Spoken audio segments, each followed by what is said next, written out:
Hey there, gorgeous gays! Version 2 here with Final Fantasy XIV 4.5, a Requiem for Heroes.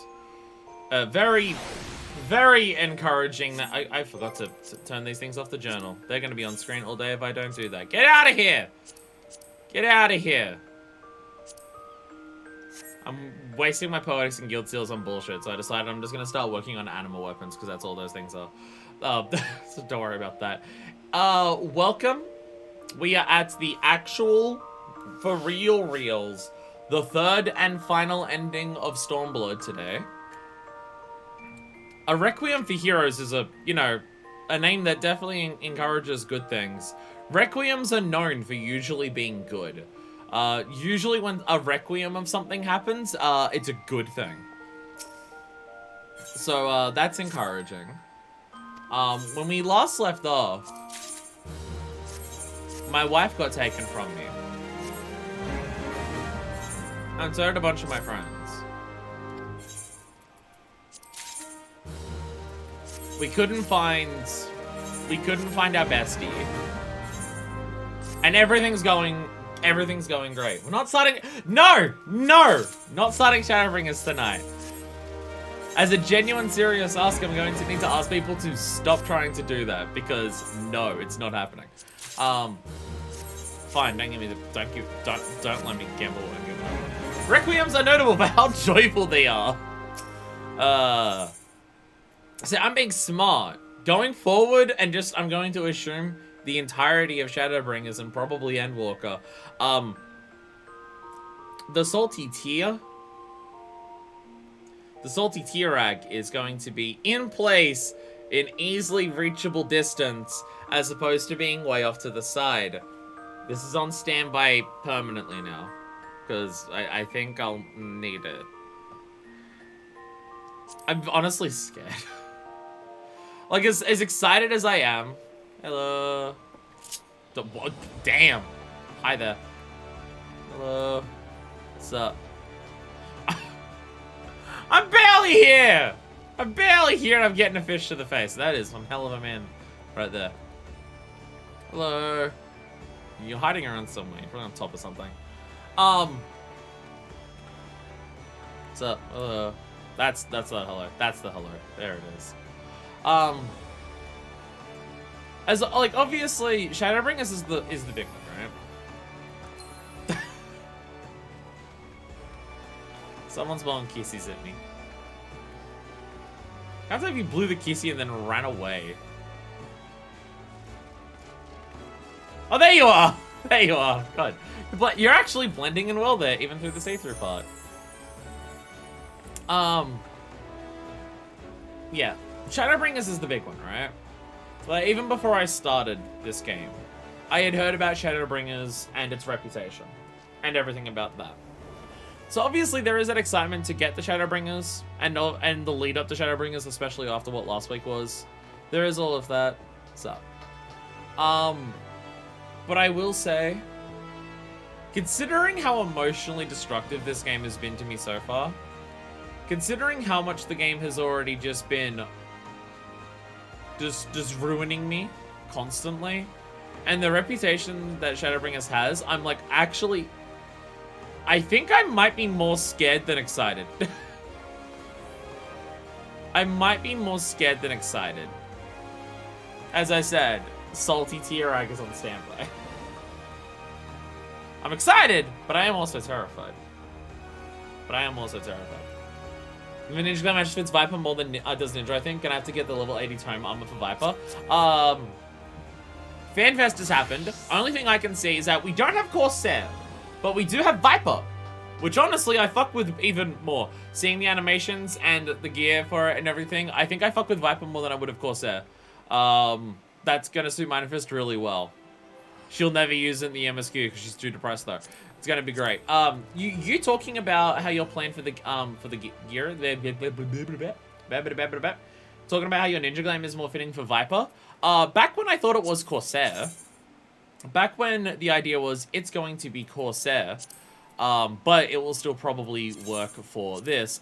This jacket that you've got on is also the same jacket that I was planning for Corsair and might end up using for Viper. This is actually the exact same jacket that I'm planning on using. So I saw this and I'm just like, you know what? If we get Corsair, this will be perfect for it. Though part of me also wants to use the job armor, or at least the top. Seeing it in that little like 20-second thing where they show off its attacks, that top is really good for Viper. I might actually just use that. I might use that instead of this. They're similar in aesthetics. This one's got like the pleated tailcoat where the other one's got the frills on the end. And the other one also has about 4,000 more belts. So there is that. Am I planning a third Astrolam? It's a problem at this point.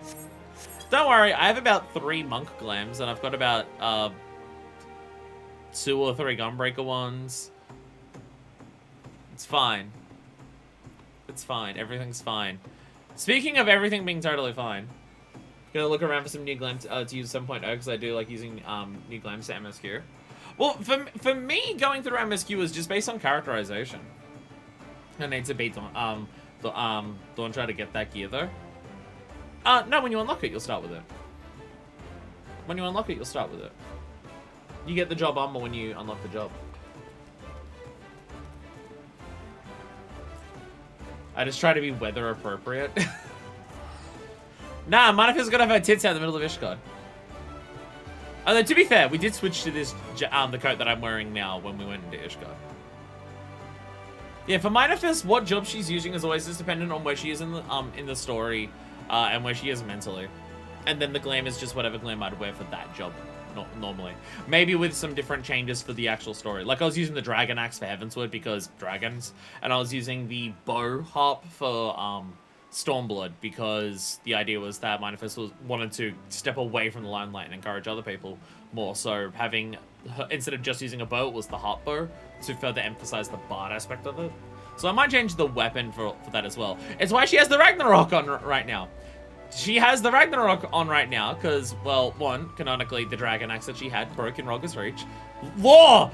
No one cares about it, but Law, fuck you, you're gonna hear it. And now, for story reasons, she has the Ragnarok instead of any other axe.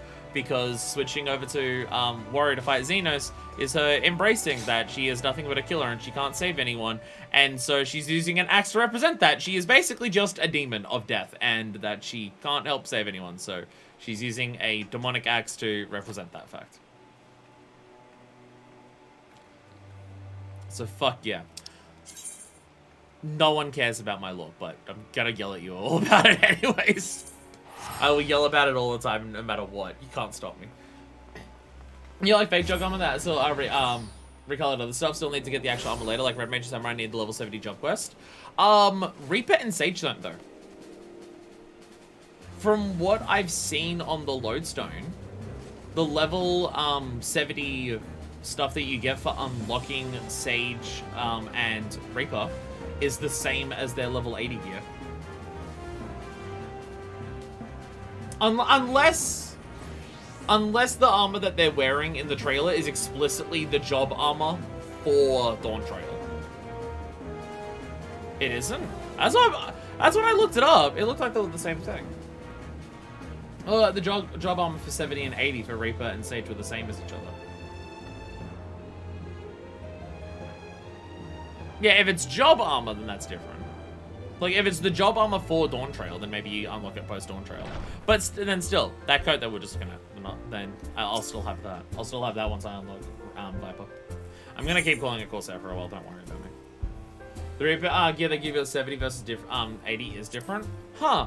Then I have no idea what the 80 looks like, because I saw a set that I thought was the 80, and then I looked at it, I'm just like, that's the same as the 70. I was looking for Reaper Glam specifically. And what I thought was the level 80 job armor looked the same as the level 70 job armor.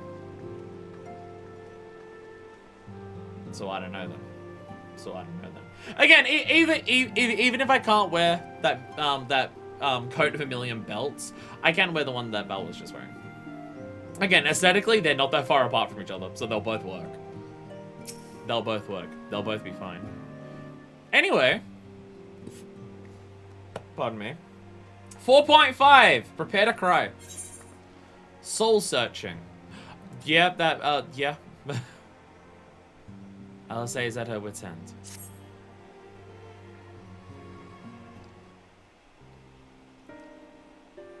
I'm glad you've come, though I'm afraid there's little in the way of good news.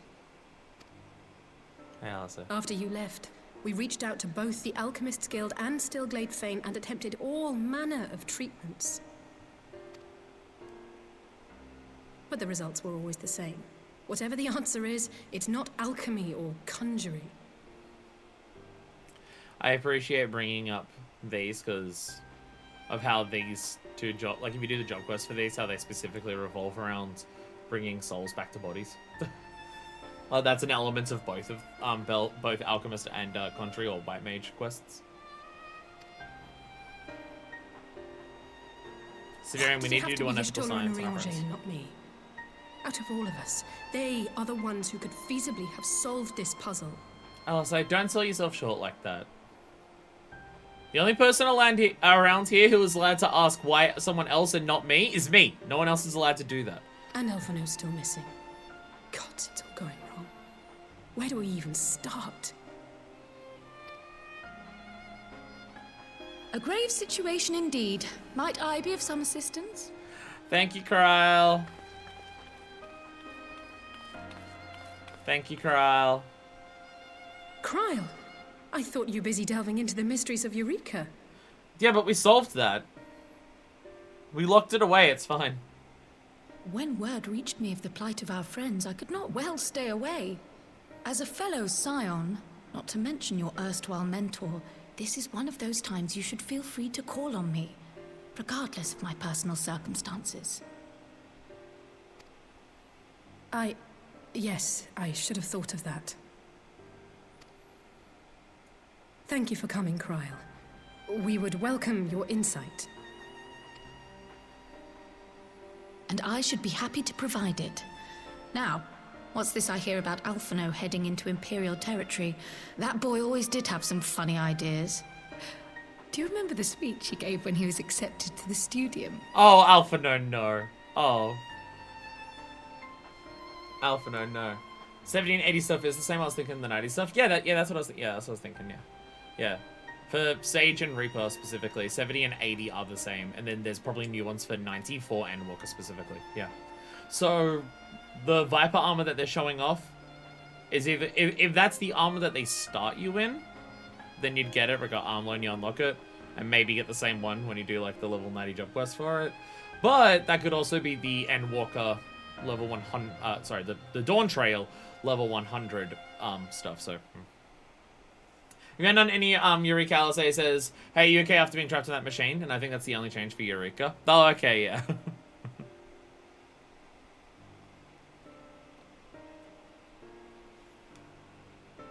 All right, let's roast Alphino again.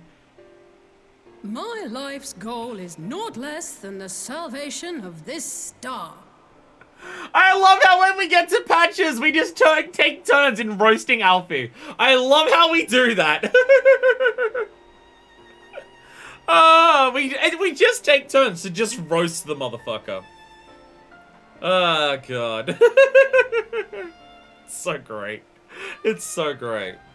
Dados is in 4.55, so you're going to finish it yet? Oh, yeah, yeah. Final step of the relic. Very final patch for the expansion. Yeah, that's usually how it works, isn't it? Reaper Trailer armor is level 90 gear. Dick, so that you're gonna have to beat Dawntra to get that armor. Again, nice leather coat, that works. My brother might be dead. Time to make fun of him. Hey, we don't. Look at our face, just being like, you know, he's missing, right? It's a source of great embarrassment to him, as you know. But the fact of the matter is, he meant every word and has lived his life accordingly. Yes, he remains altruistic to a fault, but I'm worried he was too fixated on his goals to see the dangers, as has happened before. Are we gonna still roast him about the Crystal Braves thing? I mean, fair. We only, like, just barely finished resolving every last plot point of that, and some of that still really hasn't. You needn't be so concerned. Though his values remain the same, Alphino is not the blinkered boy he once was. Slowly but surely his eyes have been opened, thanks to a certain someone. You're right. Estinian helped him a lot. A certain someone whom he'd be mortified to learn had heard about his little speech. Mum's the word, eh? No, I'm gonna roast the shit out of him for it. What are best friends if not making fun of each other for everything about them? Right, I'd better have a look at our patients. They're in the infirmary, I assume. I'll need absolute quiet, so it would be best if I did this alone. If you'll excuse me.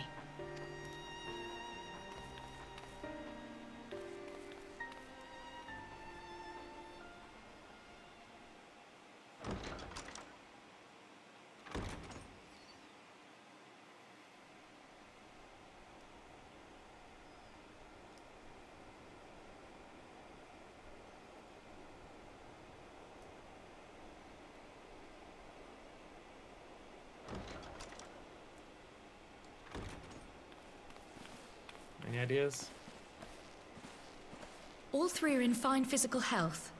At a glance, I would say they were merely sound asleep. Except for the fact that I couldn't sense the slightest trace of them in their bodies. It's as if their souls have taken leave of their physical forms. Ah, yes. The Elder Seedseer made a similar observation. I've read the report. When you heard this mysterious voice, you described feeling as if you were somewhere else, yes? Like we got partly pulled out of our If we bodies. assume the ether which comprises your essence is being drawn to some other place, then it may be possible to follow the trail it leaves behind, just as we did in our search for Thancred. Back to Matoya. I wasn't around for that, but I can't imagine it was easy. Yeah, we had to speak to Matoya about it. Oh, it wasn't. But that's no reason not to try. I will have need of Master Matoya's crystal eye if I'm even to make the attempt. So I suggest we pay her a visit. Hi Matoya. It's time for our required. We're talking to you again, only because we need something. Surely she's surely going to help. She'll help.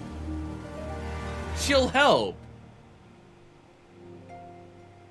She's gonna complain about it while she does it. Time on her grandma again. This is the code that you start with, right? Yeah, this is the level 71. So this is the one that you start with. Yeah.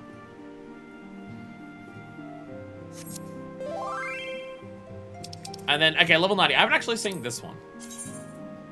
Okay, yeah, that is quite different. Okay. Yeah, the level 81's the same. Okay, so the Viper armor that we see is probably going to be the End of Dawn trail, which means I won't wear it for a long time. But that's okay. Again, I can wear what Val was wearing and it still works fine. They're very similar aesthetically, so it's not that big of a deal. So the thing is, Matoya always gets annoyed at us if we show up just because we need help. Like, every time we show up, she's just like, you're only here because you need something, out with it, stealing your code. I had that idea ages ago. The moment that there was that people were murmuring that there was going to be a possibility of Corsair, I was looking at Glams and I decided on that code. That's just because we're both geniuses. We've decided on the same thing because we're both geniuses. That's what it is. But yeah, as much as Matoya complains that every time we go to visit her, we're only doing it because we need something, I think there's a possibility that Matoya would complain more if we visited just to say hi. If we visited just to be like, oh, we were just in the area and we just wanted to see what was up, I think she'd be more annoyed about that. So...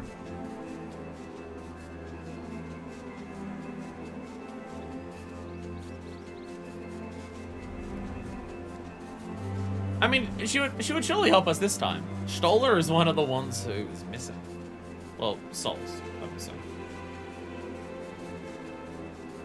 I have a feeling I know where they are, which concerns me if they're there, but... Because I definitely have a suspicion of where we were being called to.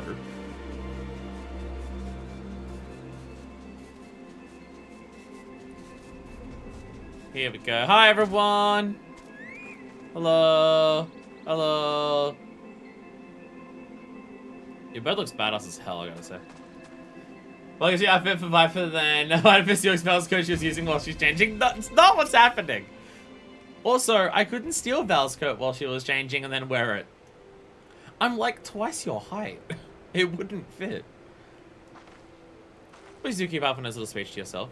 You can be awfully sensitive at times. That's why I'm gonna tell him. That's why I'm gonna tell. Look, Alphino and Minifist bully each other all the time. Minifist brings up these stories of when Alphino was getting a little bit too big for his breeches, and Alphino constantly and consistently and always brings up gender whenever talking about fucking anything. I'll steal a coat and sell it on the market board. I think that one's poetic, so I think it's untradeable actually. that one unfortunately is poetic, so it's untradeable.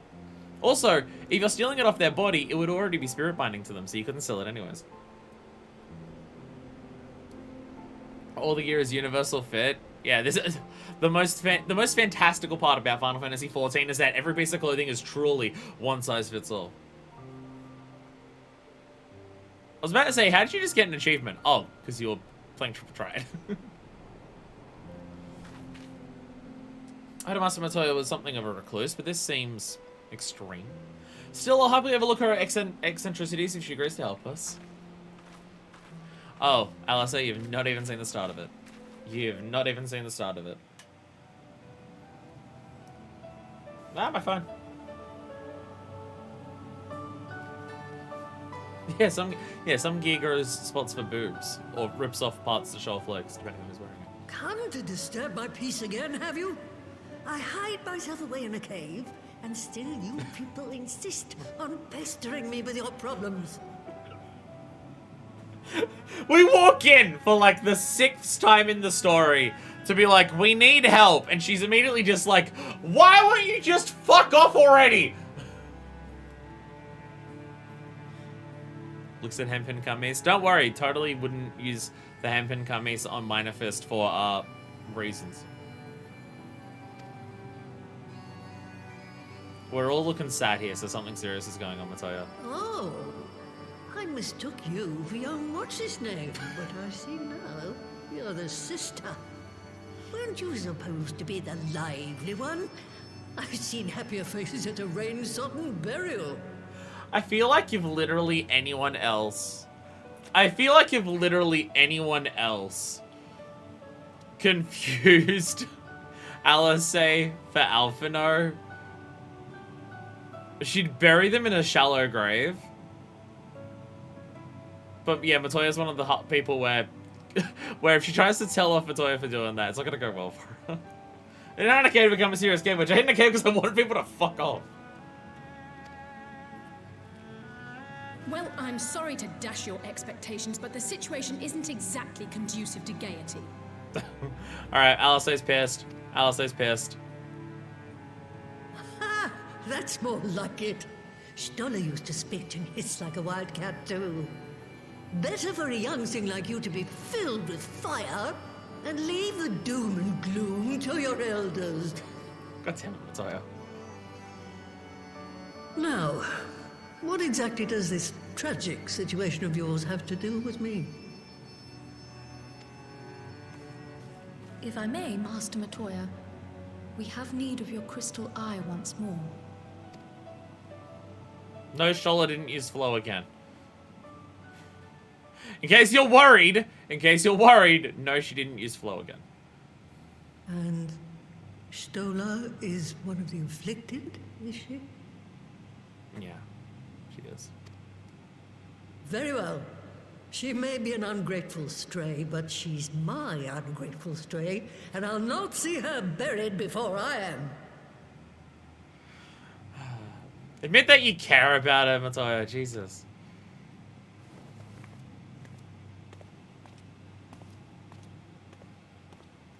Admit that you care about her. Jesus.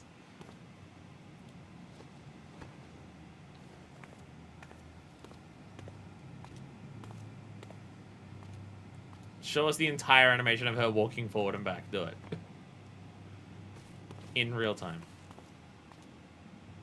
Right. Let us see what we can see. I'll begin from where our friends first fell, and cast my senses out from there.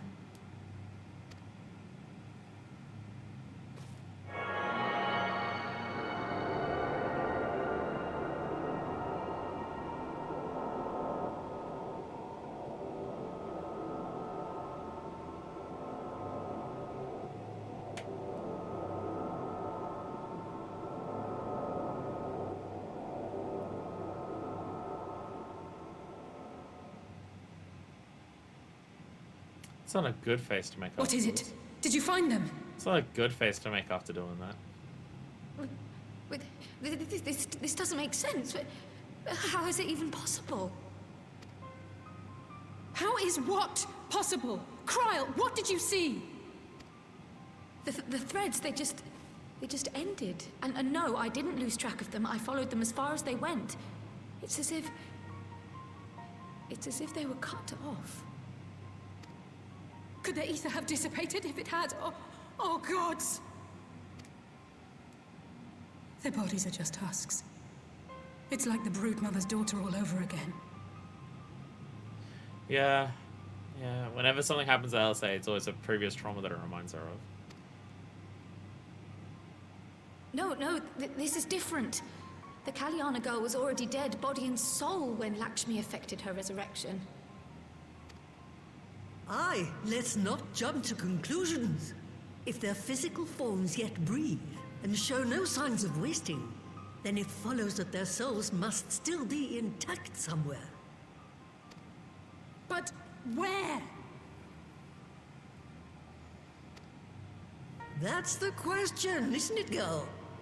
Death has not taken them to the ethereal sea, yet there are no tracks left for us to follow.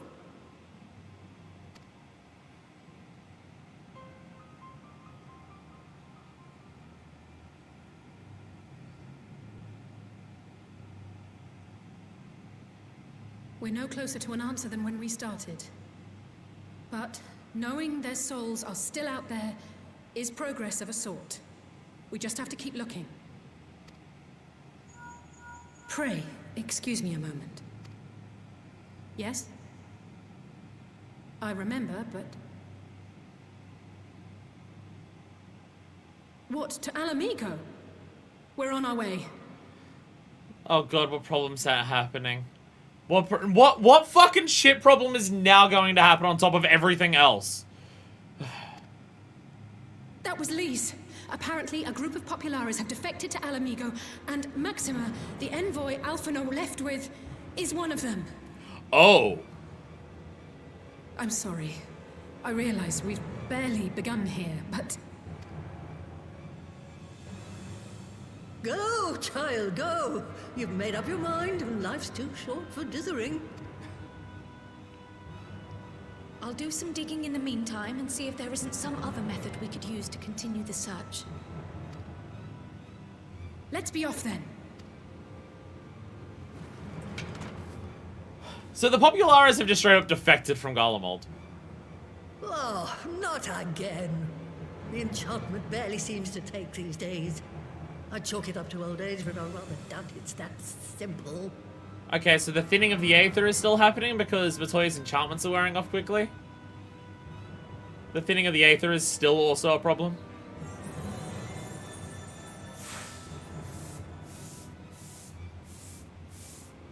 Before they took ill, Y'shtola and Urianger were sharing notes on a thinning of the ether.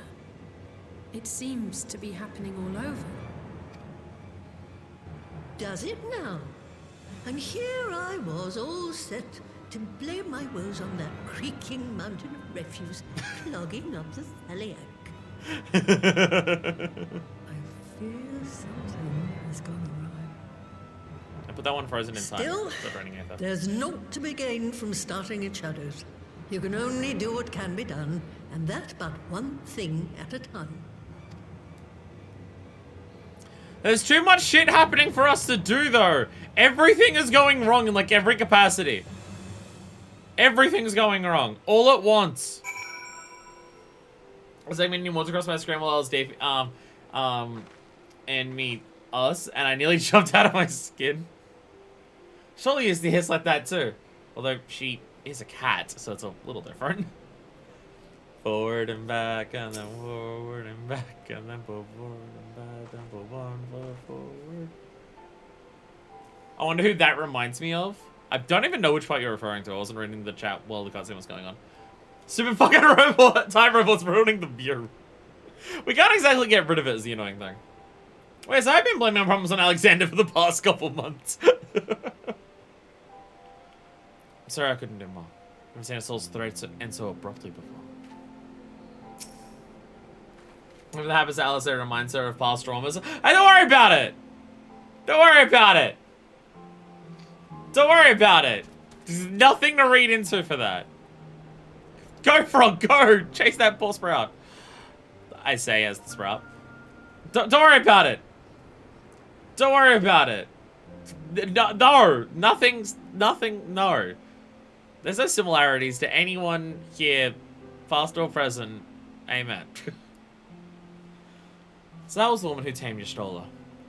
I had the feeling of being grasped by the scruff of the neck and having the nonsense shaken out of me. When half an hour was back, I like to visit her again and ask her what tale she has of grandfather.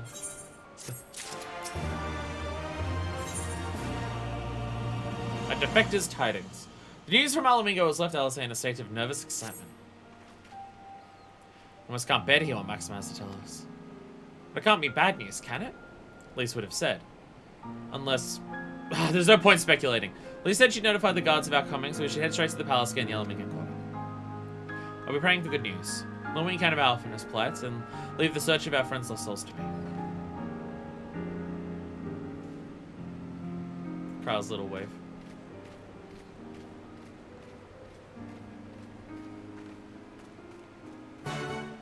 I love the description. The distinct sensation being cried by the neck and having the nonsense shaken out of me. Good sassy grandma vibes. You do have to appreciate how committed to the bit Matoya is about that. She is incredibly committed to it.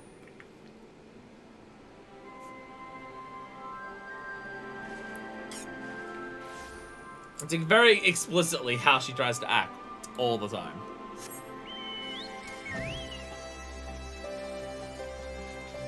As I said, I feel like if anyone else mistook Alice for Alphino, she'd tear them apart. We can't get away with that with her. Hello. Hello. Hey, no, the Abani, I can't see shit. Don't worry, soon we'll be in Shadowbringers. Soon we'll be in Shadowbringers. Maybe the lighting will be a bit better though. Maybe. Alphino will be alright. Yes, to be. Not kidding, it's gonna be worse because there's gonna be Shadowbron everywhere. Ha! Greetings, Silence. The commander told me to expect you. Shall I show you in?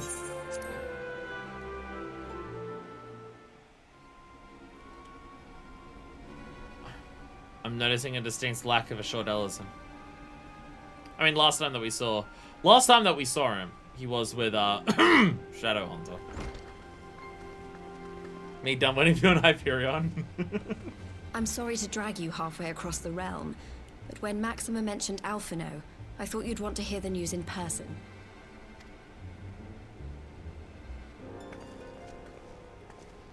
Ah, we meet again.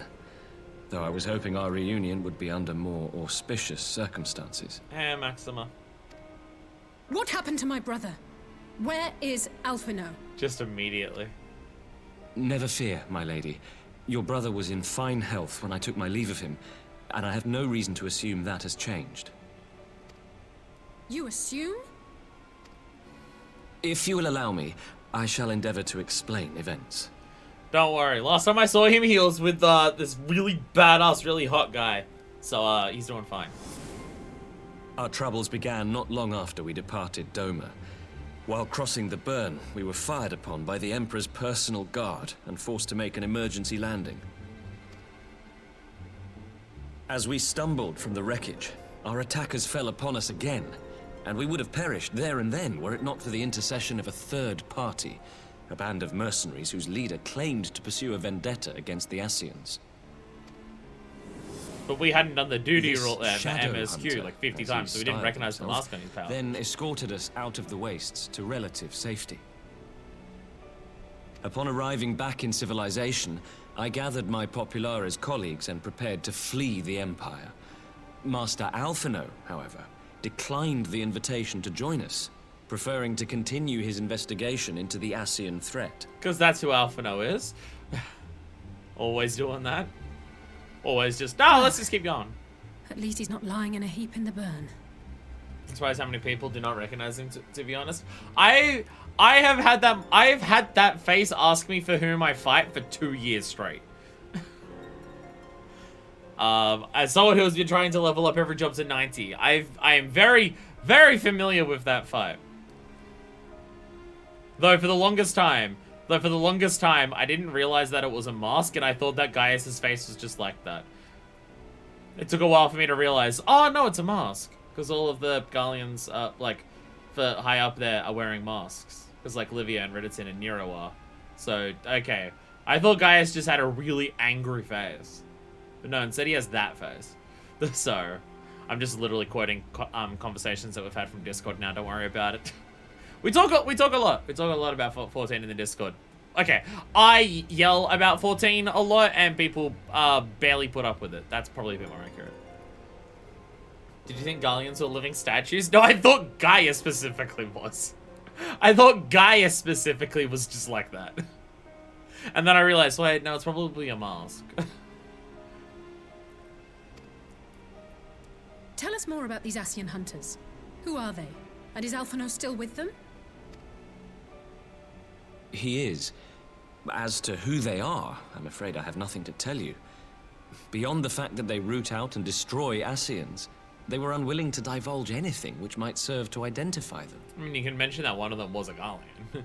You can mention that the Shadow Hunter himself was a Gallian. They would not even reveal their next destination. But Master Alphino asked to accompany them all the same. Since parting company with your brother, we've been engaged in a game of cat and mouse with the Emperor's Guard. We made our way through province after province, finding the army busy restoring order wherever we went, until we finally arrived here in Alamigo. I cannot thank Commander Aldin enough for giving us such an unexpectedly warm welcome. So, yeah. I think I did say this, and I think there's been hints at it, that since, like, Alamigo and Doma got liberated so soon one after the other, it's been inspiring other provinces that are under occupation to try and do the same thing. So the Empire is trying to stamp at it as hard as possible anywhere else to ensure that the same thing doesn't happen again. Which, yeah. Two of them, Lady Gallian, I too. Sorry, I was a bit too distracted by the incredibly hot man to notice the woman. Which, hey! That doesn't happen frequently in 14. So, I'll take it. I'm not inclined to turn away refugees, no matter which land they call home. And if they can tell me how things lie in Garlemald, all the better. On that subject, there is much I would tell you.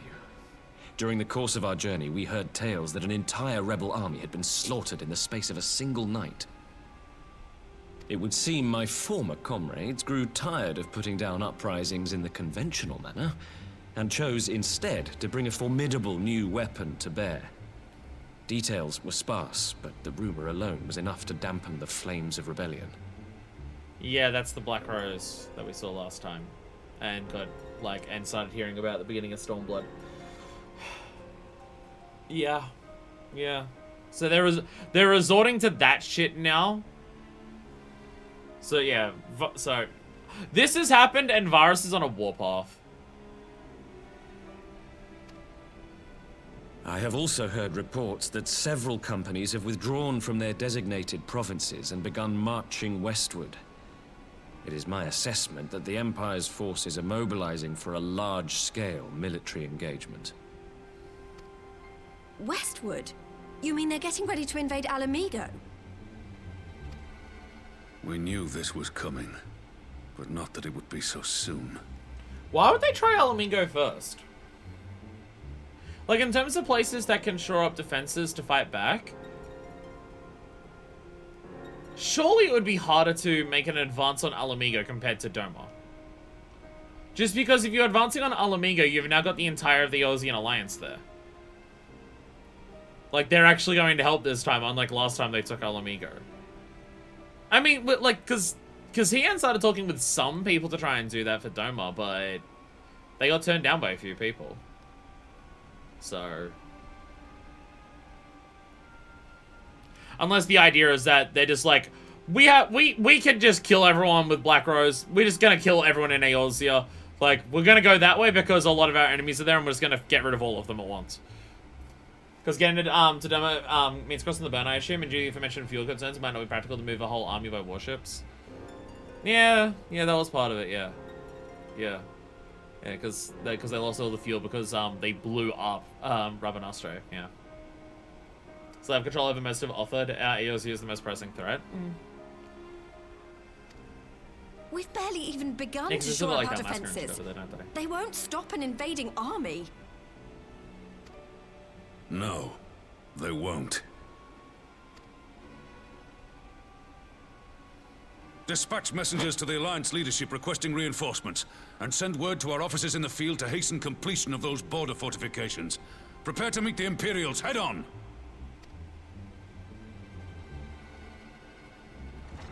No matter how quickly we act, we still want for time.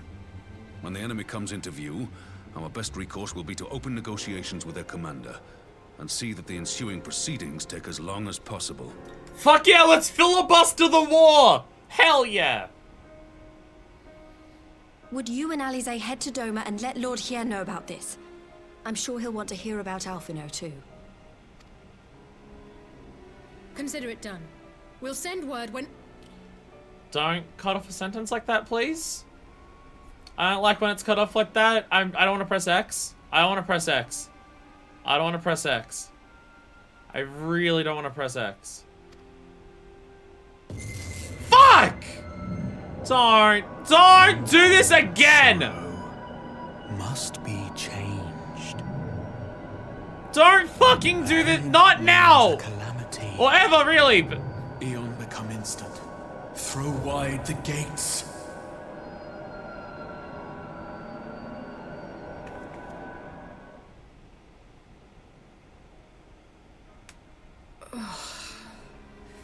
You heard it too. we're okay, at least. We're okay, at least. Oh, fuck no. Oh, no. Oh, no. Oh, we're both fine.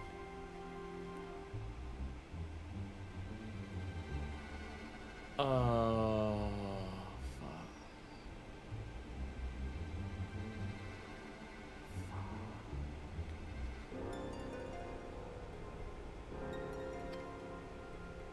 Well, at least we're both still standing. Yeah, we are.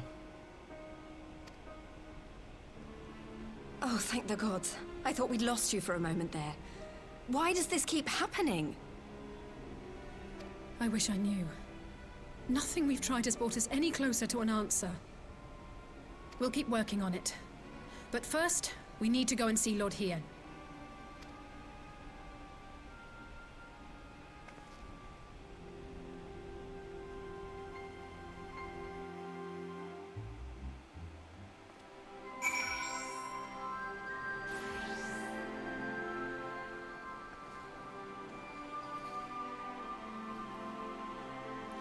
I'm not stoked about that. That we're both fine. Because if we're both fine, and if someone was pulled,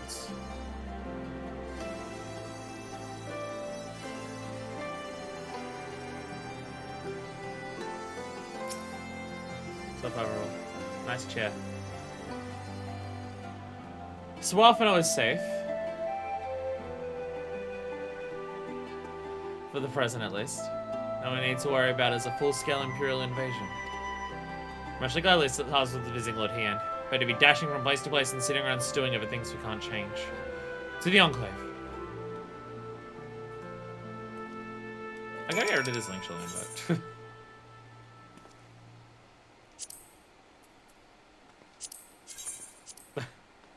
It's been on the screen for a while. I just haven't been bothered to get rid of it.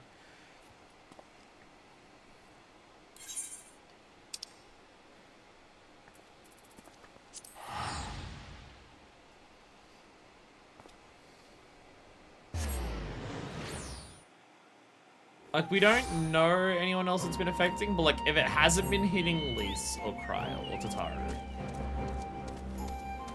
we know someone who it will be hitting. Hey, wife. Hi, wife. Hello. You have a halo. Wife has a halo.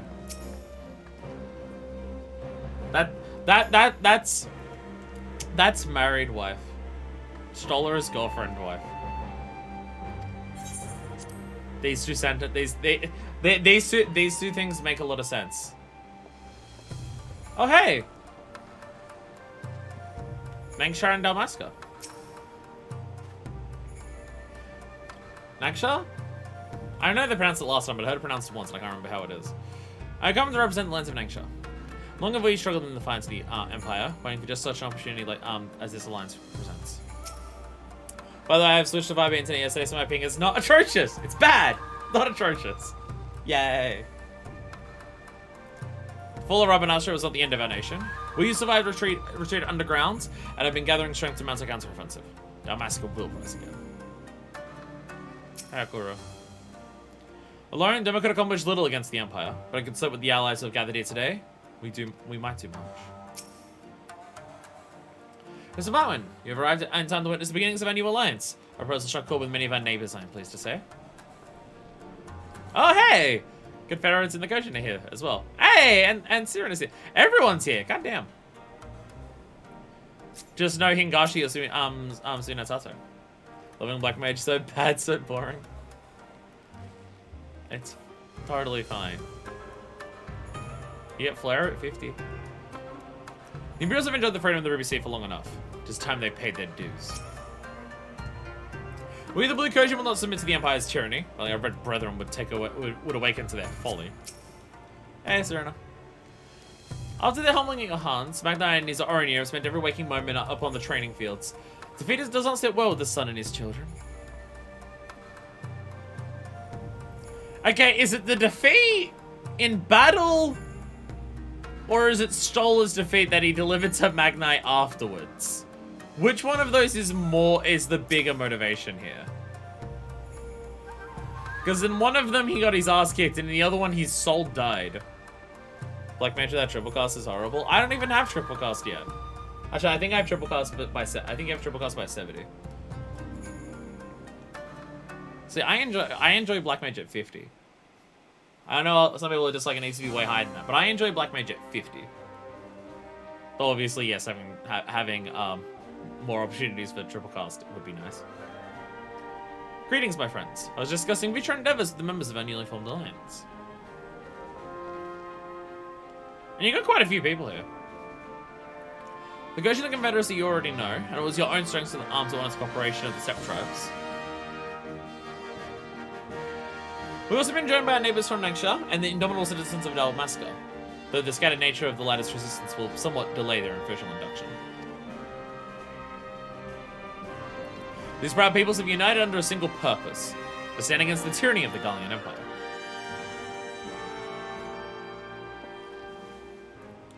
I'm glad to see your alliance is coming together so swiftly. As things stand, I fear we shall soon have need of your strength.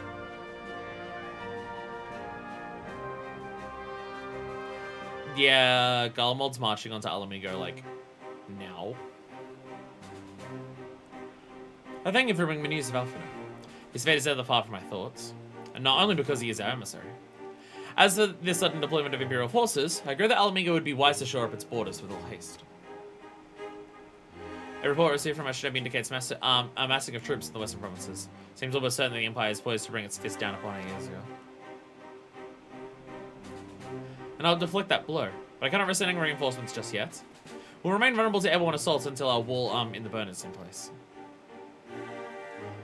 The all-important Alagun energy barrier. The energy barrier, yes. I thought to call it something more auspicious. A name drawn from the Four Lords of Legend, perhaps. Seiryu's Aegis or some such. Well, just a thought. I mean, I was gonna call it something cool, but if you just want to call it an energy barrier and be a lame nerd about it, then sure, you can do that as well.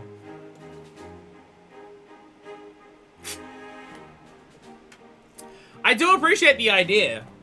I do appreciate the idea of just a giant snake man just doing an Aegis reflector on the entirety of the Empire. That is cool. That does seem pretty fucking sick. He and 100% plays with Warhammer figurines. Oof. The Almax engineers report that they have finished calibrating the generators and are ready to proceed to the testing stage. Have you time to attend the first test? Using the field which protected Alice as his last firsthand, I'd be interested to hear how you think ours compares.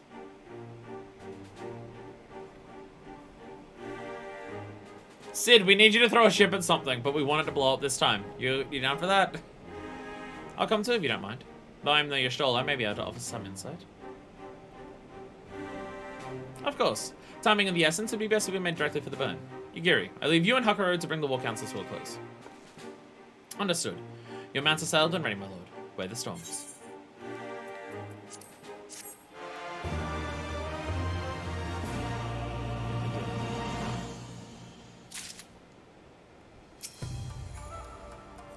You obviously have some idea of what to expect, having seen the barrier as the slow. But having not had that pleasure myself, I'm extremely curious to see a war capable of keeping out one of those massive Imperial airships. I expected Suna Sato failed to answer the call, not that I blame the Ruby Princess. Enlightened as she is reputed to be, it could be no easy task persuading her people to relinquish their long-held isolation. I've literally been working on that. But they have only just started coming out to shop, so to do war, bit of a step up. Nothing hotter than a nerdy man, and that's why Uriache is the hottest man in this game. Uriache is the hottest man in this game because of his face, and unfortunately he doesn't show it that frequently. Say Ryu's wall! There we go. Ian is eager to see the energy barrier in action. We'll cross the burn the Yol by Yol and Falcon as before. Join me at the overlook near the House of the Fierce.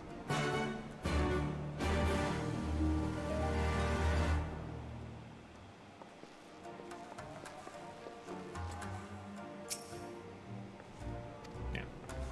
Have to check if the dialogue changes, because it's important. Have to check.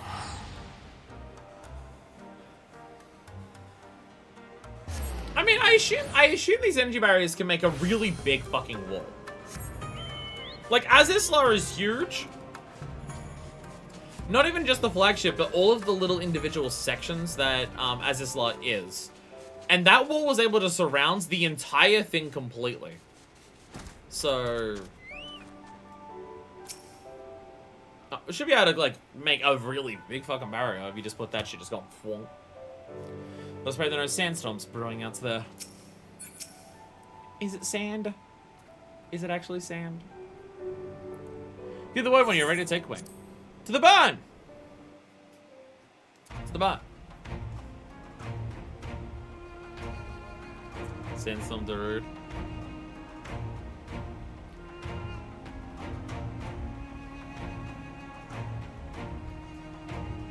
That Mist Dragon is Darude.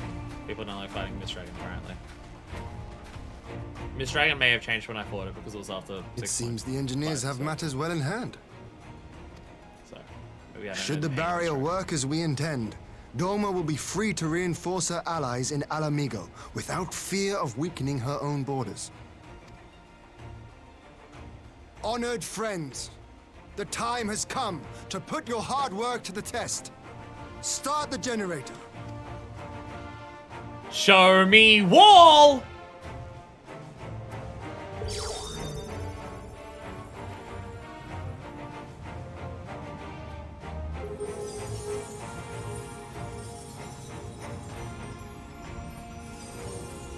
Surely if the IMOX engineers fuck with all of this Alagon tech for long enough, we can start reverse creating some of it, right? I mean, that's what the Empire's been doing. Node 1 is operational. Nodes 2 to 8 are reporting similar energy levels.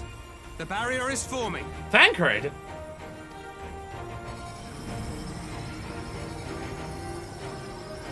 1,000 yards. 2,000. 3,000. Expansion remains smooth. No fluctuations detected. That's a really big fucking wall. That's actually fucking ridiculously massive. Holy shit! Could have crossed Algon's up technically. Could we make this? Target altitude reached. The barrier is holding steady at 5,000 yards. We've done it. That's really fucking big! Holy shit! Holy shit, that is a really big fucking barrier. Dear God. feel like we're gonna drain that crystal back into the step completely dry with this thing.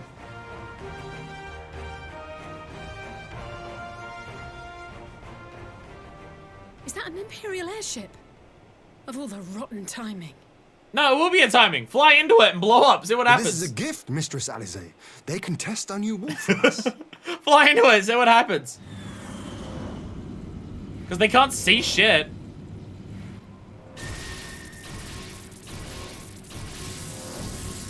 Okay, well, it didn't immediately blow them up. It didn't immediately blow them up. Seems solid enough, though I was hoping for a fireball. Yeah, it didn't immediately just disintegrate it into a million pieces. We didn't blow it when we hit Azizlar either. True. Okay, you know what? It's actually a good thing we didn't blow it up.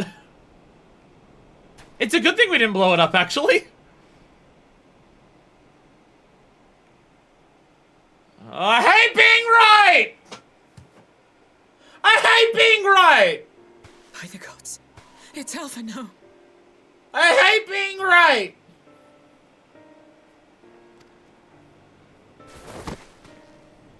What are you?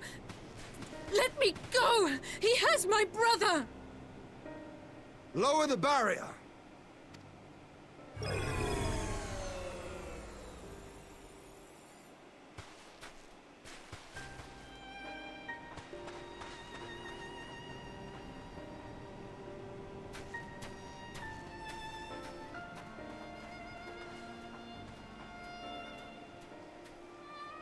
Be at ease, girl. The lad is not dead, merely locked in slumber.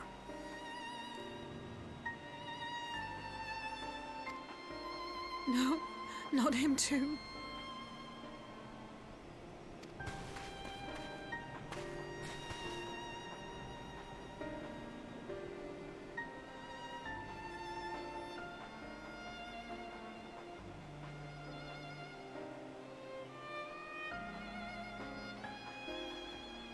We could identify no cause and found no remedy. Thus I sought to return him to Doma, and into the arms of Lord Hien himself, it would seem. Thank you for, like, help, like, just being like, okay, we can't help him, we need to bring him back. Thanks for doing that, Shadow Hunter. It is a day for fated reunions. Oh, hey! Hey, bestie. Remember me? Why don't you have a gunblade on your back? It was like a thematic thing that we both had gunblades to fight each other with at the end. Where is it, friend? Would you not agree, adventurer? Or should I address you as the Warrior of Light? Surely we would recognize him. Surely we would recognize him. Yeah, we do. Yeah, we do. Yeah. We do. So I imagine... So the... Mouse wheel rotating. Loading, going back through all of the people I have fought. Oh shit, there's a lot of them. So I imagine for people... I like this. I like this as the reveal of this is who he is. Because if you don't recognize who he is before... then this is going to be a case of your Warrior of Light works out something before the player does. And that's clever. I like that. Because, yeah, of course the Warrior of Light's going to recognize them. Of course they are. Of course they're going to recognize them. I like the idea of a reveal being revealed to the player by the Warrior of Light being the one to work it out. If you didn't work it out, but I did, so... Gaius van Baelsar. Aye. Gaius van Baelsar. The Black Wolf. That was the title I was given. One I have long since relinquished.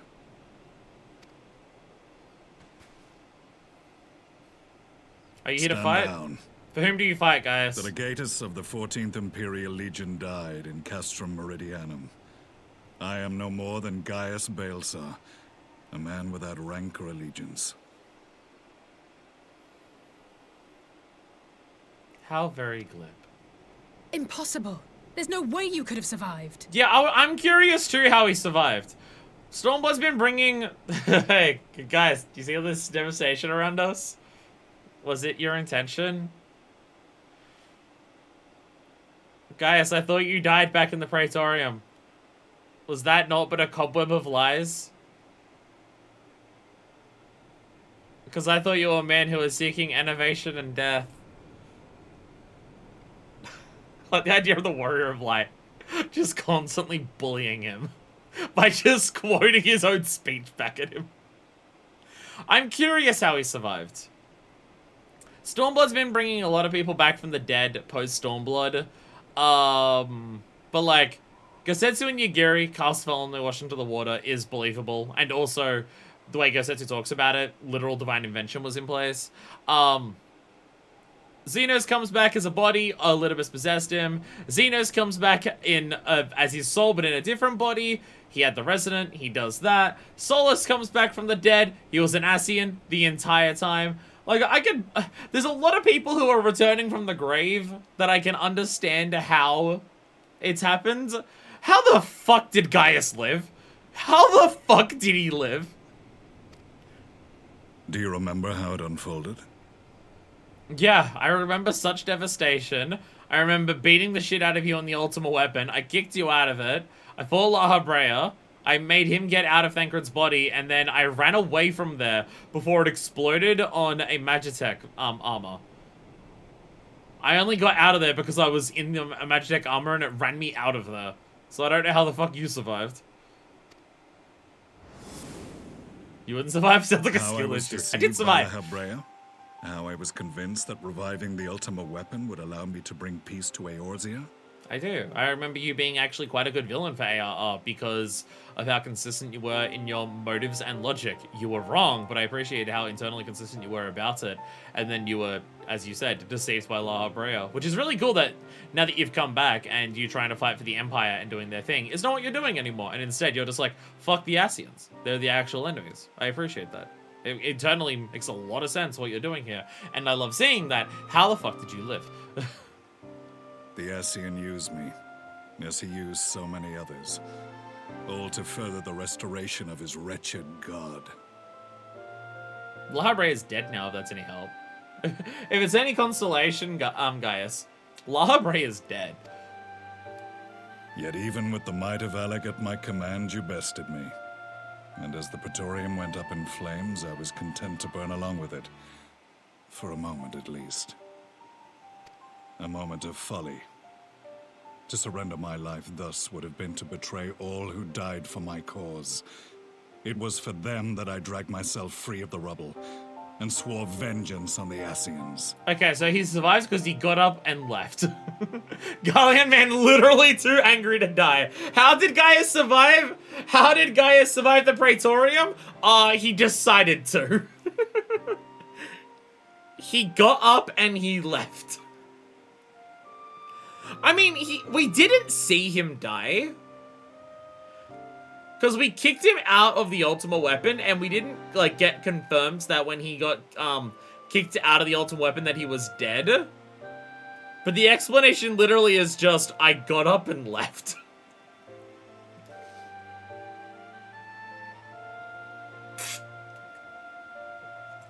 Hildebrand can't find told him he can just not die if he doesn't want to. You died? Skill issue.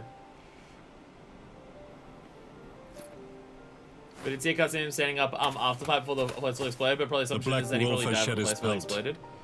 Never to return to Garlemald or her legions. I live now only to exact revenge. I think we only got out in time from that explosion because we had the Magitech armor.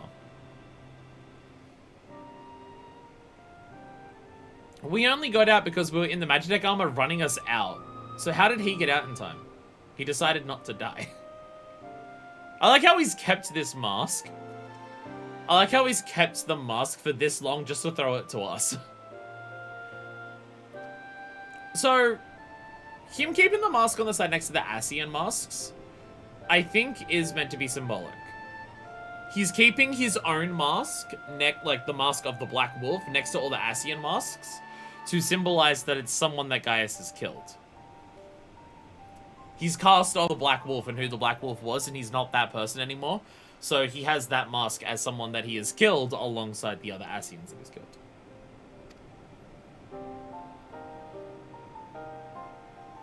My principal quarry was to be La Hebrea, whom I gather you have since ushered onto oblivion. I mean, I didn't do that. Thordon did it, but I helped. Okay. Thordon was technically the one that killed La Hebrea, but I loosened it for him. But so many more remain.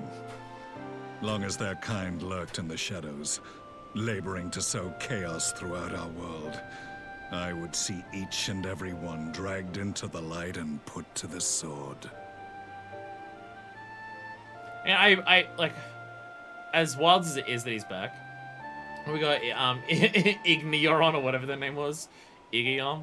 Hey, we also got the other one, the first one that we killed that Moan Breeder died for, and also that one Ascian in the Summoner questline. I think we actually murdered them properly. I think they actually died. He's big bad. Well, as it, regardless of him coming back or not, he can survive whatever. He ran out. If Gosetsu can survive a castle crashing onto him, Gaius can survive a castle exploding around him. His character arc going where it is so in line, and I've always said that I really liked Gaius as a villain, and this lines up a lot. Because Gaius was because again, as we've said a lot of times before, Gaius was a true believer in the cause of what the Empire said that they did. Restoring order to the world and getting rid of the chaos in the world by restoring order. And the only way to do that is to have big, strong people at the top force everyone else to do it. Gaius legitimately believed in that because of probably a propaganda-based Gallian upbringing and everything like that. But Gaius genuinely believes that. He genuinely believes that nothing else could stop the world from destroying itself than a dictator to control everyone to make sure people don't do that. He genuinely believed that. So the revelation that not only is the Empire causing more of that chaos, because such devastation was not his intention, but the idea that there was Ascians lurking in the Empire. I don't even know if Gaius knows that an Ascian fucking founded the damn thing. But the whole purpose of the Empire that he thought was the only thing that could do that is actually an instrument deliberately designed to manipulate the world into creating that chaos. It makes a lot of sense for Gaius to have his entire worldview shattered by the revelation. And again, look at how many of Gaius's people fucking died in the Praetorium. Like, Gaius is someone who legitimately cares about his troops. It's another thing that has come up consistently. He genuinely cared about the troops that, like, were under him. Look at the way that he treated Livia and Ridderton and stuff like that. Like, they make an explicit point about that. Gaius isn't doing any of it. Like, Gaius does it all because he genuinely believes it's the best thing to do. He's wrong, but that's what he does. So to see so many of his own people die, and his people are just whoever's in his army, not necessarily Gallians, and to realize how much the Ascians are using the Empire to cause more of the bullshit that he was trying to stop by controlling, by doing what he did in the Empire. This makes a hell of a lot of sense for Gaius, and I love where they're going with it. Are the Scions not of like mind? Very much, In a yes. single respect, perhaps. Then I shall continue the partnership the boy began, and share what intelligence I have acquired. Among the Ascians, the Black-Masked Ilk are subordinate to those who wear red. This you already know. Yet among the red there exists a hierarchy. Those set adrift with the shards clearly stand below those still joined to the source. Michael, please don't. You said that, Jesus. Okay. So yeah, the Red Mask ones being under, because the Red Mask that we've seen have been... Have we seen anyone else with a red mask other than La Hebrea or Elidibus? Have we seen anyone else with a red mask? I'm not even confident that La Hebrea had a red mask. I think he did, but I'm not even confident La Hebrea had one. It's been so long since I've done it. Elidibus does. Elidibus, I'm confident on. But I don't think any of the others that we've seen. I don't think Nabababa. The guy from the fucking end of 2.5. And the one who did fusion danced with La Brea. I think they had black masks. Those set adrift with the shards clearly stand below those who still joined to the source. Nabriales, who once dared to intrude upon the rising stones, belonged to the former group. And while he was indeed a dangerous foe, his powers were inconsequential next to the paragons of the source. So some of the Ascians have come from the shards. Some of the Ascians have come from the source. The first was La Hebrea, who plagues us no more. There is also the white-robed Elidibus, and the elusive Emmet Selk, about whom little is known. Gabrielle, Labra, Elidibus, and Igion were all red masks. Oh, were they? Ah. Okay. I think it's not, then it's probably just the trash dudes than the Ascians. Like the very beginning of the MSQ, the Summoner one. Maybe they were the only black mask ones. I think it's everyone that was in the Organization 13 room. Okay. So these three that they're talking about then. La Hebrea, Elidibus, and this new one, which I missed the pronunciation, so I don't actually know how to pronounce that. And was bitching on the city-states, of course, yeah. And some, of course, on the black masks. Okay. So these three are above the others. So these are Ascians of the Source. We have files on La Hebrea and Elidibus, but I believe this Emmet Selk is new to us? Emmet Selk. As I assume my brother told you, we have evidence to suggest that an Ascian now walks in the body of the Crown Prince. Have you identified this interloper? Elidibus seems the most likely culprit. As emissary, it is his role to maintain the equilibrium between darkness and light. Your many deeds in Hydaelyn's name have upset the balance, and I believe he seeks to restore it by throwing his considerable power behind the Empire. As a leader of the Ascians, he is one of our primary targets.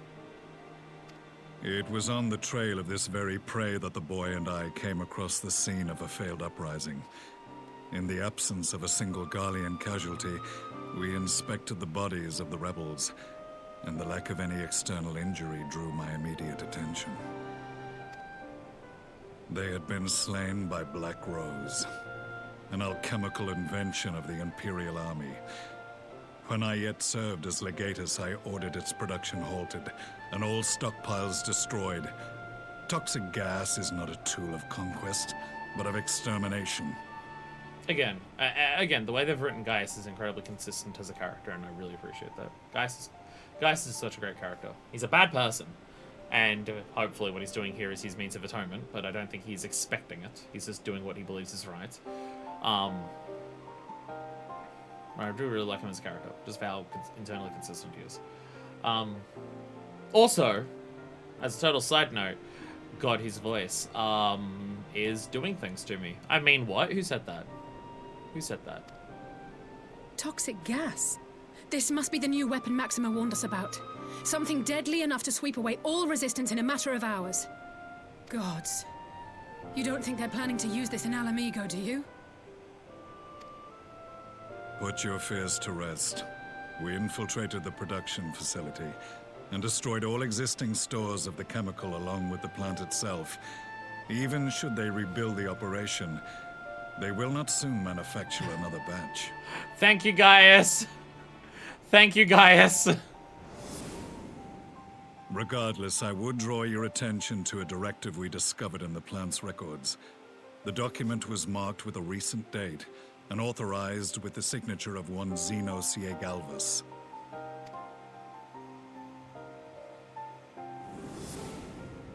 A dead man signing the death warrant for thousands. 'Tis bad comedy.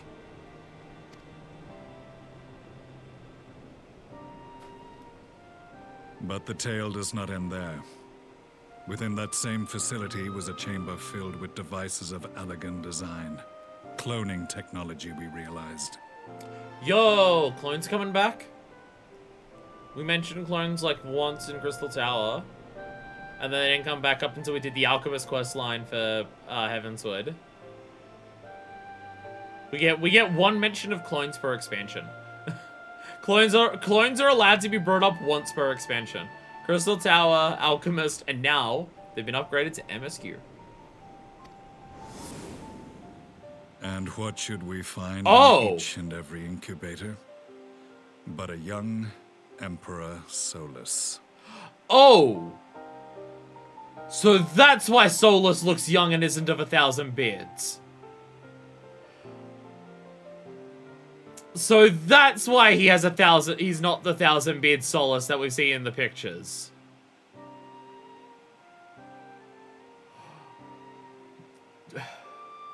The Ascian who's controlling Solus. Did he ask for this to happen? Or is this something the Empire has just decided to do of their own accord?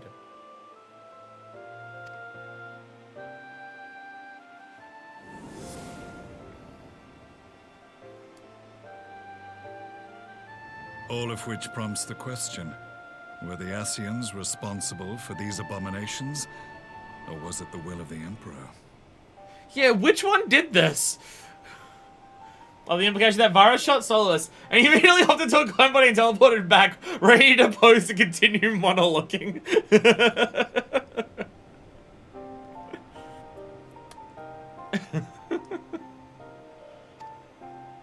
I must know which hand guides the Empire.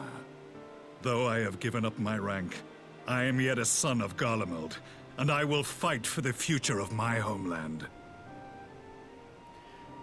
So he still wants to fight for Garlemald. It's just, hey, what they're doing isn't good for Garlemald, so I'm gonna stop that.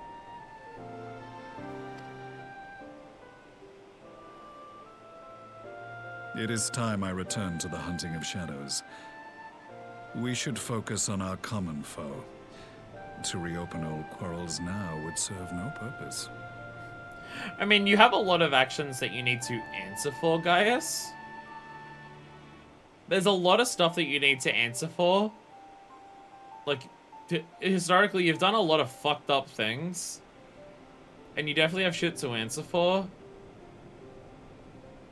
But I do agree with the concept of making sure shit isn't fucked in the future is more important than punishing you specifically right now. I agree with that. But goddamn, bro, you have, like, a lot to answer for. Like, you've done a lot of fucked up things. Not even just, like, even outside of AR. I've no quarrel with you, however. If you like to discuss the matter in a room which there are no others, or people can watch, I don't care. You saved my brother's life, so I'm willing to let sleeping dogs lie. But in truth, it's not my decision to make.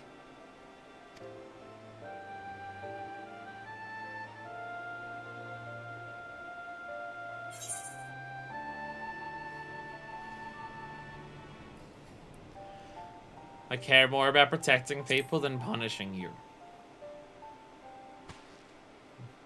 There are more important matters right now to worry about. There was a time when I scorned those who placed their faith in false gods. Even as I, in my blinkered conviction, place mine in Ascian promises. Hey, he's realizing the hypocrisy. Unlike yours, my strength of will and my restraint was found wanting.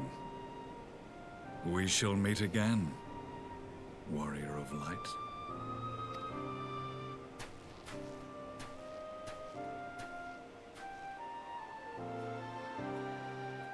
Again, I don't think Gaius is doing what he's doing now for necessarily So that was the infamous atonement. Black He's doing Wolf. just what he believes is right. An unexpected ally, to say the least. I don't think Gaius is doing this because he's like, I have to make up for, well, making up for what he's done to his own people, maybe. But, yeah, I don't think Gaius, like, expects us to forgive him. I don't think Gaius expects us to, like, not still be pissed at him for what he's done. But I think Gaius only cares about doing what he believes is right, as Gaius has always done. It's just what he believes is right now has changed compared to before. I don't think he cares about optics that much. Yeah. Yeah, well, what we think of him in terms of anything like that, he doesn't care. He doesn't care. He's doing what he believes he needs to do. That's what matters. It definitely feels more about fuck those Asians than literally anything else. Yeah. Yeah.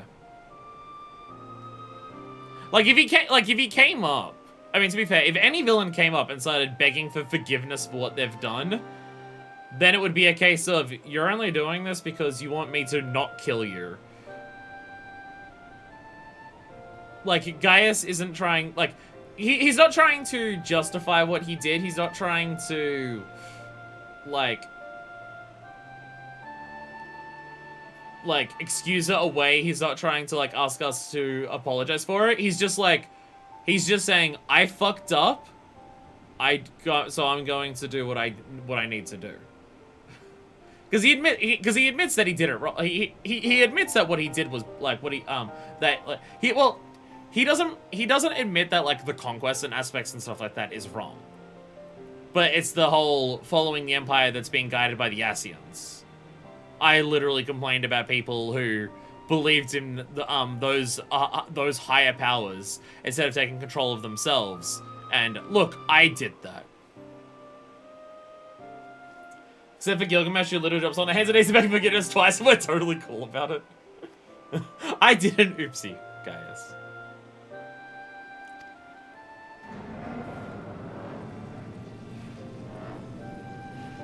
Yeah, like, if Gaius came up and started talking about any of that, it wouldn't make sense. I am content to leave the fine-tuning of the barrier to cleverer minds. It's just like, I have a job to do. Let us bid our friends from the Ironworks so farewell, and see what can be done for Alphino back in Dorma. Again, this is not a redemption. Like, I appreciate they're not trying to do a redemption arc for Gaius. This doesn't feel like the writers are trying to give him a redemption. They're just writing what his character would do based on everything that we know about from ARR. And he's incredibly internally consistent. So it's not like they're trying to... Because I can imagine people would see this and just go, ugh, redemption arc for Gaius. And would be annoyed by that. And I don't get the vibe in any capacity they're trying to give him a redemption arc. They're just trying to make his character consistent with what he's always done. Which is doing what he believes he needs to do for the best for people.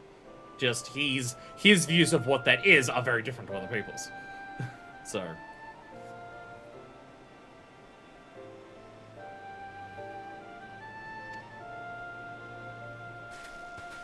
I can see people saying this and just go like, ugh, redemption arc for a villain. I don't like it. Especially one who's done as many fucked up horrible things as Gaius has.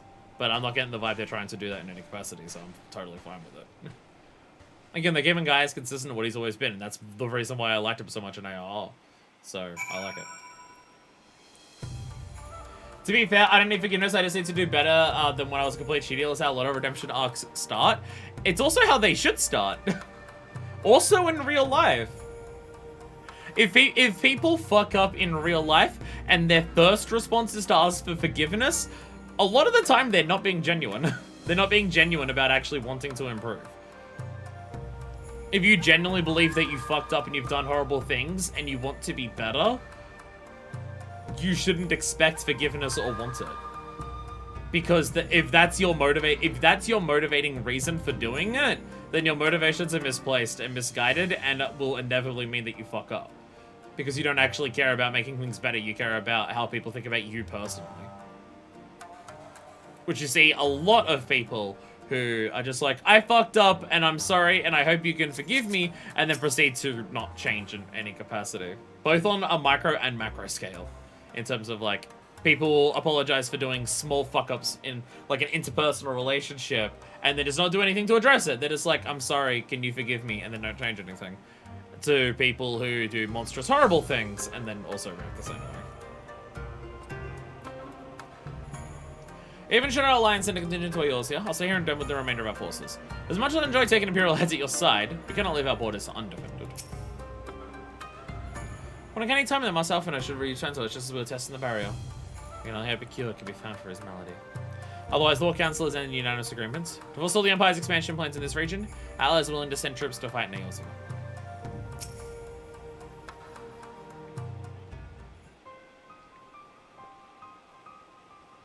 Alphino safely ensconced in a private chamber. My finest healer is examining him as we speak.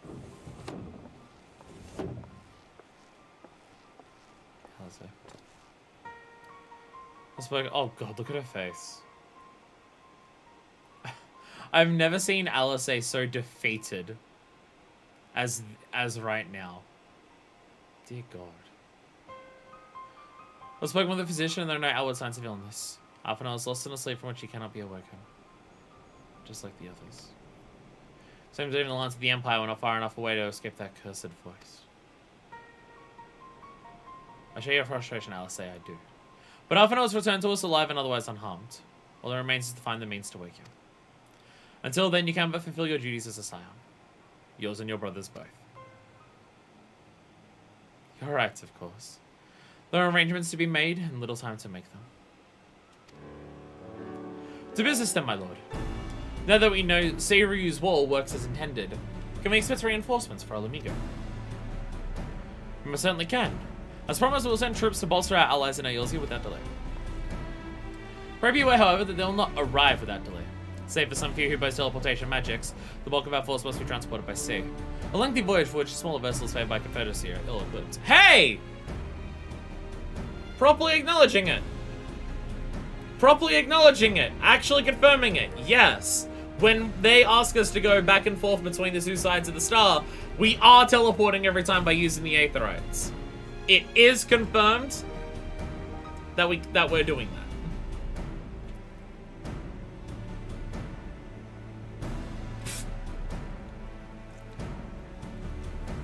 So the thing is, with the way the Aetherites work, because you have to attune to them, unless you want to be incredibly fucking risky like we did with Snowcloak.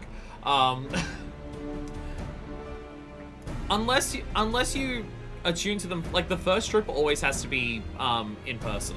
And then you can attune to an Aetherite there, and then you can transport and do that. I imagine there's still a limit on how much people can transport before it starts draining them too much. Like for someone like the Warrior of Light, and how strong we are and how much Aether we have, I'm sure us teleporting around all the time causes no issues for us. But for regular people who don't have a whole ton of personal Aether in their reserves, using teleportation magics a lot would be very difficult. Any of the Shinobi Refuge and Eorzea back in AR at least are free to jump right back into the action. Yeah, they can just go full. Like the refugees that we had to bring back from Mordona to Doma. Like the refugees who were there, a lot of them were just like regular people, like farmers or things like that. So even if they've attuned to Aetherites in both places, the sheer distance of how long that is, I'm pretty sure even smaller distances can drain a lot, which is why so many people still use boats and carriages. Yeah, like if needed, people can probably transport a little, but even if they have attuned to both sides, to both somewhere in Eorzea and somewhere in Doma or Othard, even if they do that, a teleportation magic of that distance, even if you have attuned to both sides, would probably still be difficult for a lot of people. So yeah, it is canon that a number that we are teleporting when we're asked personally to go back all the time. But for people's first trips and for people who that's too difficult to do, they're going there. We're just built different.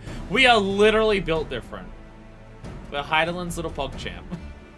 So we're just literally built different.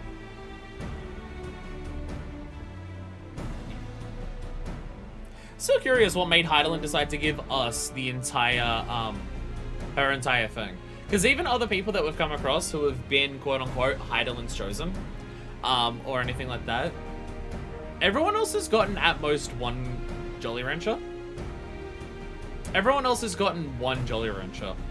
So how did Heideland decide for us specifically to get all 6? Because we're the only person that we've run into who has all 6. We don't even know enough about like previous eras and calamities to know if any of them got more than that. Because I think like we haven't had anyone confirmed to have gotten all 6 previously. Unless the Warrior of Light from 1.0 also gets all 6.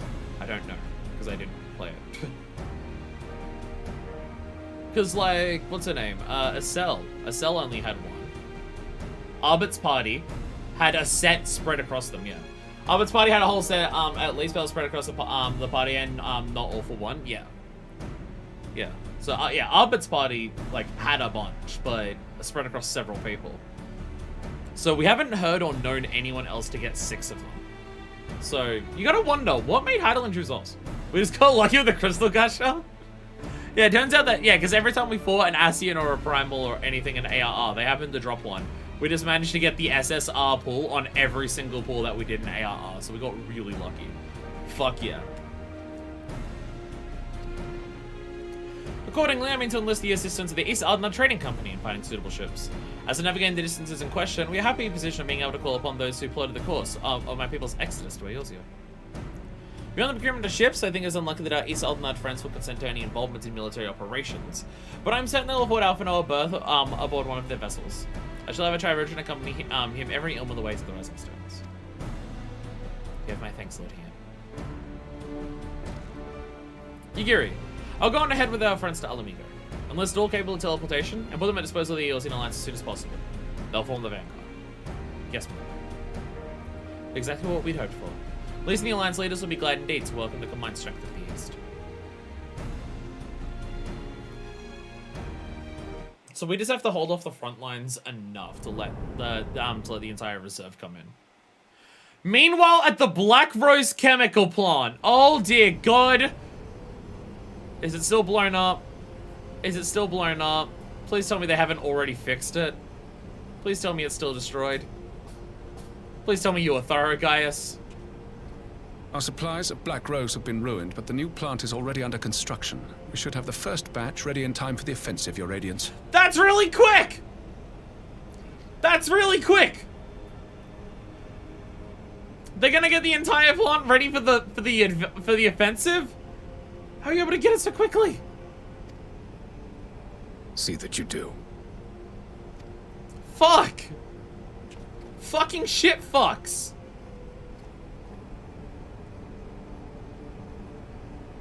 Oh, hi, Solus. Yes, the infamous Black Rose. If I recall correctly, Gaius did not much care for the invention. Hi, Solus. Solus is here to chew up the entire scenery. Galleon ingenuity.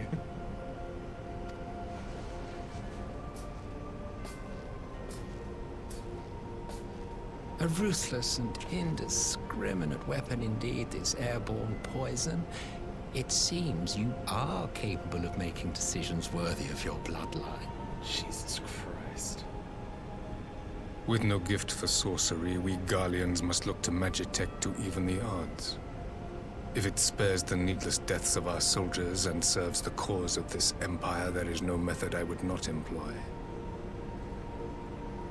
So what's Varus's cause for the Empire? What does Varus want to do with the Empire? Because again, Gaius objected to this stuff because his idea was conquer and conquest, not extermination. So what's Varus's causes? Like, what does Varus want to do with the Empire if he's willing to lay waste to places that he's trying to invade? What does he actually, like, what's his goal? What does he want to achieve by using the Empire's might? Because we haven't really gotten that from him yet. How very noble of you.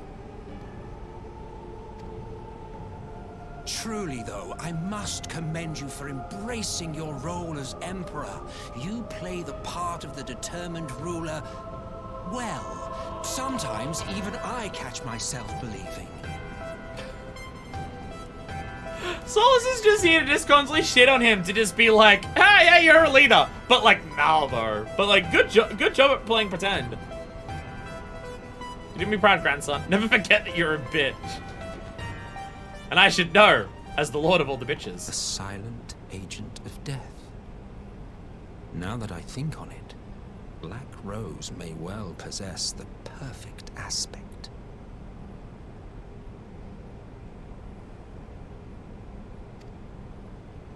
Slowly but surely, the deluge of light has worked upon the ether here in the source, and the gas should be most susceptible to its influence.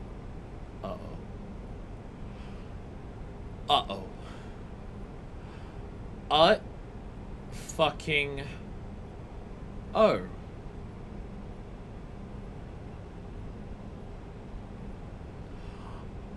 Uh-oh. The Black Rose is the trigger. The Black Rose is a trigger for a Calamity. Uh-oh.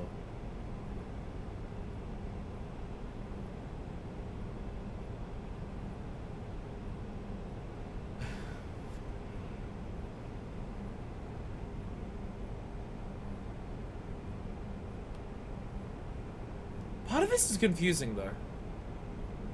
There's one aspect to this that I'm confused by. The Deluge of Light has worked upon the Aether here in the source. Is that the thinning of the Aether? Is that what that is?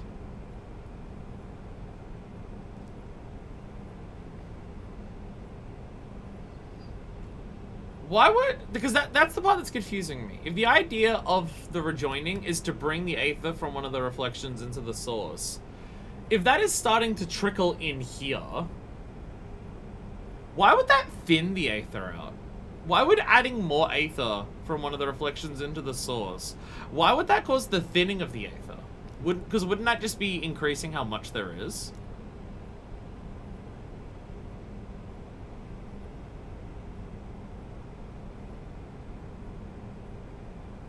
That's that I can't quite work out why that's the case. Well, I shall leave you to your own devices. Go forth and bloody the land with your grand and glorious war. This is just concerning because it means that we're building up to another Calamity, like, literally right now. If Black Rose is going to be the trigger for it, then that's gonna happen, like... It's gonna be far away. They say that it's gonna be ready for the offensive. That's, like, really soon. Like, we're on the cusp of it happening, like, in a week. That's deeply concerning. While you do what, precisely?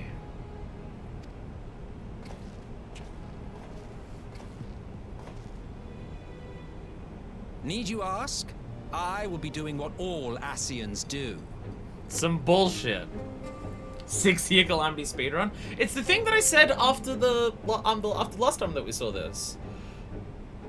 In an ironic twist, Louis Soir helping to prevent the effects of the last Calamity so strongly has led to the fact that the position, a group having enough power to cause one Calamity survived that Calamity, which has not happened before. So it means they can cause another one really soon afterwards. Because, Allagan caused one of them, that Calamity destroyed them. Amtapor and Mac caused a Calamity, that Calamity destroyed them. The Gallian Empire caused a Calamity, and we prevented and saved a lot of people from dying, but it also means that the Gallian Empire survived it. So they still have the means to cause another one, because they've still got all of that built-up Empire strength. They don't have to wait for an entire astral era to slowly build up another one. I am well aware that your kind exists only to usher in the next Calamity. But you seem oblivious to the harm your singular agenda causes to the Empire.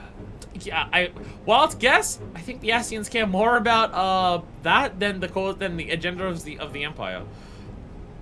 The agenda of the Empire is to cause calamities.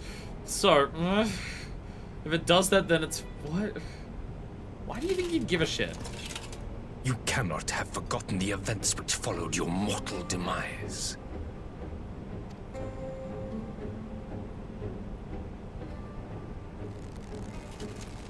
Our homeland was plunged into civil war for your failure to name a successor. The edifice you so carefully constructed was but a hair's breadth from collapse. Why didn't you name me Emperor, Granddad? What the fuck? Are you truly so naive? You thought me oblivious to the consequences of a departure so painstakingly timed? It was by design? Varus, bro. Varus, how are you so stupid? Obviously I died when I did on purpose. Are you fucking stupid? Varus! Varus! How are you such a fucking idiot? Varus, how are you so fucking stupid? By the way, congrats to Clone for the wrap and salad. I had a wrap before stream, and I'll probably have a wrap during my stream break as well. It was by design! Did we care about chaos? God, you're so fucking stupid, Varus. Varus, you're so fucking stupid. Well, of course it was. Though I will admit the resulting panic exceeded even my wildest expectations. But how can you be surprised? Throwing the world into disarray was the very purpose for which this nation was, as you say, so carefully constructed. Why, I built it! Did you not listen to the monologue last time, Varus? God.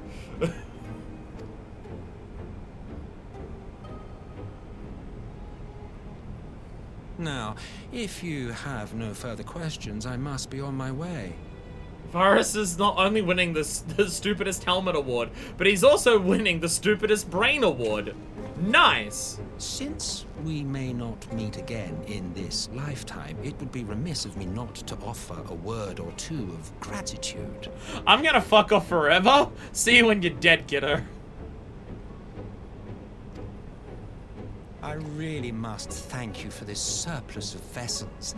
I can mold any host into my own image, but having bodies tailor-made for me in this fashion is so much less tiresome. So Varus decided to do this.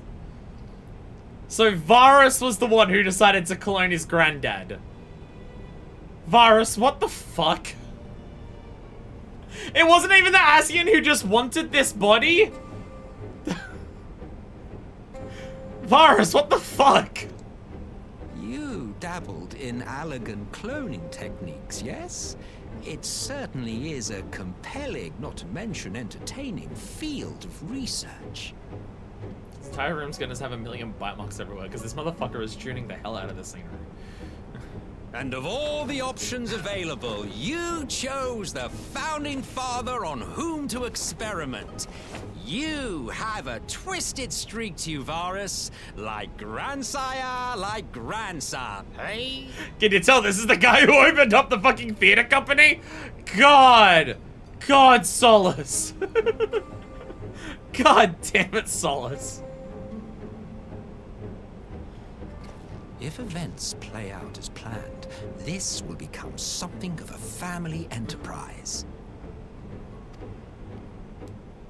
You will be the capstone of this world, I the anchor and shard, and together we will give the lie to this star's fraudulent existence.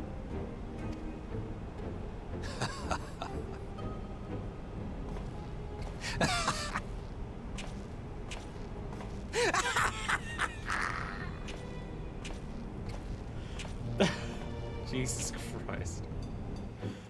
I'll call him the first and best emperor. This will be a good idea for me. It worked great for Alog. Get this man an Academy Award.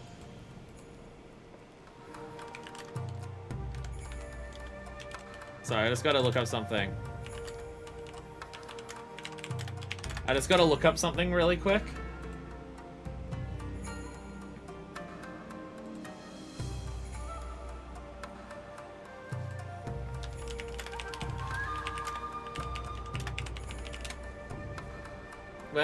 Where it is, there we go. There we go. I can sum up Varus's entire character arc, which is basically this is a favorite character for a ton of the player base. No! Gay bitchy granddad who's a theater major. I'm not surprised at all. I'm not surprised at all.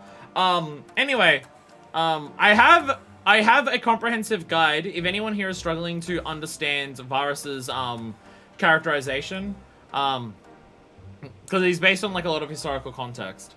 So if anyone is struggling to understand Varus's characterization or the motives behind all of his plans,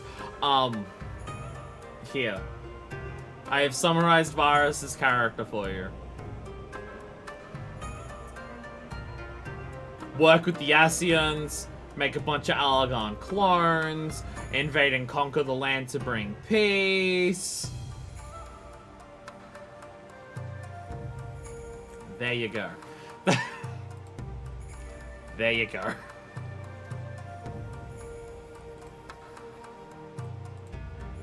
And that is Varus as a character in its entirety.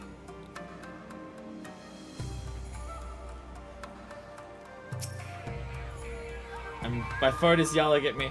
My phone, is someone sending me an edit of? Is it gonna be an edit of that picture?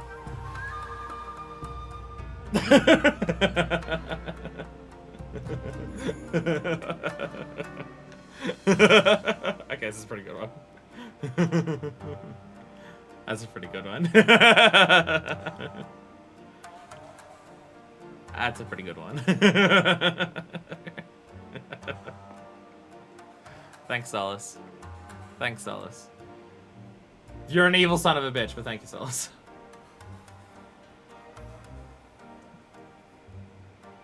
Thank you, Solus.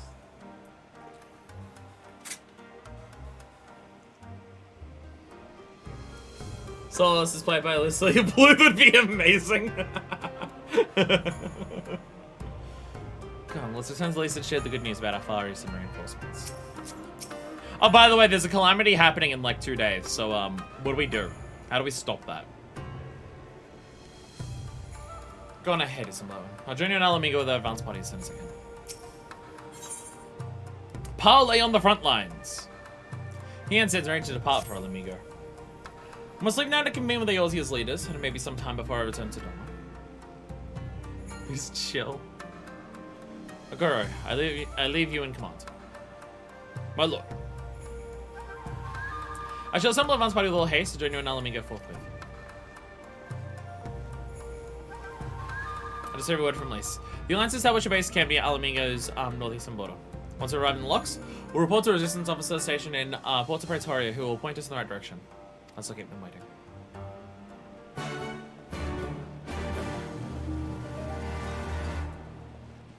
Alright. To Porto Pretoria. Again, we have a Calamity happening in like 2 days. What do we do? What do we do? What do we do? See, back in patch 3.4. Back in patch 3.4, my suspicion was the idea was going to be, hey, Senpai, hello, heyo, hi. Yeah, I was thinking that the plan to do a Calamity would be to fill the first with a bunch of light. Just absolutely flood it with a bunch of light. And then wait for us to, like, draw a blade of light to take down another Ascian the way that we did for La Habrea and stuff. And then once we do that, we're controlling all of this light into a single moment. And then, raw! And that would be the trigger for it. I thought they were going to trick us into doing that. Nah, they're just going to use chemical warfare. They're just going to use chemical warfare. Fuck yeah. I wonder that's what the pre-order XP item is going to be in this time. Pre-ordering should represent and Walker gave an earning for XP boost to catch up with expansion starting level, but if I recall correctly, Stormbloods was a ring. Oh, hello. Hi. Hi, Averill. You got a new coat. You got a new coat. Hey, and you're bunny now. And you're bunny now. Hey! Did you Fantasia over this Averill to look like your main Averill? Hey! Hey! This is Averill from the European server. And now it matches instead of being that. I found a Fantasia on one of my retainers. Nice. Well, that is commitment to the bit. Thank you for doing that. Damn! Bye, Ellis and Averill. Welcome! Fiora Averill. Hey. Show off, hell yeah. That is pretty dress. That is a pretty dress. I love the hair coloring that you got going on. Wow. That's Phoenix. I love the hair coloring that you got going on. The gray leading going into the brown. I like it. I like it. Probably though, for everyone you for finishing AR you forgot about. I can't imagine a reason that I'd ever use mine. I'm too in love with the Manifest Ever Changer. Someone else had an earring. AR had a hat. I think Evanswood had any XP boosting equipment. I mean, you can get the hat that's the feather, but that's the recruiter campaign, not the pre-order expansion thing. Here you are again, ready to fight the same foe. You'll not be anywhere else. This conflict concerns us all. Come what may, we cannot allow the Empire to regain its grip on Alamigo. Here, I think we found the guide list mentioned. Go there, Betha. One enemy soldiers survive thanks to these brave birds. I think they deserve extra feed rations for a moon or two, don't you think? The Justice skin time exactly one tick and then gaslight everyone to thinking it's exactly the same. I remember seeing a ring, but that was XP boost from 1 to 60. I will actually be pre-ordering Dawn Trail, so I'll actually get that. So I can get Viper up to 100 immediately. Not that it'll matter for me, because I won't be, like, entering level 91 content for a while, but, you know. It would be nice to do Viper, because Viper's cool. So there's that. Oh, you must be the Silent Party I was told to look out for. If you'll follow me, I'll take you directly to the Alliance headquarters. Except the Resistance fighters to Alliance headquarters? Alright. Who's ready for everything to go well? Because Dawn Trial still use the Manfina earring as a glam, it's so pretty. I have seen some of those pre-order items that I'm just like, oh, but aesthetically I really like that. I wish I could have gotten it. I've seen any order stuff for Dawn Trial yet. Comes out in like 8 months. Hey everyone. Welcome back, you two. Greetings, Lord Hien. Glad you could join us. We want to change like minor things, so maybe a patron go, but I don't know, not enough to use of a Fantasia. The only things that I would change about Minifus would be like face scars if I wanted to have a screenshot of like what she was like canonically before Rolga's Reach or anything like that. But you can change those with Genderline. Will Minifus get breast reduction surgery because it's too difficult to have boobs that huge for combat? Or will she get breast increasing surgery to get bigger tits? Because she wants to be even hotter. It's the only reason I can think of that I'd ever use a Fantasia. Glad to be here. I would have come sooner, while our own defense is not in question, but I am pleased to report that our soldiers are assembling for deployment to Alamigo as we speak. We're grateful for your support. Thanks to the efforts of our allies, it won't be long before we've established defensive positions on this front as well.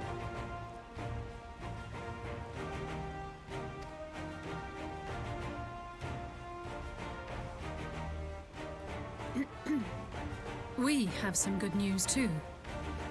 Alphino has come back to us. As for the bad news... Yeah.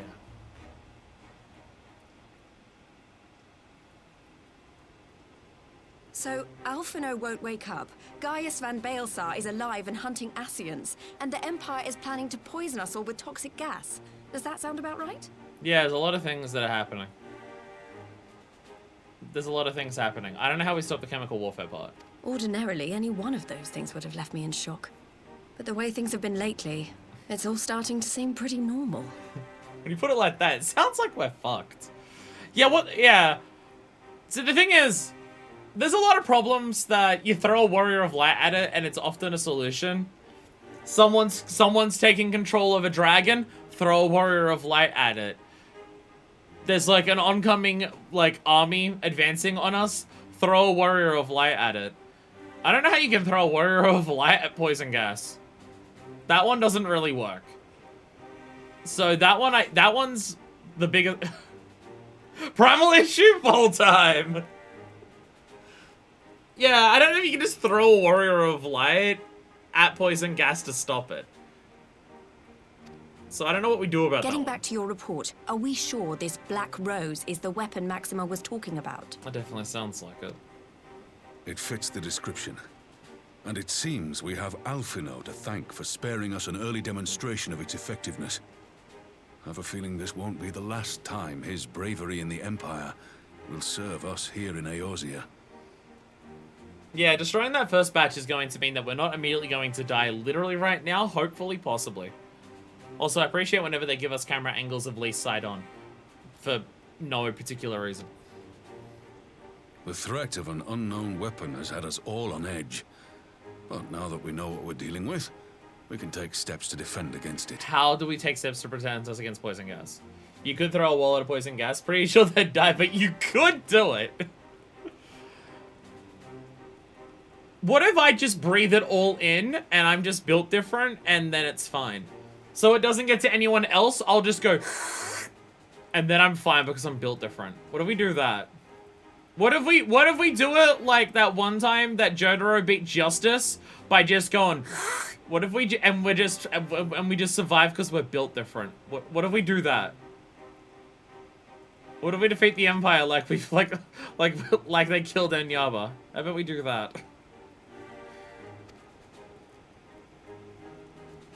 As for I don't Gaius, want to bless a cat, poison I'm gas. not sure what to think. Am I happy he's One way to alive? test. Not in the slightest. Am I happy he's hunting Asians? Aye. I'd have to say I am. You know what, Raubon? You know what, Raubon? The correct take to have on Gaius. Throw a wall at poison gas, full dice. Damn, that usually works. Any other ideas? Yeah, okay, that's the one where I was just like, I can't just hit the gas hard enough with my axe. I would kill the gas. Don't point out that Miss Dragon was literally a Dragon Man and missed, and I hit it with my axe hard enough that it died.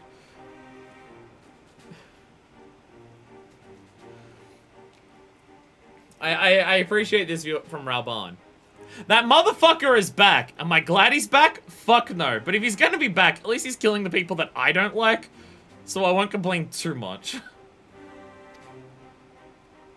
Oh, speaking of Garleans you didn't expect to see, we have a tale of our own, as it happens. When we sent envoys to the Imperial Army to request talks, they returned with the message that Varissos Galvus would be attending. So we're just gonna talk straight up to the Emperor. Can I kill him? Let me kill him. If you put him in the same room, if you're gonna let me in the same room as him, can I kill him? Can I just kill him? I'll do it. I'll kill him. I can easily do it. I can kill him. I can do The it. Emperor himself. Well, Varus did sanction the Popularis peace mission. But knowing that an Asian walks in his son's skin, I do not see how we can trust him or anyone from that nest of vipers. Oh, Vipian's a Gallian job. Oh. Oh, Viper's an upcoming Gallian job. Okay, cool. The Alliance would proceed with Sorry, I'll take the negotiations seriously, regardless, if only to give ourselves more time to prepare. We do, however, require your cooperation. We're gonna filibuster a war. Can you help with that? Right. Yes. So, Good as camera a in this condition for the talks to go forward, the Empire has requested that a member of the Scions be present. There'll be a representative from many of each us Alliance left, nation, so- of course, but I'm afraid we have to ask that you come along too. So you want me to kill him? Filibuster? No.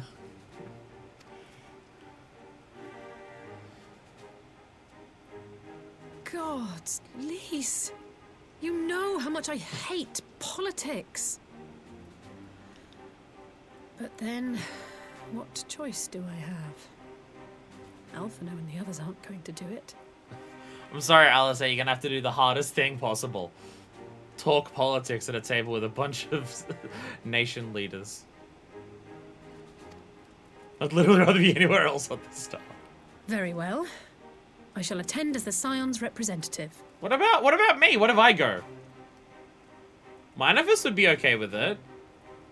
And also it means I might get to kill Varus. Let me do it. It'd be so easy. In case you're wondering why I didn't ask you, the Empire also requested the presence of Eorzea's champion. Oh fuck, they want us both. Okay, fair enough. Okay, fair enough. Oh, because that's just because he's jealous of Alice. That's how we wake up Alphino. Oh, Alice, you get to go and do peace negotiations with a bunch of leaders of all the different city-states? Damn, Alice. Immediately just jolts out of his sickbed. Okay, so the reason that I'm not going is because I am going, but I have to go as a separate category, because I don't count as a Scion, apparently, here. I'll be there. I have to be fond of politics. I'm best friends That's with settled Alphino. then. We don't know what Varus means to bring to the table, or why he wants you there, but having you close at hand will make all the difference. Yeah, because I can kill him! Because I can kill him! You know, I don't know what Varus is bringing to the table, but you know what I'm bringing to the table? Varus' head!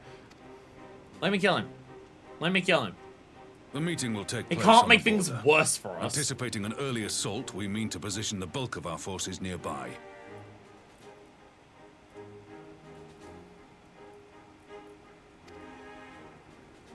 The Alliance leaders should already be on their way. Once you're ready, we can head out and join them. Let me kill him. Please? I'd appreciate it. Also, gotta say, I need the leaders of all of your nations to come together and meet me here. Doesn't feel like a trap at all. Doesn't feel like a trap at all.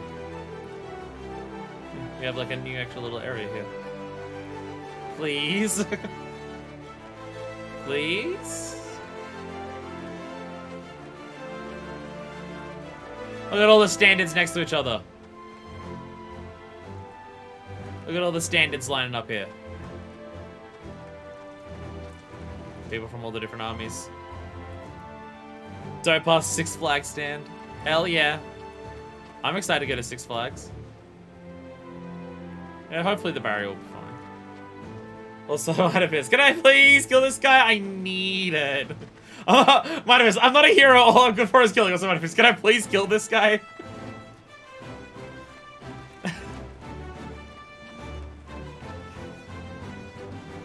It's Varus. I don't think we're gonna feel guilty about killing him.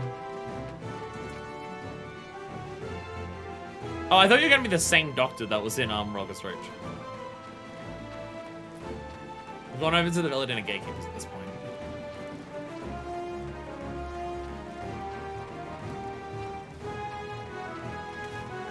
I just think if we kill Varus, it can't make things worse, and it might improve things. Midavis can kill some dictators. As a treat. Charlene cannot negotiate peace with the Empire, rather doubt war can be avoided here.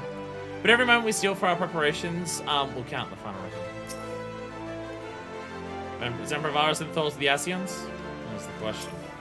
I don't know what Varus' actual goal is. He goes off at the Asians for doing things that are against the Empire's goal, but I don't know what his goal is. And also he expects the Asians to care about something other than the Calamities, so he's a fuckwit.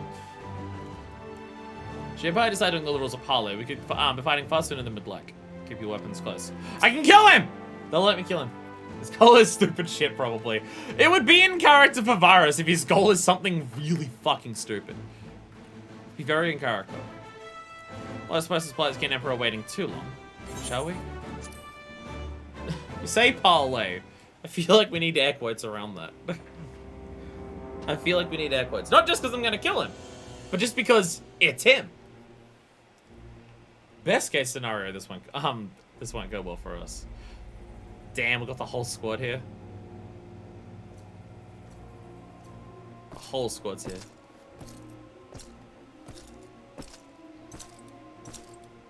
Last time most of this squad was here, we lost Thancred, so...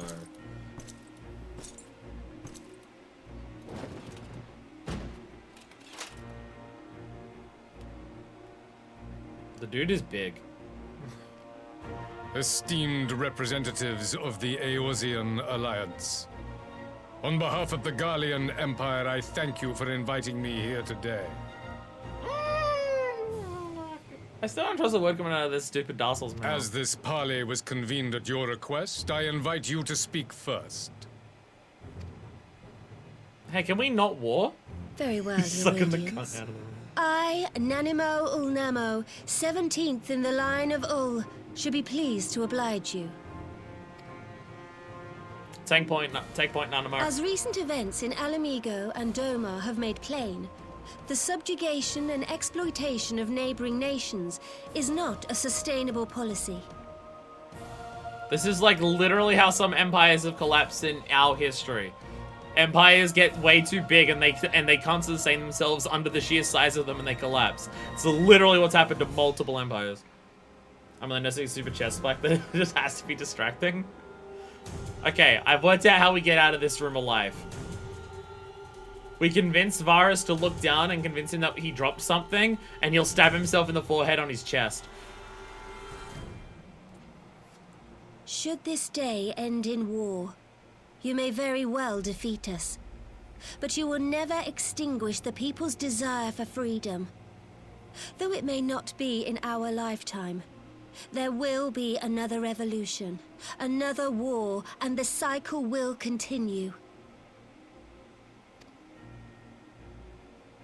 Doma has entered into a concord with the nations of Eorzea, a partnership wherein we recognize one another as equals. Garlemald could be afforded similar treatment. You need only set aside your ambitions and join us in paving a path towards peace. It's not gonna work, Nanamo, but I give you props for trying. I mean, we're filibustering, so we know none of this is gonna work, but I give props for Nanamo opening with this, just being like, hey, why? So many people are dying, and it's like entirely your fault. Knock it the fuck off.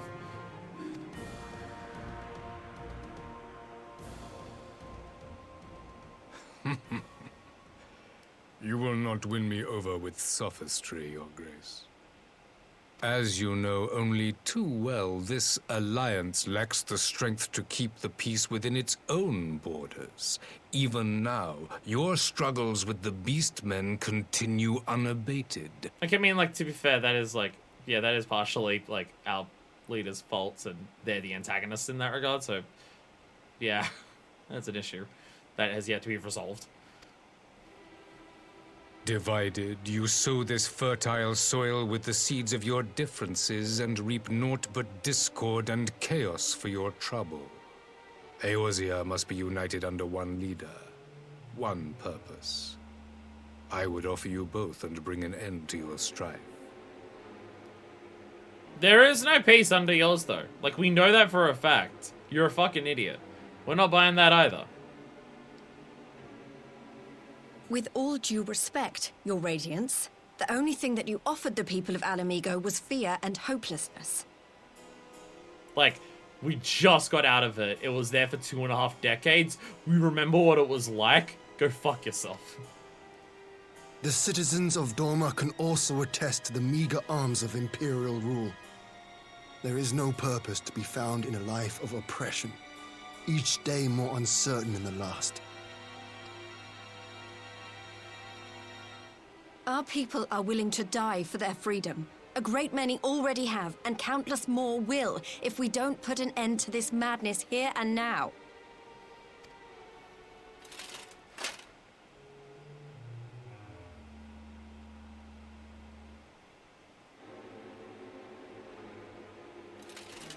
We brought order and stability to your lives.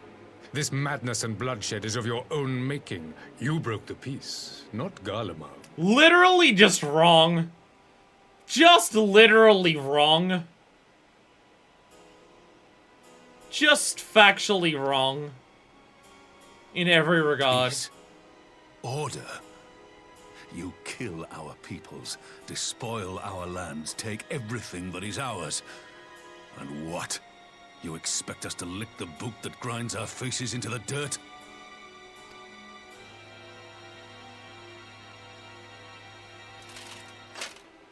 I expect you to weigh the costs. To recognize that countless lives have been lost on both sides in pursuit of a greater good, and to not squander all we have achieved in a fit of petulance. Bro, you're the oppressor, you're invading other places, you're the one trying to conquer and shove people out of their homes and other places. It's entirely you. You're the one who's doing all of that. Anything we do in retaliation is, like, not even slightly close to comparable to what you're doing. It's entirely you. Go fuck yourself. I appreciate that our characters aren't trying to appease him by just, like, going, you're right, but what about instead? They're just like, fuck you! No, you're an oppressing imperialist regime. Fuck you. You're horrible for our people. Nothing you can say is going to change how true that is.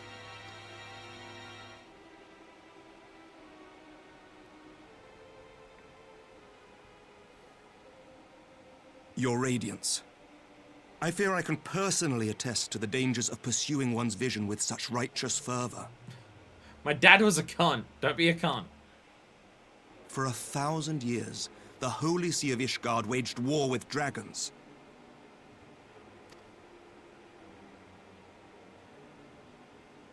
A 1,000 years of sacrifice, of sorrow and hate, in which we bathed in the blood of friend and foe alike. Had it gone on any longer, we may well have drowned. Yet we have chosen to raise ourselves out of this bloody spiral, and have since made peace with our former enemy. So I understand. No doubt the dragons were more receptive to your overtures in the wake of their leader's demise. To be fair, we killed our leader first. What about... Yeah. Yeah. Yeah. We're doing this at a time where, We're doing this at a time where you realize that there's a lot of people in our world who would be siding with Varus in this conversation. And a lot of those people would call themselves liberals or leftists. So there is that. There is that. And, yeah. Yeah, we killed our leader who wanted to continue the war forever. We did kill Nidhogg first, so our fault. He came back to life. True, we did kill Nidhogg first. Which was a mistake. We should have killed Thordon first. It was a mistake that we killed Nidhogg first. Thordon should have been the first to die. That was a mistake.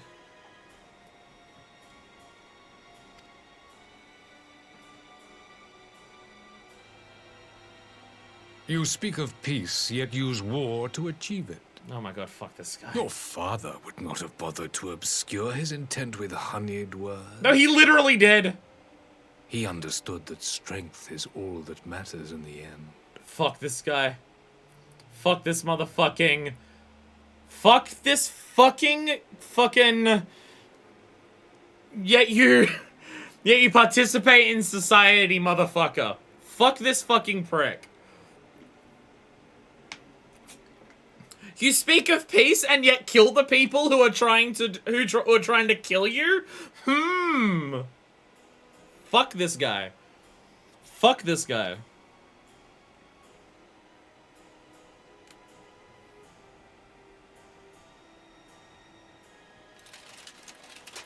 Without his clarity of vision, I can but wonder what will become of Ishgard and her people. God, I hate this guy so much. God, I hate this guy so much. There was a time when Garlemald, too, lacked a leader of conviction. Weak and unable to wield magic, we were at the mercy of the strong, from whom we sought refuge in the bitter cold of the north. Yeah, and that was a bad thing. Creating an Imperious Empire in response is not the correct answer. Were it not for the discovery of Ceruleum and the subsequent development of Magitech, we might never have gained the power to take back that which was rightfully ours. You didn't go back. You didn't go back to fucking Rapidash and Evilus and Damascus and everything like that. From when you were actually kicked out. You didn't do that. Well, I mean, to be fair, you have conquered Rapidash, but it's not like you're moving your people back there. You're just stealing their ceruleum.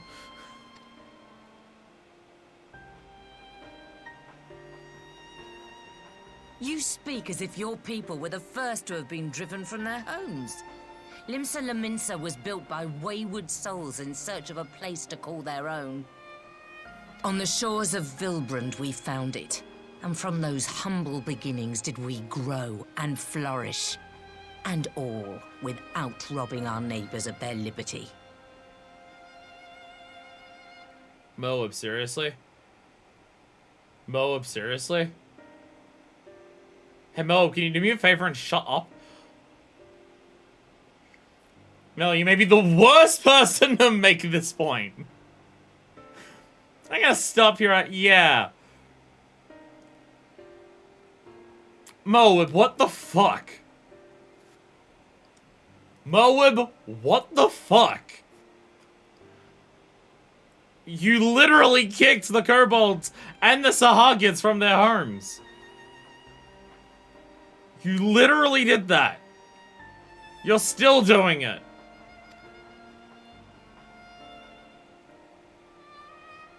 Okay, Varus is allowed So to call out said this one, the because what the pirate. fuck?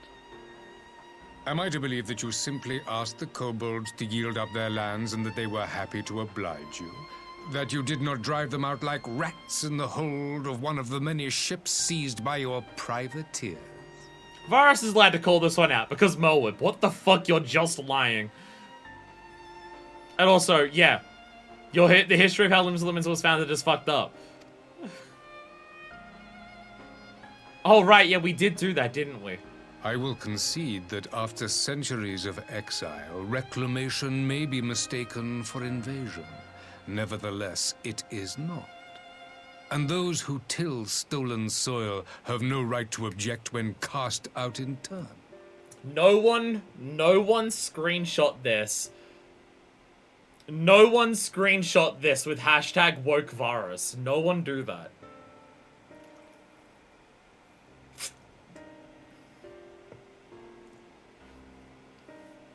This line being said by someone who wasn't an imperialist conqueror would be apt. But coming from the dude who's also doing that, what the fuck? By that same right, you have no right to complain that we kicked you out of Doma and Alamigo.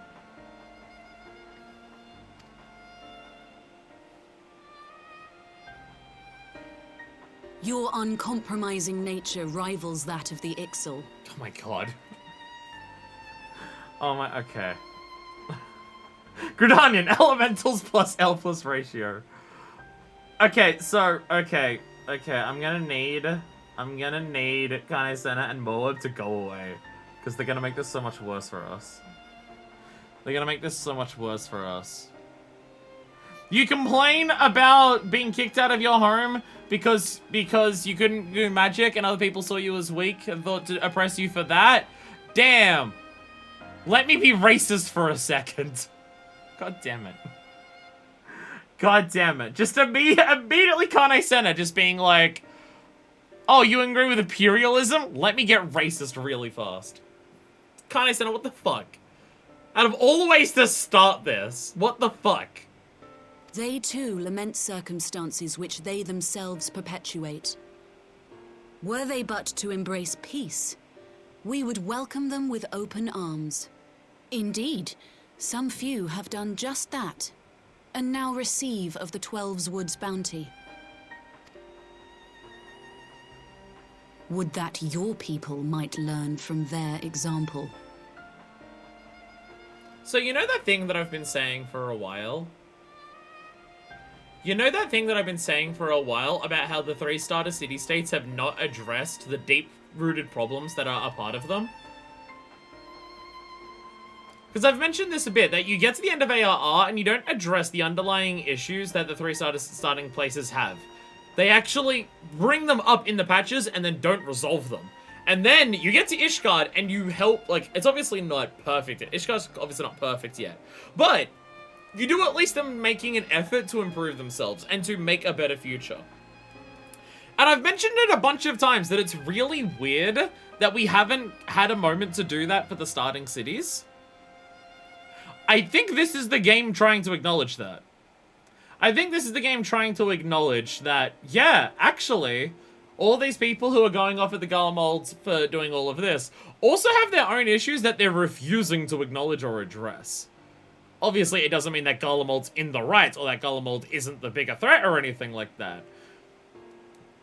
But it seems like they're finally addressing it to just be like, oh, yeah, a bunch of the things that we hate the Garlean Empire for, we ourselves are still doing, and we haven't done anything to fix that. Will this result in any of the starting city-states addressing any of this? Or are we just going to perpetually let them stay fucked like this? I have no idea. But at least this hypocrisy is actually being addressed. Again, it doesn't mean that what the Garlean Empire is saying is right, or they're saying it for the right reasons, or they're justified in any capacity, or anything like that. It's just more so showing the hypocrisy of our city-states who want to do all of this against the Empire, but aren't fixing some of those same issues in their own countries.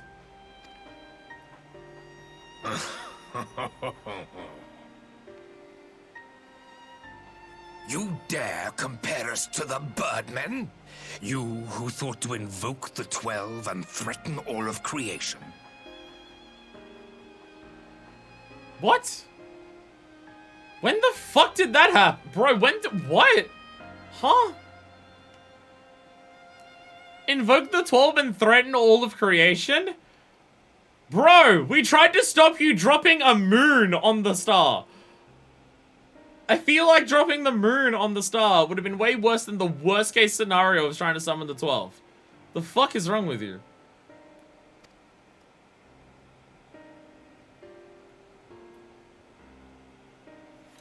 Point out the elementals are being racist. I came here in the hope of finding some speck of common ground, but I see now these discussions will accomplish nothing. Virus, you're a fucking idiot. Some of our own people are also fucking idiots, but you're a fucking idiot. In the biggest dickhead award, well, I mean, your helmet already has 2 giant ones on there, so I think you win. I'm actually not sure how, Meteor Virus was, since Solus was still Emperor during the Meteor Project. I mean, Virus still would have been high up. It was only 5 years ago. Whether Varus would have had any say in whether... I'm going to assume that Varus would have been on board with it if Varus is on board with Black Rose. If Varus is fine with Black Rose, I'm going to assume that Varus would have been fine with Meteor. Because Gaius is against those 2 things for the exact same reason. So if Varus is fine with one, I'm assuming he's fine with the other. He just may not have been tempered like Nail was. Yeah, Summon 12 wasn't enough to stop Bahamut, so, like, Bahamut would have been way worse. That would have threatened all of creation, actually. Despite what you people may believe, I am not wont to choose the sword over the olive branch. Tis but a pity men are loath to accept one without first being shown the other. Says the men creating chemical weapons of warfare.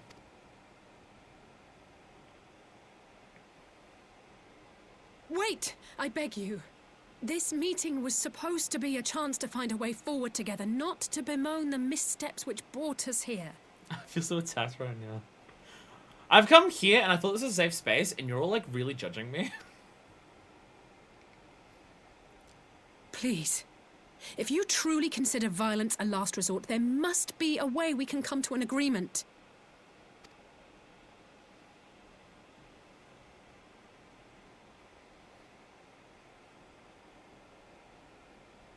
As Mistress Alize says, we did not come here to bicker over the past, but to discuss how we might strive towards a brighter future. Emperor Varus, may I suggest a short recess, that all present might compose themselves prior to beginning anew?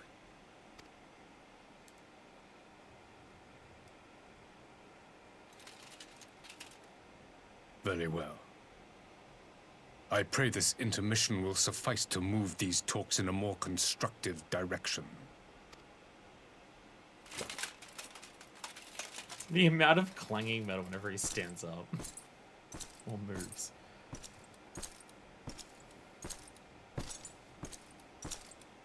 Like, he's definitely compensating for something, right? A man doesn't wear armor like that unless he's deeply insecure about something. Can I slap the 2 of you? Can I slap both of you? At least Moab. Moab gets a slap. At a bare minimum, Moab gets a slap. At absolute bare minimum, Moab gets a slap. What the fuck was wrong with you? God damn it. To show Lim's limits his beginnings are not wholly honorable, but our old wrongs do not make the Empire's deeds rights. Okay, can you do anything to address those wrongs though, or no? Okay. So I would have gathered him up so quickly. I do much wonder at Varus' decision to test these negotiations. It is when he has no intention of hearkening to our entreaties. But what then is his goal? He hasn't told us yet. He told us to talk, and then he discounted everything we said with things of various levels of bullshit or reasonable, but coming from him, it's like, fuck off. Varus would be one of the guys, the super lifted tribe, so they added fuck, so they can go even louder. Oh god. I get the feeling the Emperor is hiding something. He hasn't told us shit yet. Again, what is Varus up to is the thing that we don't really know yet. We still don't know now. Varus holds fast to his ideals, just as I knew he would. He'll not be swayed from his path. For years have we warred with the Empire, with no end in sight. A parley such as this represents a unique opportunity, and I will not squander it with bitter words. The Empire hiding things? Perish the thought. I would never do such a thing. Whatever rebuttal I had in mind was lost when Varus mentioned my father. I mean, he's certainly skilled at keeping his opponents off balance. Fire cans and the smoke trail exhaust. I'm thinking like the giant pipes that come off the top of the truck. That's what I'm thinking of. For a moment, I feared our talks would descend into violence and then and there. Also speaks of a dislike for politics, but an honest plea may very well have prevented an early battle. Yeah, but I could have killed Varus. I'm gonna go. Oh, they won't let me do it now. He's in the back room, and they won't let me do it now. But I could have killed him. Phew, this is really not my forte. After his Radiance's little performance, it was all I could do not swear at him. I also don't know how I ended up playing the Mediator. I just asked myself what Alphinaud would have done. Tried my best to do the same, and by some miracle it worked. But there really is no common ground to be found with that man, nor do I think he looked for any. So the question becomes, what did he come here to do? Because you may be certain it wasn't to make peace. Whatever it is, I can't make it out. Not yet, at least.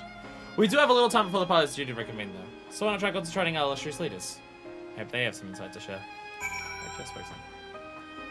This fuck-ass 10. I want to speak to Hope again.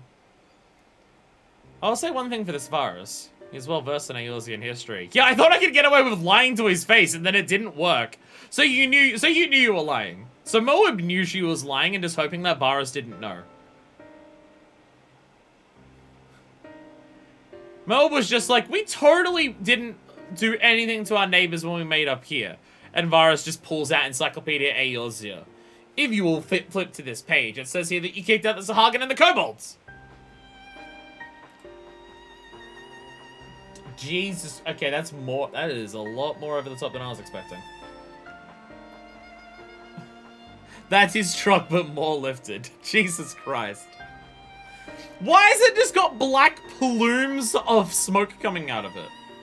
What the fuck? Don't Google why it's called Skull Valley. That's one of those fucked up parts of the, of it. Again, the fact that we just leave the ARR areas as fucked as they are, and, like, just bring up that the history is bad and not do anything to, like, help fix it is concerning. His interest in our affairs is that of a beast in its prey. The Conqueror would know his enemies. All should know their enemies, if there's much more we do not know of the Empire. And it's up to us to change that here and now. Ha! You know me, ask the Emperor himself. Well, maybe there is some wisdom in that. If we can skirt the storm of his displeasure, we may yet come to our answers. I mean, it does mean sailing close to the wind. Because I like making liberals mad. Only reason to have those smoke towers? Yeah. Yeah. 12, have mercy. But for Lady Alice's timely interjection, we might have come to blows at the negotiating table. Emperor Vara has left us a great many options. Is unconditional surrender all he will accept, do you think? He arrived, I'd have said yes, but having heard him speak, couldn't help but think he came with some other end in mind. Exactly, he's building up to something, I know it. How then should we approach the rest of the parley? Have you anything to say, Warrior of Lights? Say nothing of Xenos or the Asians. Yeah, if we accuse him of stuff, he's not going to say anything. Ask Varus to explain. I think just being upfront with him is going to... If we just ask him, what are your goals? I think that's going to be the best way forward for us. He's building up to some bullshit. You believe he's more apt to reveal the truth if we put him at ease? Maybe you are right. Thank you, Enlightenment.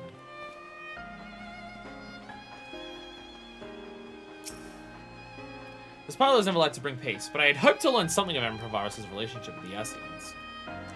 As did we all. Yet if he is in league with them, it's not like to volunteer the fact. And if he is not, how much weaker would his position seem for their presence? If we were to approach that particular subject, well, it needs to be subtle. Well, that I knew more of the man. Even indulge me, Lord Hien. You received an imperial education, did you not? Is it true that the Emperor's will is considered absolute? There is no high authority in all of Garlemald, nor else in the heavens come to that. Veneration of the gods is forbidden, the only worship permitted being that of his Radiance's own person. That sounds suspiciously like a religion in itself. I show you disdain for their hypocrisy. Even as they denigrate the idea of faith, they revere their leader with a further others reserved for the divine. I love the idea that it's just like, all of them are doing all of this praying towards their leader and everything like that. I love the idea of them just accidentally summoning, like, Solus as a fucking primal. I love the idea that it's just, like, because they treat their own reverence for their leaders so heavily and so much like that, that they just accidentally summon Solus as a primal. Because it's just faith in crystals, it's all it needs. It would be very funny and very ironic. Wouldn't be good, but it would be very funny. Yeah, Varus said cool and sexy. Those Ascians. I mean, 7th Astral or Umbral era, I never remember how the eras work. Umbral is when the disaster first happens, and the Astral is when everyone decides that the problems are fixed and fine. Which, we declared seconds before we heard Bahamut roar. So it may have been a bit presumptuous. Much as Cute King Mog Mog. Also thought on, I guess. This is a flaw common to much of the doctrine they fed us. Logical on their surface, perhaps a contradictory upon closer examination. I wonder if a discussion of the various discrepancies might prompt Varus to reveal something.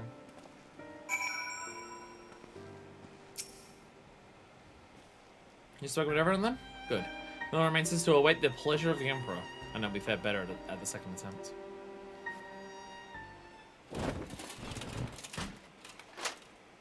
Now then, who would have the floor? Alright, which one of you fucking shit is gonna start talking some bullshit at me? Before we resume, I wish to offer you an apology. After you graciously accepted our invitation to discuss an armistice, we have done naught but rebuke you at every opportunity. I believe I speak for all of us when I say we are deeply sorry for our discourtesy. Nanamo is playing the politics the best out of all of them. Nanamo is by far doing the best politicking here.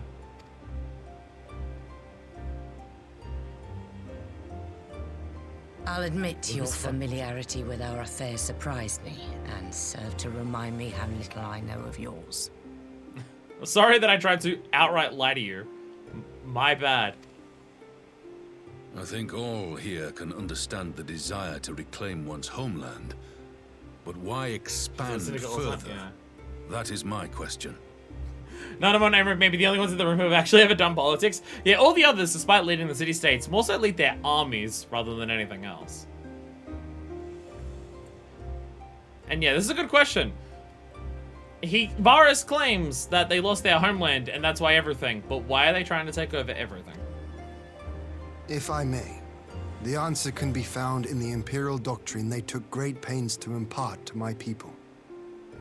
Recognizing the threat icons posed to the world, Solus Zos Galvus decreed that they were to be eradicated. To this end, he began a campaign to unite all lands under the Garlean banner. Or so we were taught.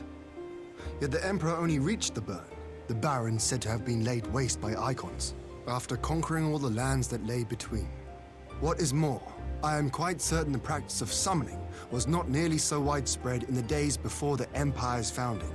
Again, if the whole claim is to stop primals from being summoned, then people want to summon primals when they're being threatened. So going around threatening everyone doesn't work. When you put it like that, it all starts to sound like an excuse, doesn't it? But to distract from what? Why are you really waging this war?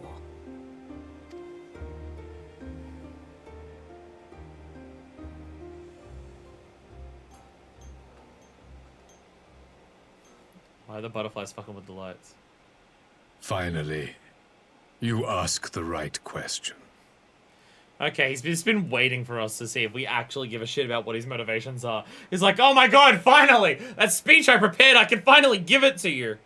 I can but hope you heed mine answer, and at last accept the righteousness of our cause. Doubt it, but alright, give it a try. My goal is this. To return the world to the way it once was. The way it was always meant to be. So you actually agree with the Ascians? Does he know? Does he know? What if you don't survive? What if everyone dies? Calamities are kind of fucked. So he does straight up agree with the Ascians. In doing so, mankind will be made whole once more. He just straight up agrees with the Ascians.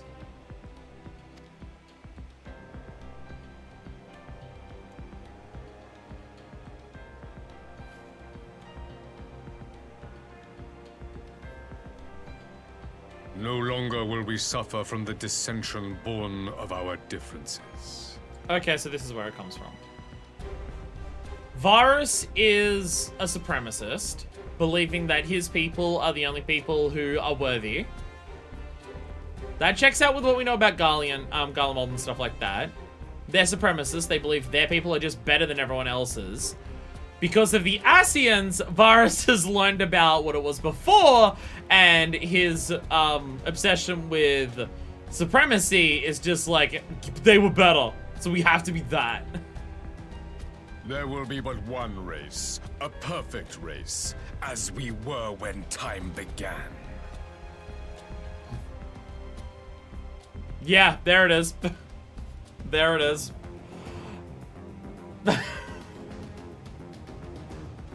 I want... That is some loaded phrasing. Real life implications. What in Rulga's name are you talking about? So he's evil. I So am he's just talking actually about full the on evil. origins of this star, of the source and its 13 reflections. At the instant of the great sundering, 'twas not only the world that was shattered, but mankind itself. Thus were we divided into myriad races, each with its own unique imperfection. Yeah, so, yeah. So, yeah, people have been shattered and stuff like that, as well as the world itself. Okay. Confirmed on that one. Confirmed on that one. So that's his thought process, then. If I go through with all the rejoinings that the Ascians want to do, everyone will rejoin in of themselves, and then the one true race will be there. Okay, so Varus is just evil. So Varus is just evil. Fair, fair. That is why man looks upon his neighbor and feels fear and hatred. Why he wages war. Why he kills his brother. No, I don't think it's that. I don't think it's that. You all in your own way have proven as much today.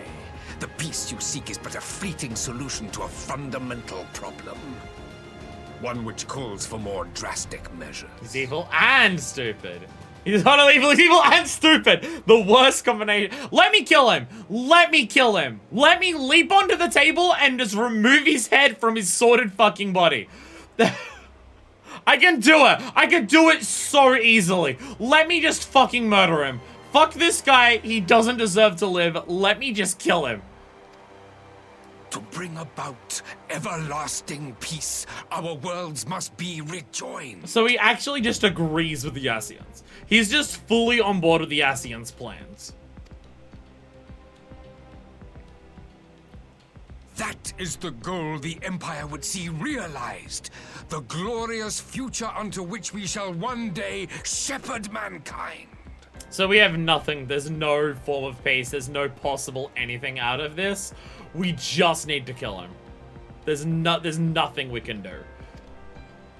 He just needs to die. A rejoining of worlds. Let me kill him. Let me jump onto the table and cut his head off. I have heard this tale of the source and its reflections before. Yeah, I had to let everyone know after what the fuck I was told in the anti-tale.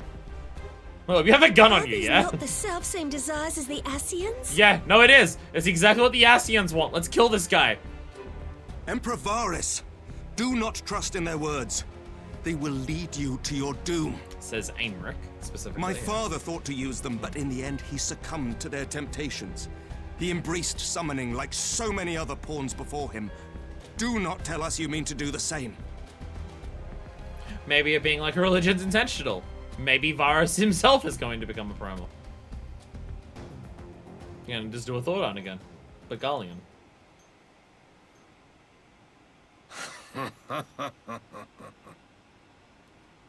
To be a pawn, free from the burden of choice, would be a blessing.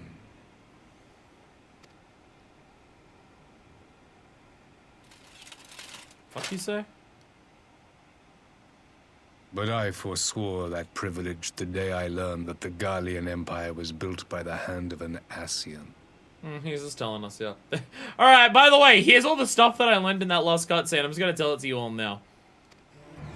What? There it is. And now it's confirmed for everyone. Yes. My grandsire, the former emperor, is of their number.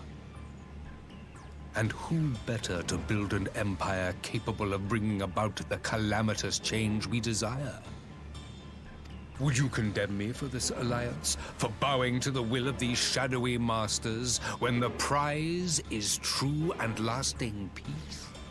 You're aware of, like, how many genocides you're talking about, right? What the fuck is the point of a true and lasting peace that's built on the back of several genocides? Fuck you, Varus. Let me kill him!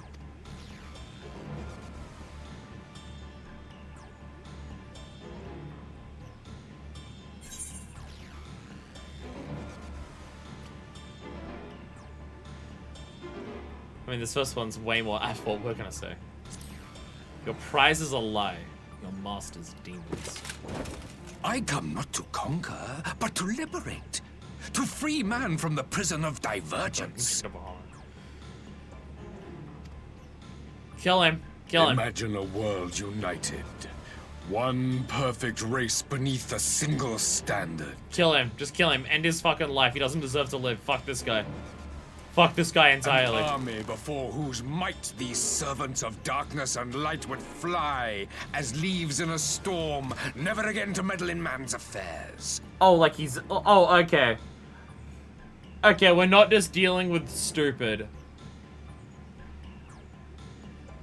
This is the most powerful stupid that I have ever encountered.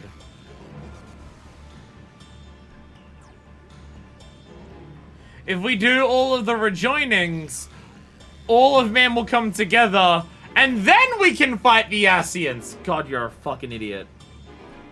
Evil and stupid and advanced stupid.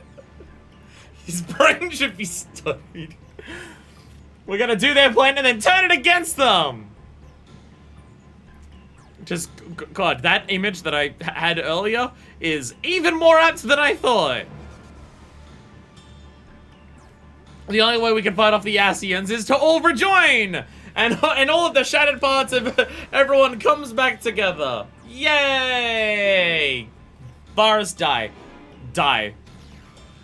We would be the masters of our own fate. Someone kill him. Someone kill him, please.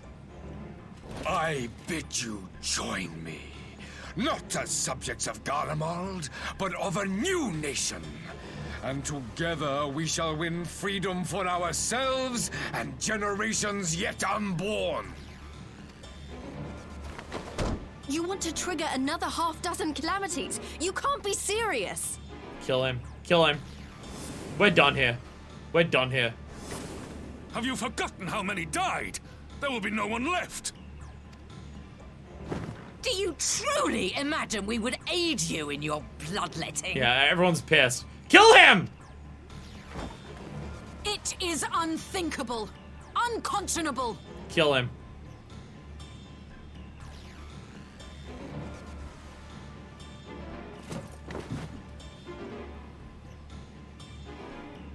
And what is the alternative? To be as cattle waiting for slaughter? I would have us work together that we might take fate into our own hands. Bro, how many assassins have you killed? Quickly, let's do a body count. Let's do a body count. How many assassins have you killed? How many Ascians have I killed? Whose plan's working better, fuckface? Into your hands, perhaps.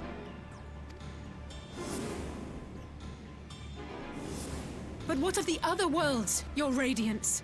With every calamity, you obliterate a star and every soul that dwells on it. Again, several genocides of entire worlds.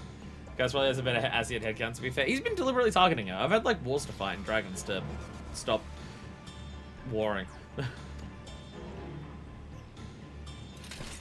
To the Ascians, we are all but tiny, momentary specks within an indifferent universe.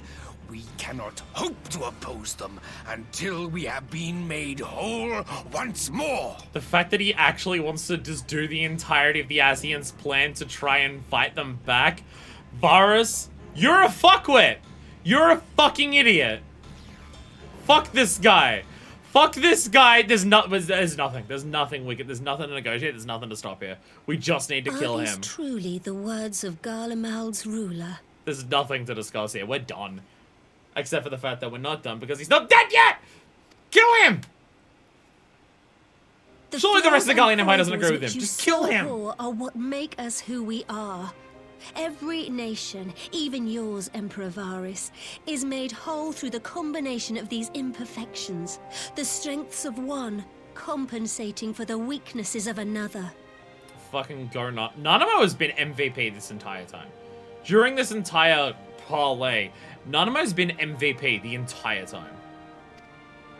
While it is true that man succumbs all too often to anger and avarice, he may yet overcome his baser instincts through the forming of bonds with others, fostering community and cooperation.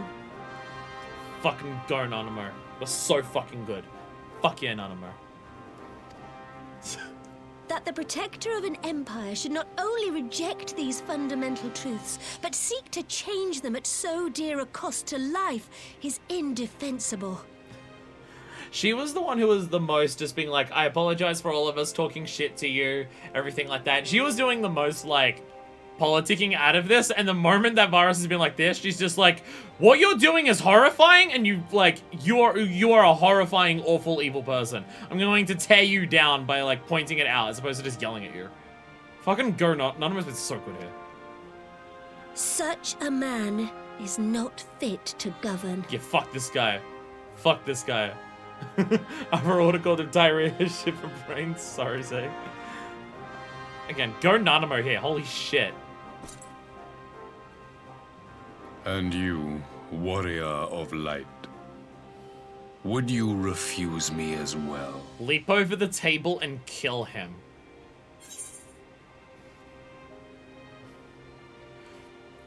Both of these are true.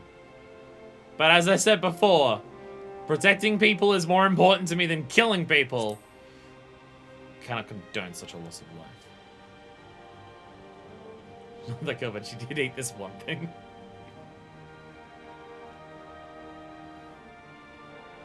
It would seem the Alliance is of one mind on this matter.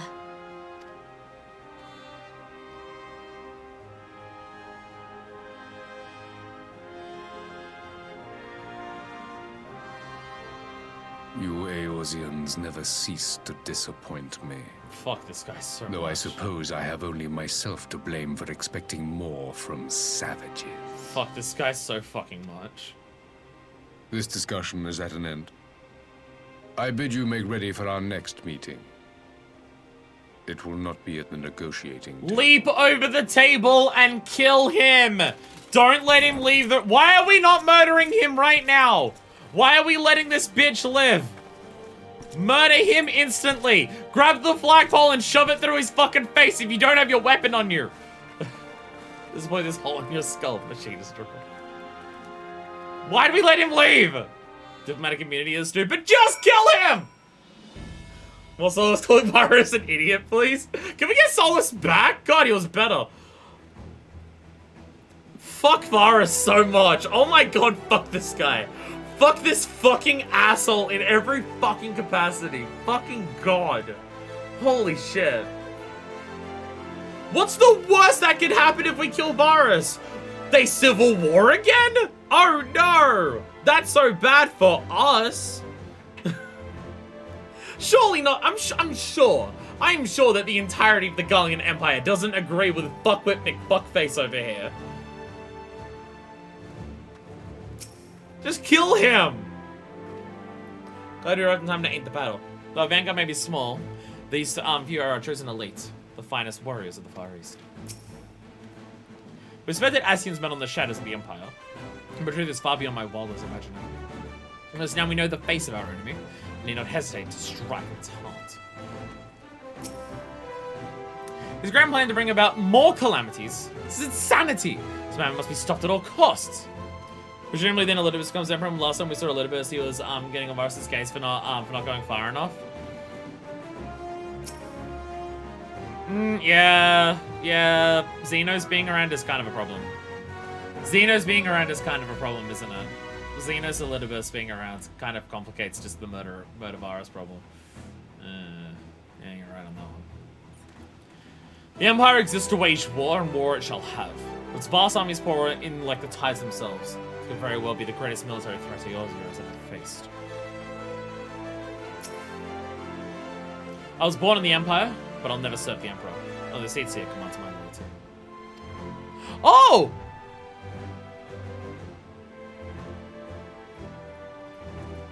We read this at like a really correct time.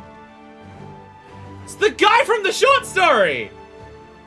It's the guy from the short story that we read like 2 days ago. Like, a while ago at this point, actually.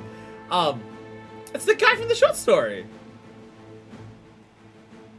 Well, there you go. There's in the short stories, if you skipped that stream, which isn't even uploaded onto YouTube at this point, because we haven't finished it, but don't worry about it, it's fine. There's a guy that Kane Senna found on the battlefield and afterwards, and healed him and brought him back, and he was one of the Galleons, but he's now sworn allegiance to Kane Senna. Well, there you go.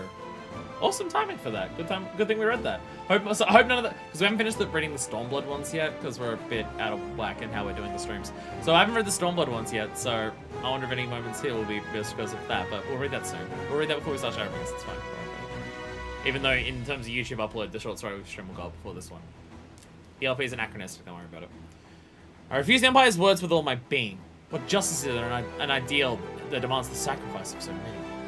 Silent Buaki. I read the Alisei one, yes. The one where she has a girlfriend, yeah. Yeah, I read the girlfriend, the one where she got a girlfriend. It explains a lot of Alisei's character arc, and especially with what's happening now. Because a big thing that happens with her and Emery is how it's not like they were attacked and Alisei just couldn't fend off. It was just a natural disaster that took Emery away from her. Which is that whole thing that Alisei said last time. That was the whole thing that Alisei said last time. To just lose the people closest to her, and there's literally nothing that she can do because it's just like circumstances that are completely out of anyone's control is something that just eats at her and just tears her apart. She can't handle that. She can't handle the idea that she can't do something about it. And yeah, seeing that happen with Emery would be a big part of that. Nothing we blame the Empire's true purpose, or has become an inevitability. Something like there's like curse my uselessness and that's all. Alisei's character, and also just how lesbian she is. Oh, there's no way she's not gay from that story. Like, they don't say that she's dating Emery in that story, but she constantly talks about how she's got a beautiful, gentle smile and lights up her room and everything, so yeah. Alisei is very much a lesbian. She's definitely the type who always needs something to do. It hardly matters what, but she cannot handle standing still. That is probably the part about her and Minifist where they get along. If your world's a woman, she definitely has a crush on you. Oh, no way, she absolutely does. Absolutely. Look at the way she talks to us, she absolutely does. There's no way that she doesn't. But yeah, that idea of always needing to be doing something would very much be an aspect where her and Minifist are very like-minded in that regard. Minifist can't handle not doing anything. If it's not like strictly trying to save people or anything, she's always doing something. I categorize the idea that we try to do all the side content on streams and try to do as much side content as we can outside of that. It's the fact that Minifist just never stops. From the moment she wakes up to the moment she rests, she's always doing something. Whether some of that stuff is the closest she would get to relaxing in terms of like training physically or studying and learning and stuff like that, she would always be doing something. And just a lot of that is just the ridiculous amount of side quests that we've been doing and trying to learn every single disciple of warfare that she possibly can. And magic. I know those children myself, and their parents just have to deal with it. They ran away from home, so we're allowed to. It makes a twisted kind of sense the Empire was built by the Chaos Bringers themselves. The revelation yet battles me, but now that we know our enemies are one and the same, we have a target upon which to unleash the full force of the Alliance. And, send me to the front lines, if you please. We'll give the Imperials a taste of the Maelstrom's cannons, not to mention my axe. And, hey, Pippin! My first engagement is Flame General, and his full-scale war with the Empire. I feel some measure of nervousness, of course, but I swear I'll make Father proud in the battles to come.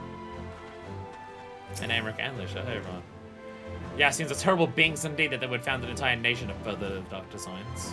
They probably also did that for Olog. So same the Empire's history is as sinister as Ishgard's own. It's a bit worse. No, you've had like 1,000 years on it. You've had about 950 years on top of the Gallian Empire, so maybe yours is worse. Temple Knights have deployed in full strength. Eosi's future is Ishgard's future, and our fates right upon the outcome of this conflict.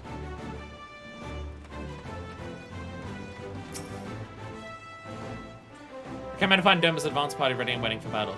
So as long as a little chat with the Emperor was, it did buy us enough time to release some of our allies to arrive. Salmon.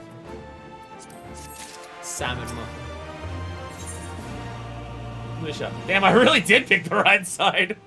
The face of war! I mean, listen to Emperor Varus' maniacal plans. At least he's ready to go to war.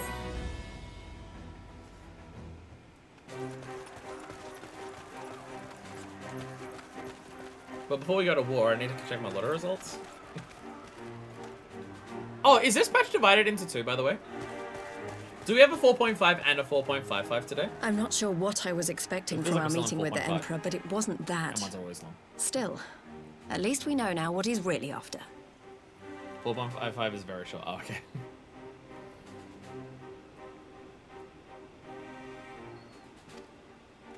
Aye, a future built on a mountain of bodies. I too want the Ascians dead, but not at any cost. The last of the reinforcements from Dorma arrived not long ago. I pray it will be enough. Given the Emperor's stated goal, this is a battle we can ill afford to lose. Yeah, at least we can go into war here knowing that it's not because we fucked up. There's no way around it. There is nothing we could have done to ever prevent this.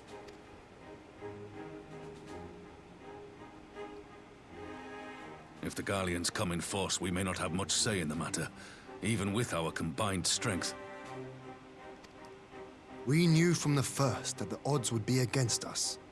But if there is even the slightest chance of victory, we must do everything in our power to seize it.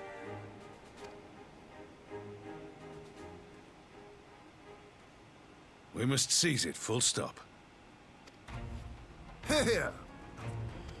This is concerning. Don't worry, you have me. I'm really good at murder. The two of you are to join an irregular unit and support the main host. I won't bother asking if you're minded to fight. After coming this far, how could I not? And for once, there's no one around to countermand me. Not that they would. Not even my brother. But we all know who really make the difference. Ready to frighten some Garleans?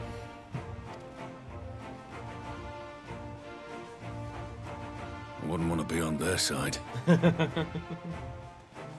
Yeah, are they aware that I'm here? I mean, me as a single person is very hard to turn the tide of an entire war. But fuck, I can get close. How many guys are gonna shit their pants today? Surely at this point, especially for the Gallians, because of how many times we've fought them, surely at this point, seeing us on the battlefield, even if they've never met us, I imagine it would trigger PTSD in a lot of Gallian soldiers. Even if they've never seen us. Just from the stories. Might I ask you to... We're akin to the face of death to them at this point. They are strangers here, and your presence would do much to raise their spirits. Dragon of Doshima energy.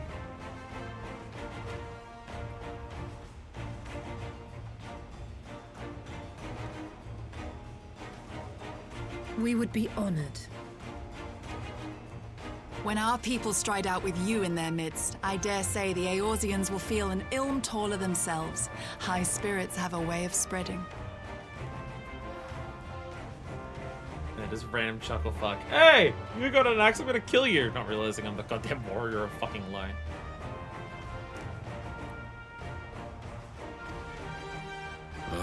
What I wouldn't give to join you.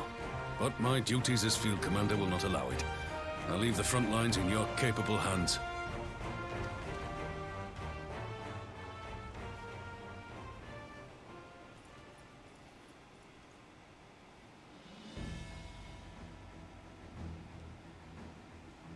Comrades, ready your arms. The hour of battle has come. May the crystal guide us to victory!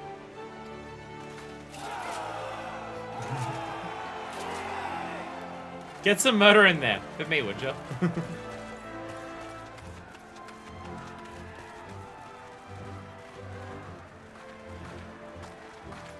Are we ready for war? Like a war of this scale? It felt like a war when we were helping liberate Alamigo. This is that, but tenfold. Since the others couldn't be here, we'll have to fight twice as hard. If Alphinaud wakes to find the Imperials have won, I shall never hear the end of it. It's strange. I thought I would be terrified when the fighting started. I should be terrified.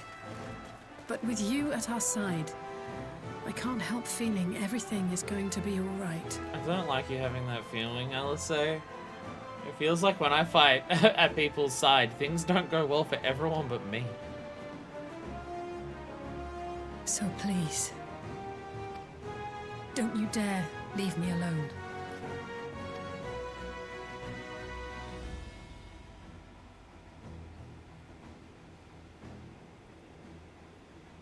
No matter what happens, we have to survive together. I think it would destroy Alice if something happened to us, especially with all the other Scions displaced right now. If something did happen to us, I think it would ruin her.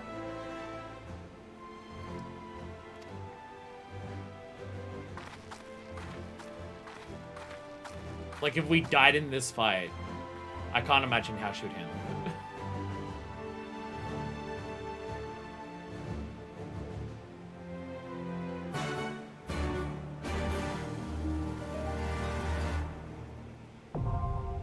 Okay.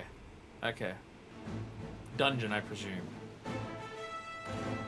Dungeon, I would presume. Oh. When you use your command and mana, I remain here on my post, but I have no doubt the front lines are in capable hands. There we go. Dungeon sponging. Alright, let's say.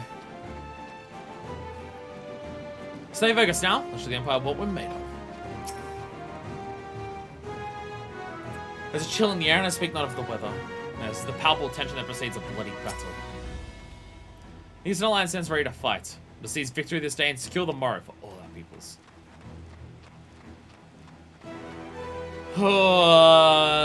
Dungeon war. Dungeon war time. Alright. The Gimlet Dark. God! God, that fucking picture! Just the picture of it! Dear fucking God! Fucking Christ. For those who dare travel twixt Aldenard and Ilsabard, there is but one path, and there is a Gimlet. A confluence of harsh terrain and aether climatic conditions have shrouded the land in perpetual darkness, and here the decisive battle for Eorzea begins. Joined by their Phyrexian allies, the Eorzean Alliance battles desperately to fight back the seemingly endless waves of Imperial troops. A bit to change the side of battle, the Warrior of Light has been called into the fray. But can they prevail in this land long since lost to the light? I do like how two of the dungeons that we've had here recently have been basically the divides between our areas and Ilsabard. One just like this. The attack on Alamigo's triumphant strike. This is a desperate war. Yeah. Yeah, this is just desperately fighting for the best and hoping for the best, and oh god, I'm not ready. Oh boy, am I not fucking ready. Here we go.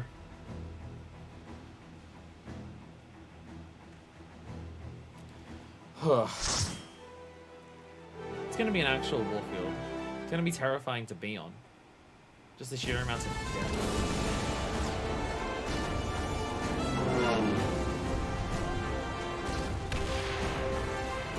Oh, I reckon it's a remix of the Stormblood motif. We get a remix of the Stormblood motif for the fucking dungeon music. The entire dungeon. Oh god, that's good. Stormblood jump rev 3 here. Yeah! Yeah, Red Mage Samurai, let's go. Oh, having this for the entire dungeon is great for the music. God, look at this shit.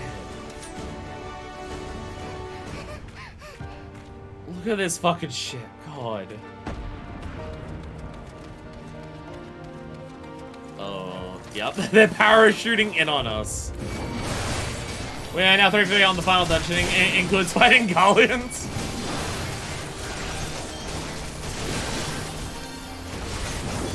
What was the final dungeon of ARR?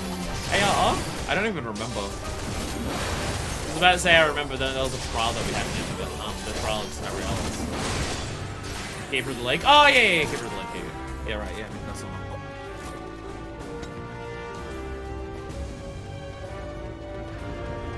Guardians have been a problem for a long fucking time. Can I pull? No, I can't. I was about to say, can I pull more for this? No, I can't. There's sand. There's bags of sand everywhere. Also, rush to get this. Alright, time to do a bunch of spins. I have tank steps on, right? I played Paladin like 2 days ago and I caught tank stands for like 2 entire pulls and I felt very bad.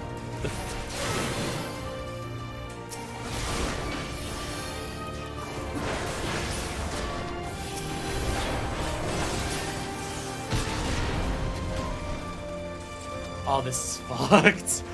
Look at this shit. Just destroyed, like, everywhere. We're in trenches, for fuck's sakes. Like, God.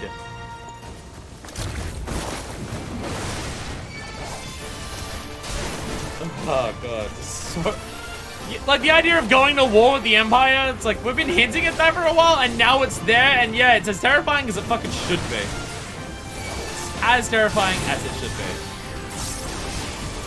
Okay. I'm going anyway.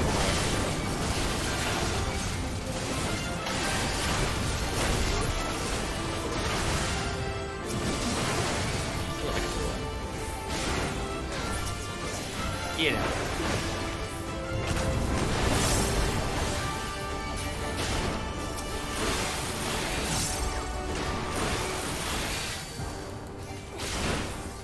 Like, we're moving on to the next expansion, and it just feels like it's fucking Stormblood, but amped up to 11, and it's terrifying.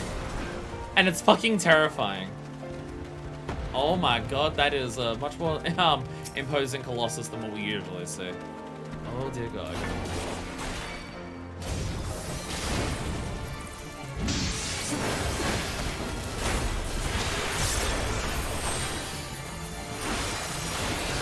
Go. Not that bad. Not that bad. Your skull is a little shielded.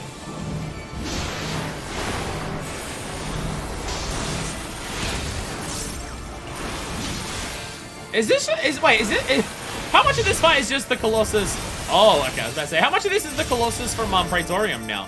No, this is a new one. This is a new one. That's new.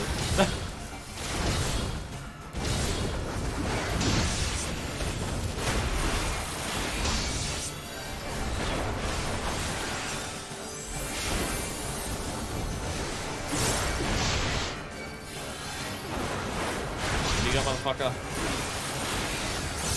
Cerulean Vent? No, the Cerulean Vent. No, it is the Praetorium is a pared down version of this. This Praetorium would have been made after this because they because the adjustments to the new Praetorium.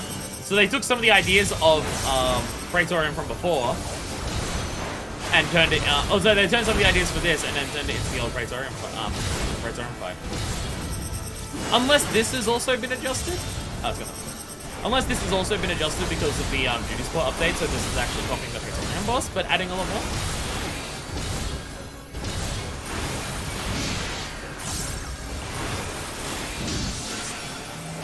Oh god. Ah, we should be fine. Oh yeah, it's fine. I was gonna say I'm concerned because I don't have any break weapon mitigation, but it's fine. But it's actually fine. It's totally chill.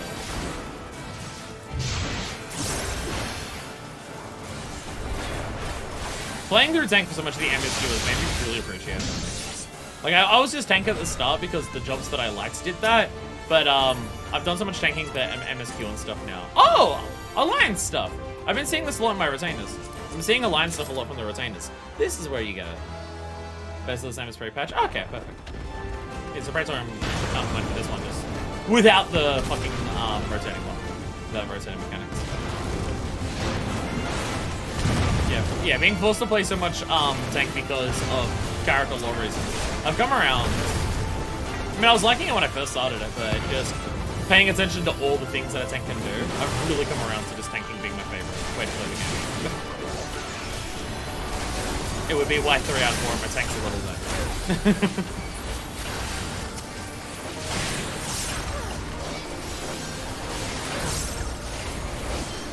Is that because they don't have complicated rotations? No, shut up.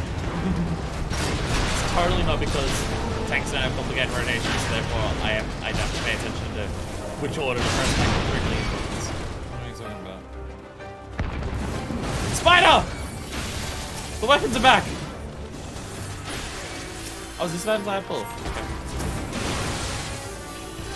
Is spider meant to be a big problem? This entire pull's been pretty fixed. It's probably taking a little bit longer today. Taking a little longer.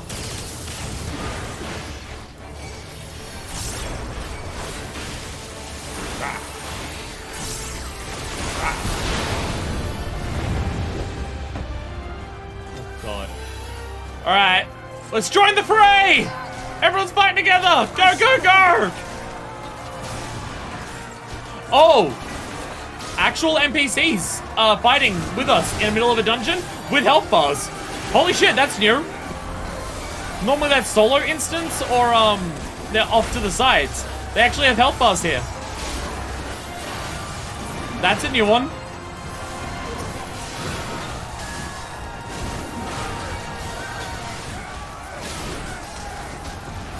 It means they can fight it directly alongside us as opposed to just being background cameos, but that's awesome. Oh, they're advancing with us? Oh god, this is so good. Oh, this is what it needs to be. Really get across the idea of it being like, because Alamigo had this where they were all in the background, so it felt like a collective offensive as well. But having them literally fight side by side with us. Oh my god, the Scorpion's back from Alamigo too. Is it Alamigo or the Democracy? My brain's saying Alamigo. Because I think it was the one with the wheels that was the I think the wheel one was done.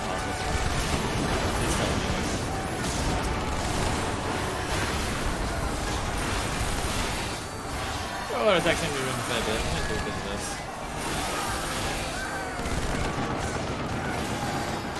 Oh, yeah. So I'm looking at the NPCs and I'm getting my own attacks. Keep moving. We'll hold them here.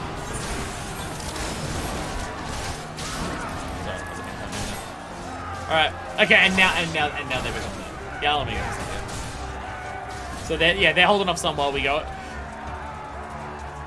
Ah, fuck me. What's the thing that Scarlet fought us and fucking integrate?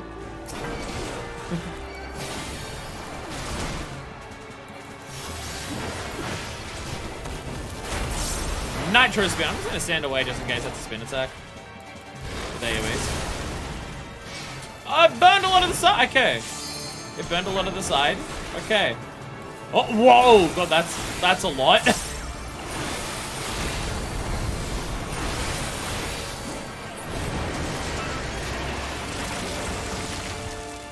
Alright, and this motherfucker's now underground. Oh, Jesus.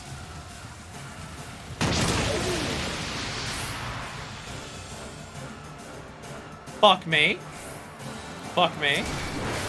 God damn.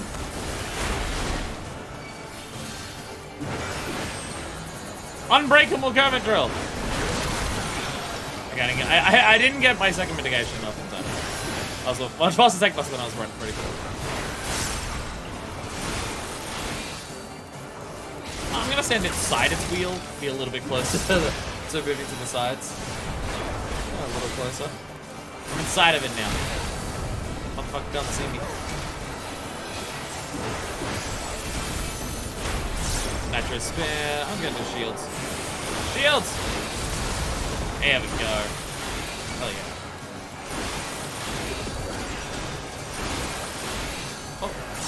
Oh, Falcon, freezing missile. That's a new one.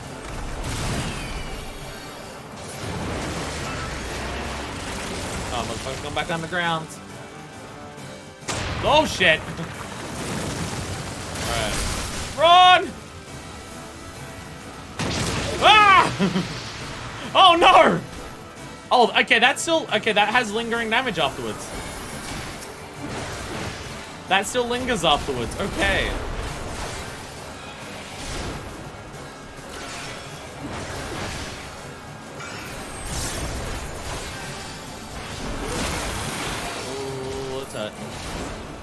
Oh, shit hurts. We're fine. Needle gun! There we go. Woo. Woo.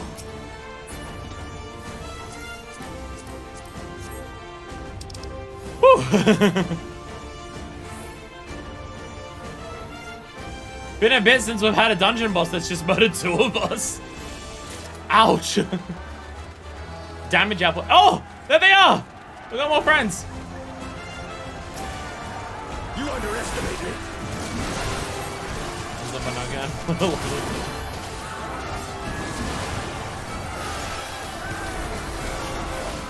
Hell yeah, Aimrick got voice acting there, by the way.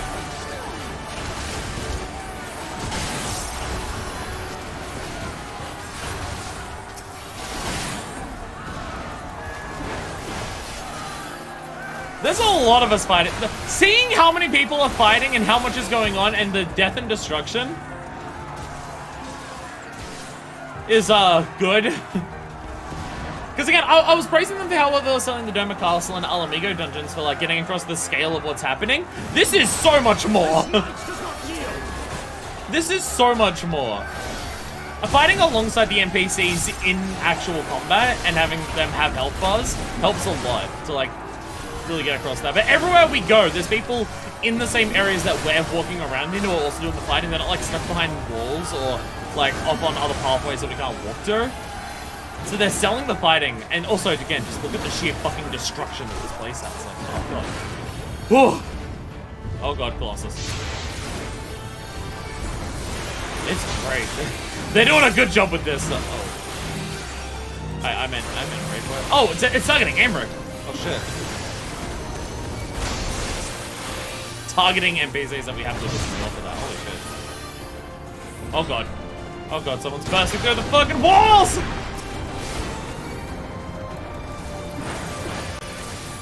Kill them!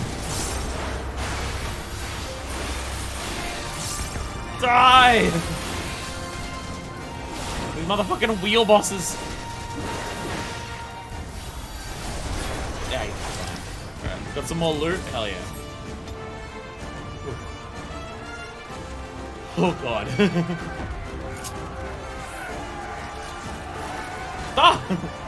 That fight didn't have activated yet. Oh god.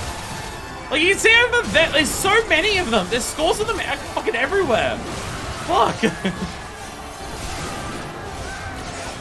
Yo, they're joining from, yeah, let's go. They're joining us too. Hell yeah. They came back from the other side. Hell yeah, let's go. Yeah. Oh god. Big Colossus.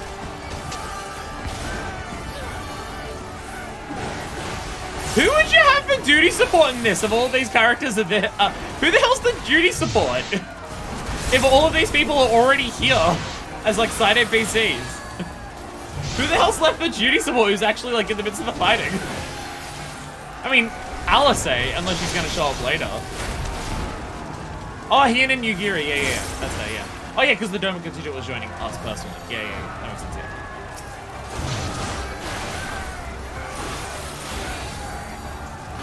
Be the mighty Dishonor!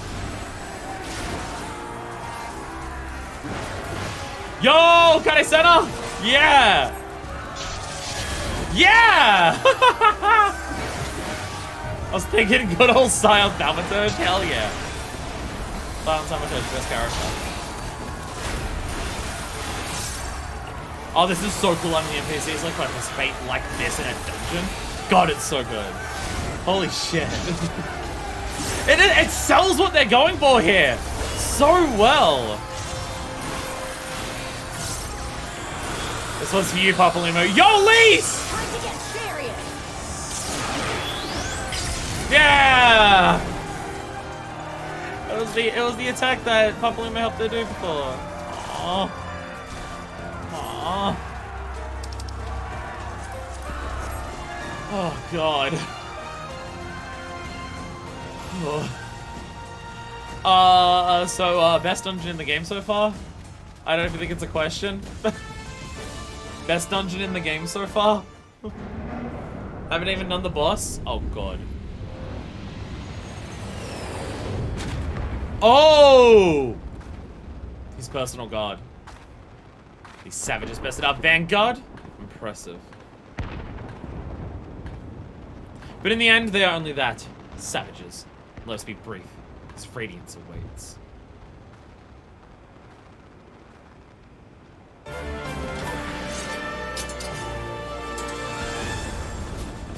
Alright, who's ready for Livia and Gaius too? Julia Corsoranis and Anya Corsoranis. It's been a while since there's been a dungeon that's been 2 bosses. Aetherochemical research. Your Virginie and Nigiri could show up when they each had a chance to do the limit break. That would be cool to see, but I'd do split. Alright, we're just gonna go for it. Okay. They literally take turns. Yeah, okay. I was wondering how they were going to do it. They take turns. That's how they handle it. They take turns.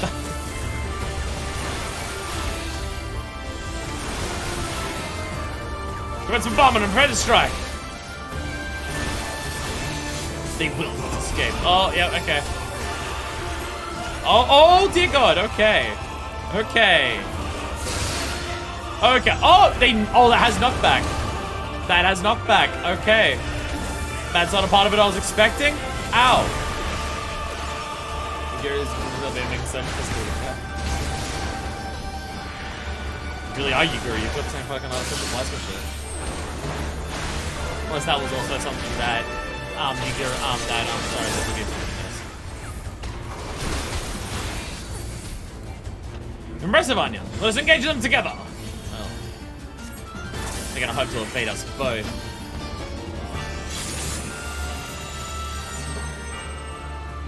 Oh, I see. Oh god. Oh god. Are they fucking high-fiving each other? Are they fucking high-fiving each other? As they tag out.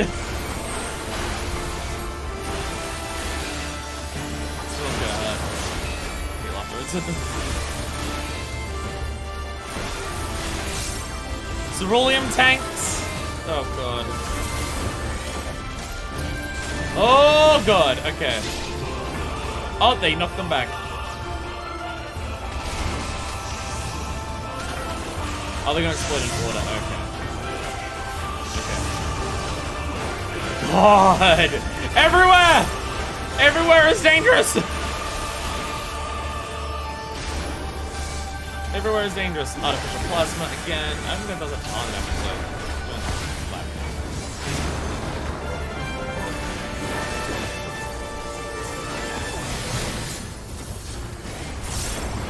Not a fan of that.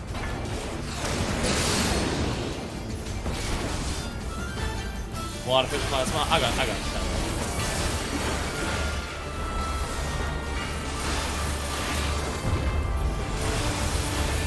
Alright. What are they doing? What's their fucking plan? Few have survived, who have witnessed this twice. Oh, they're doing this again. Okay. Oh, cool, we also have this. I'm just gonna do that first to start with.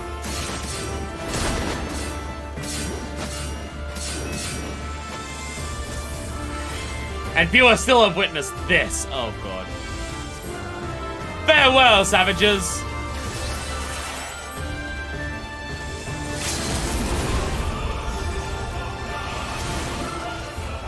They're going for it. They're going for something big. There we go. There we go.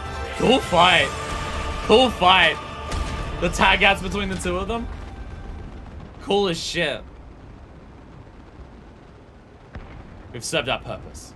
Come. We shall withdraw for now. Oh, let me kill him.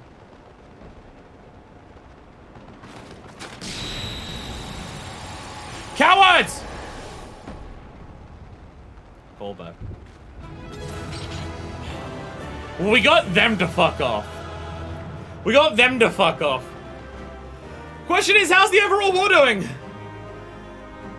Or like your name reminds me of my in-game wife's name. Sup, Sario? Do you mean the minor fist name? Or my name? Sapphire? Ah! Nice. That's awesome. Hell yeah. That's a cool fucking name. Welcome. How's the war going? Oh, they're here. Alright, yeah, they walked up afterwards. Love already? It seemed was quite fearsome, I must have known. Seems to have thrown them back. Hell yeah. Stormblood jumpers, let's go. Whew. How's the war going? How is the war?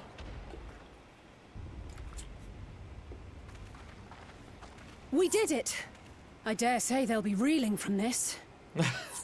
You throw a warrior of light and they can hold off the offensive pretty well together. You were truly inspiring in battle, my friend. I'm determined not to be outdone, but there seems to be no one left to fight. A tactical withdrawal, perhaps? Oh shit! Minor Fist is there! We're gonna bounce the fuck out! We should give chase. Finish them off while we have the chance. Imagine the other surprise when they wake to find the war already won. Oh, you know each other. Hell yeah. Not now! Not fucking now! Will expunge all life.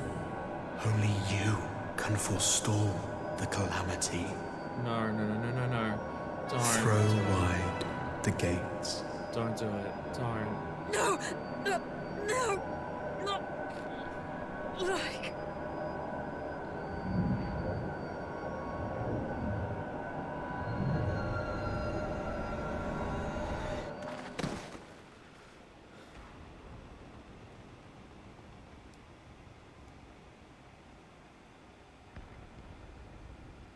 Oh no, don't tell me.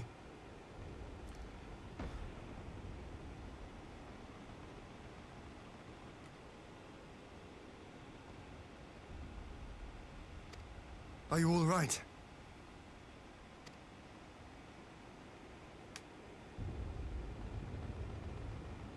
Quickly, we must get her back to the encampment.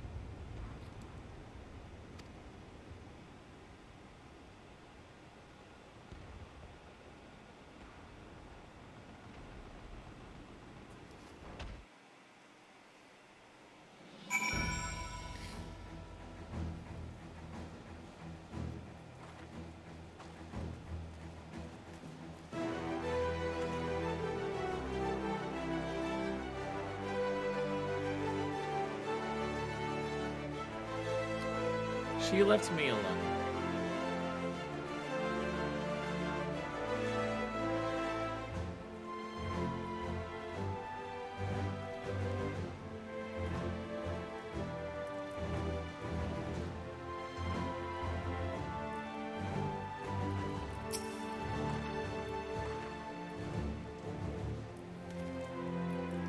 I'll say just being careful, dear friend. But that there are more we can do for her.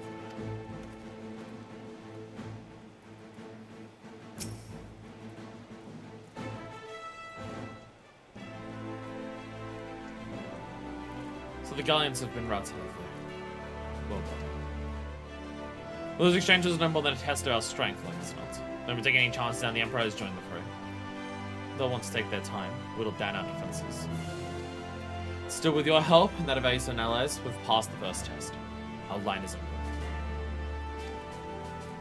As for Alice, well, she's in some good hands over the infirmary.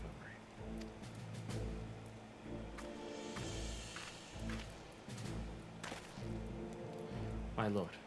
The Chirurgeons have completed their examination, Mr. Salazar, and it's as we feared. She's left in a slumber without any outward cause.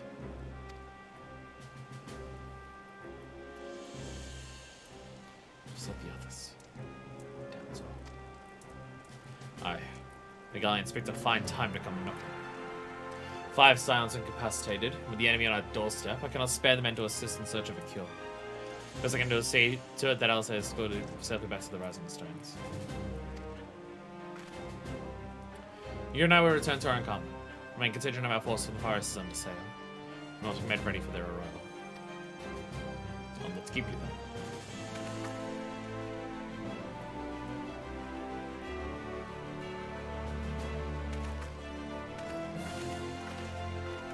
Judging by the Galleon's recent movements, or lack thereof, we won't be launching another offensive in the immediate future.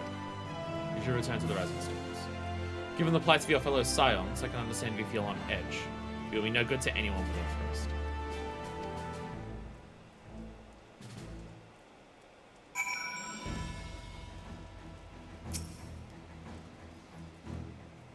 Rest. You have more than earned it. We'll contact you the moment the Galleon show any signs of restoring.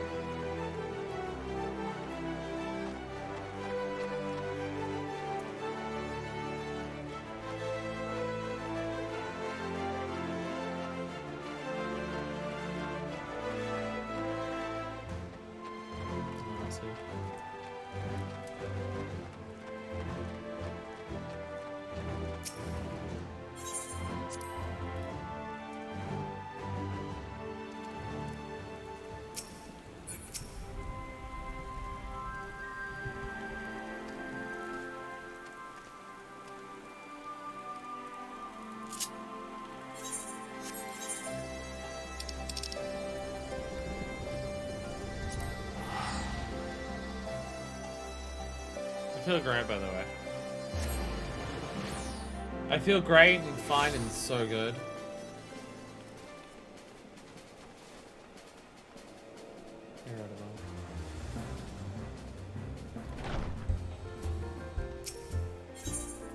Great and awesome at the same time.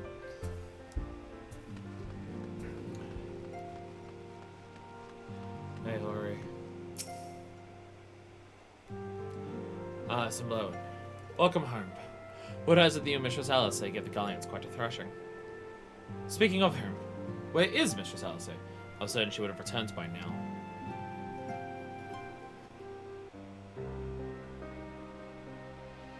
She's gone too. By the 12, not by the 2. I shall now already the infirmary for a rap. We'll also need to send a message to Tara post haste. That I had something other than grim tidings to share with her. And with you two, for that matter. Grieves me that while the Archon's conditions remain unchanged. As we speak, Kultane, Kral, and Master Matoya continue to explore every possible avenue. Alas, their efforts have yet to bear fruit. Alright, Bold, over done a dungeon, we're on duty support. If Aenor says she's going to tank you and your brother, though, she can stay home. Don't worry. Don't worry. Hori and his brother are going to give Aenor some unmitigated tank busters. Don't you worry about it. Don't you worry.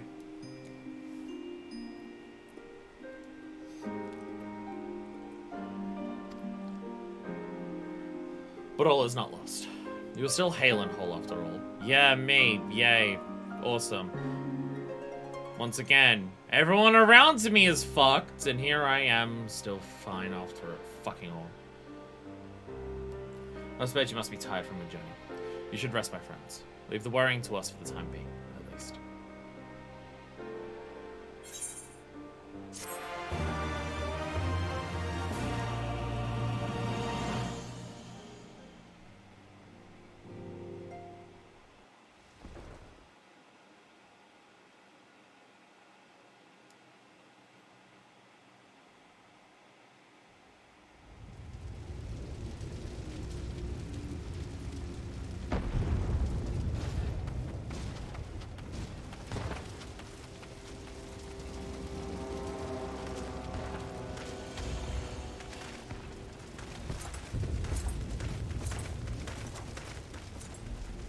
So this is going to become a problem now. So this is a problem that is starting now. Awesome. Another thing I need to deal with.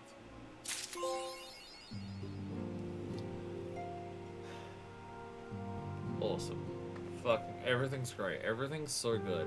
Everything is so everything's great. Everything's awesome.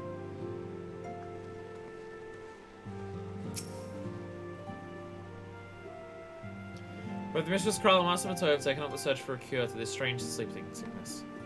I pray they find a remedy soon.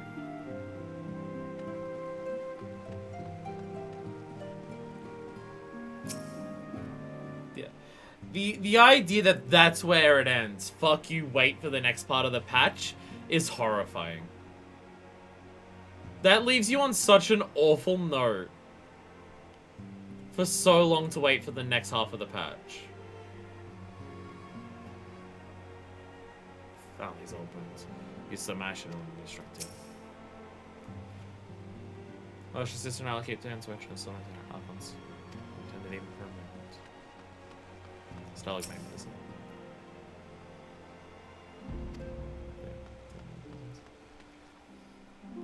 That's the worst thing, but isn't it juicy? Doesn't it entice? I just feel awful.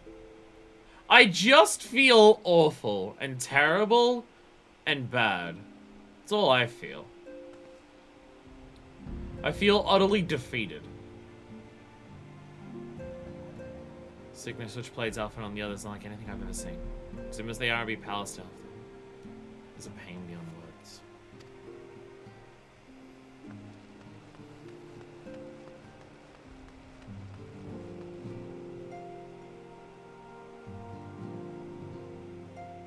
Time to go check our lotto tickets. Time to go check our lotto tickets. Yeah. Yeah. Lotto, baby. Let's go.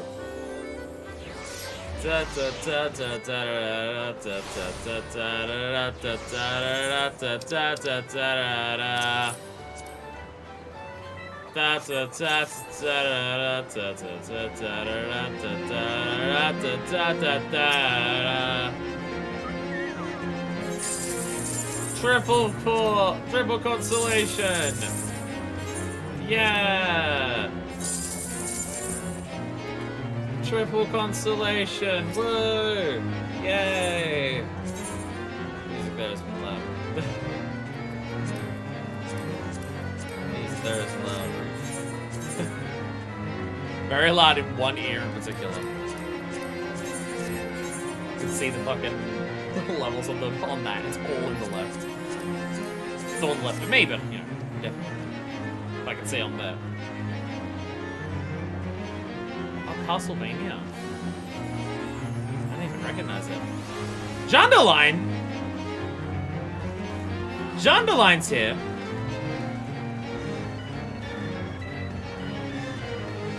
Maybe my left ear is dying. Alright. There you go.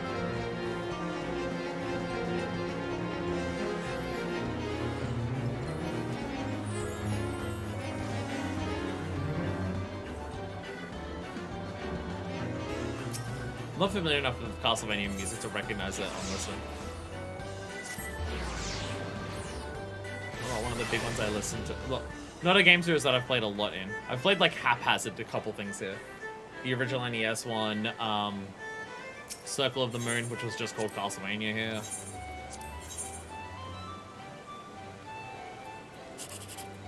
I don't know if I played all this. I think I have, I'm not sure. I'm not confident. I know exactly 2 songs of Bloody Tears is one of them. Yay! I got a 10,000. That cheers me up. Yay! I got a 1,000. Wide Guild has a thing? I don't know. We did them all on stream one time. There was one day where we did all of them on stream. Oh, cool. Love them. Perfect numbers. Alright. Is there a single row that has 3 uncovered? No. Balls. I'll go there. Step full. Everything's great. I feel fine. I feel great. Everything's awesome. Everything's poggers. Yay. Oh. Oh. Oh, sorry. Hi. Hello. Hello. Hi. Sup? Hello. Hello, Saria. Welcome. You have pretty glasses. You have pretty glasses. I'm being yelled at about low battery. I'll put my headphones on charge now. I'm being yelled at about low battery. I mean, Power can feel like an MGPC even though you always make your money back. Yeah. Yeah. It costs like 10, but when you get 80 back, it's just like, oh, I'm losing my money. Sorry, I just gotta put the headphones on charge. Are they charging?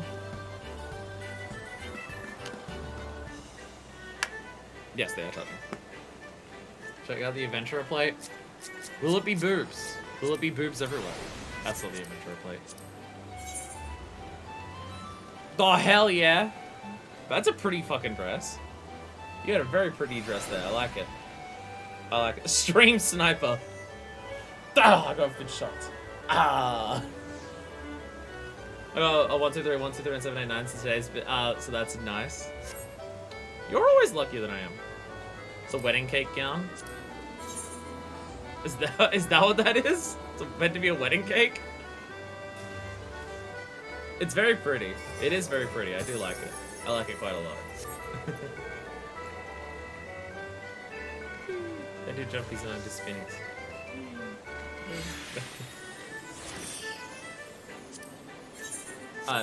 Looks like a wedding cake when it isn't spinning. Oh. Why major class robe? Ah, that makes sense. Ah, little ribbons. Little ribbons in your hair. I think these are actually the same ribbons that Mal wears all the time. Pride flag dress. Oh my god, it is too. Oh my god, it is too, yeah. The pink, blue, and white. Oh my god. Perfect. I love it. I love it. Hell yeah. I'm gonna teleport back to Moderna. I'm going to take a break, go to bathroom, eat one of my wraps that I made, let my headphones charge for a little bit, stand in front of the fan for like 5 minutes because it's really hot in this room today. I'm very sweaty. Yeah, I love being back in Australian summer, and by summer I mean the second month of spring. We'll come back and we'll do 4.55 and continue crying. And continue crying, and continue being sad, and continue being depressed, and continue feeling just the fucking worst. I'm looking forward to it. Hell yeah. I'm so happy. Everything's great. And totally fine. Yay. And we are back. Crafts has posted something in the Discord that is very apt. Apparently this already existed. But,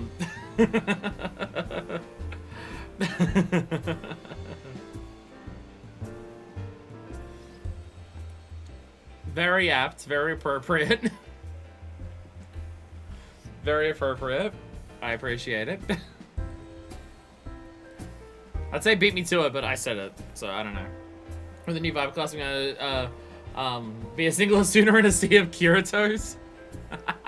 Oh god, you've ruined Viper for me by saying that it's Kirito. You've ruined Viper for me. Damn it, I was so excited for it. Now I'm thinking of Sword Art Online. Now I'm thinking of Kirito. Oh no. Very Varus. Varus, everyone hates you. Alright, I'm gonna plug my headphones back in. I desperately need a second set.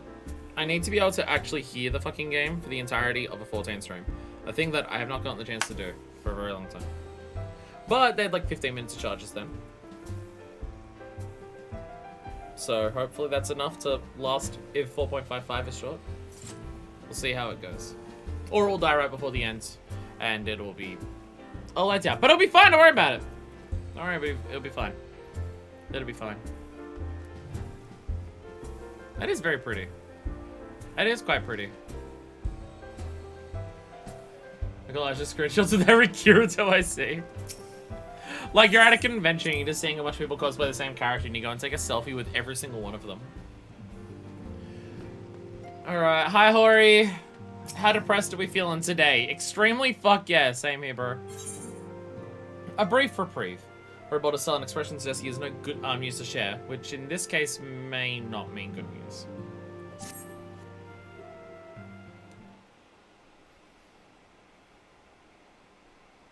Ah, Simone. Yours is a welcome face indeed in these troubled times. Though, if you've come to inquire about our stricken brothers and sisters, I am afraid I have not to report. I've had to take a screenshot of every one of those One Piece straw hat guys. Gorton and the others continued their tireless search for answers, and I too have done all my power to assist them.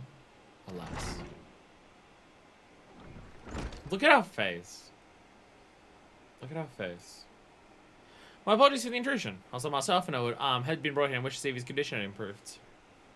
Here, I assume? Oh no, Maxima.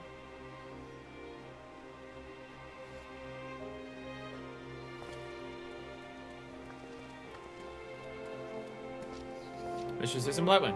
I've heard about the part you played in driving back the Empire's forces. Thank you. That you were able to stop them, if only for a short while, gives me hope. I realize how strange such words must come from Galleon's lips, but I speak them out of love I bear for my homeland, because I wish to see an end to the bloodshed. That's why I chose to share all that I know with the Alliance. Though I will surely be branded a traitor, I am content to bear that ignominy. It's also a small price to pay if it helps prevent this conflict from escalating any further. Thanks, Max. Again, that was the thing that I was wondering with Asahi. Asahi was clearly in it because he was being a little fucking shithead and a piece of shit. And I was wondering, the rest of the Populares, do they agree with Asahi and it's a bunch of that? Or do the rest of the Populares actually, like, not want a war and conquest, imperialist conquest to happen? And it's just Asahi's using that to his own advantage, and it was the latter. Maxima actually does give a shit. But enough of my pressing. What brought me here all this way? I came to see Master Alpha. Acquaintance of isn't blowing an outfit, are you? Well, far be it from me to turn away good company. If you'll follow me, sir.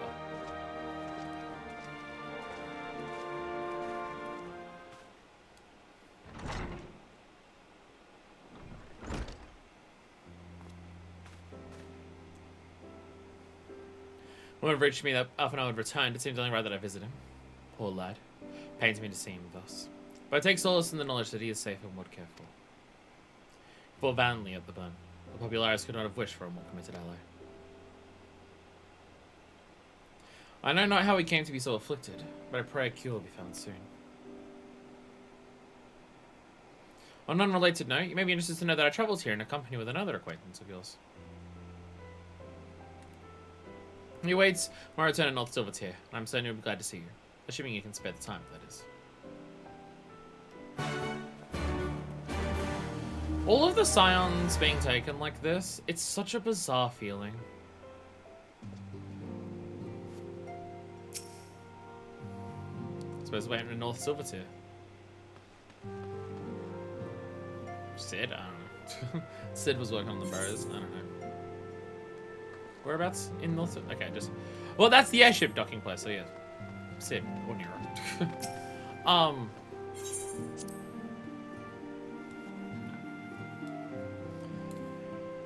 It's such a bizarre feeling. What's happening here? Because it's not like the moments of utter grief that we have when other characters like die. Because that's like heartbreak over their loss and everything like that. But this is something entirely different. Hey, Sid. It's something entirely different because it's not like they're dead. We just have no idea what is going on with them. We have no idea where they are, and we can't do anything about it. So it's not necessarily this, like, intense grief. It's just this pure powerlessness. This pure powerlessness to do anything to help the people that we care about, and it's fucking nauseating. Oh, there you are. I was beginning to think you would not come.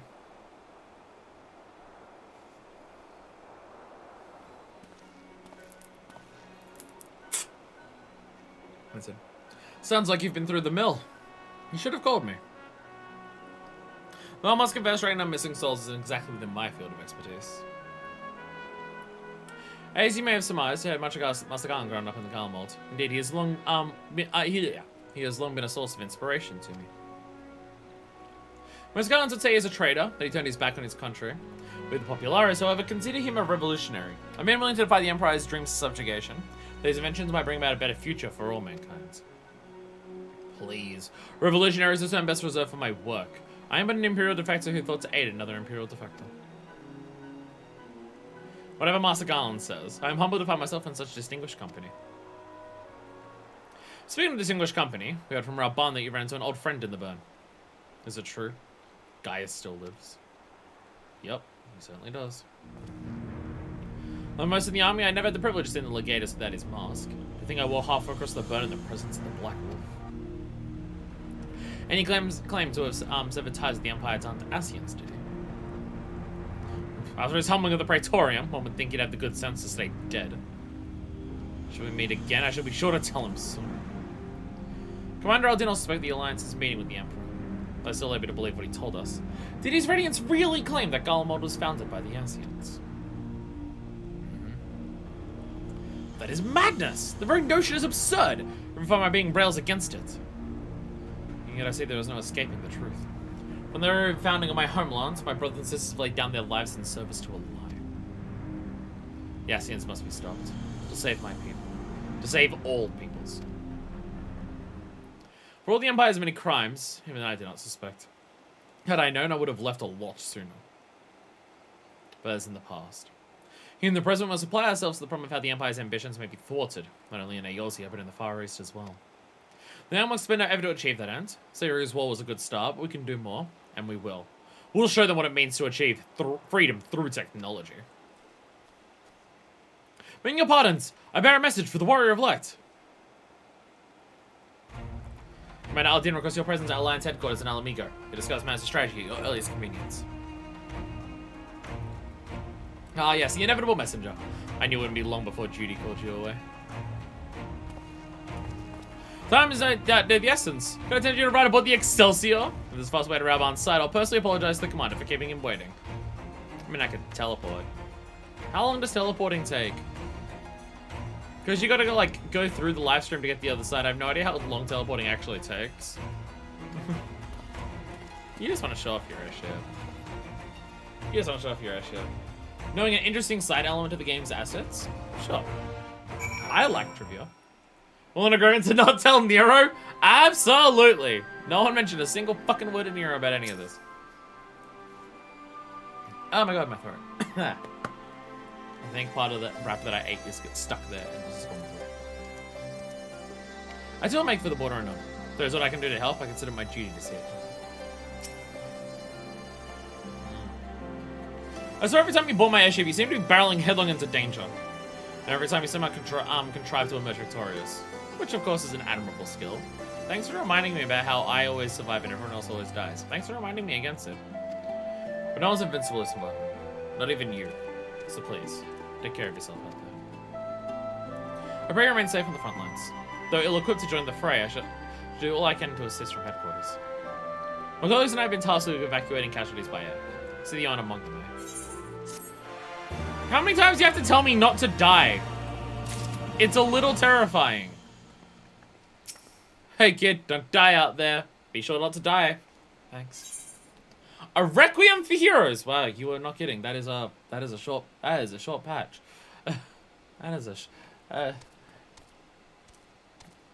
That patch does have small hands. Despite the apparent urgency of Rabban's summons, the resistance fighter seems to consent to wait for your signal to proceed. Commander Aldina's wedding, my lady. We best proceed to the Alliance headquarters at once.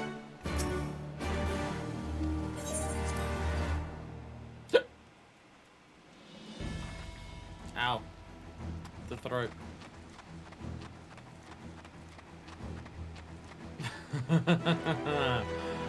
Rabban, why is there a fog wall around you?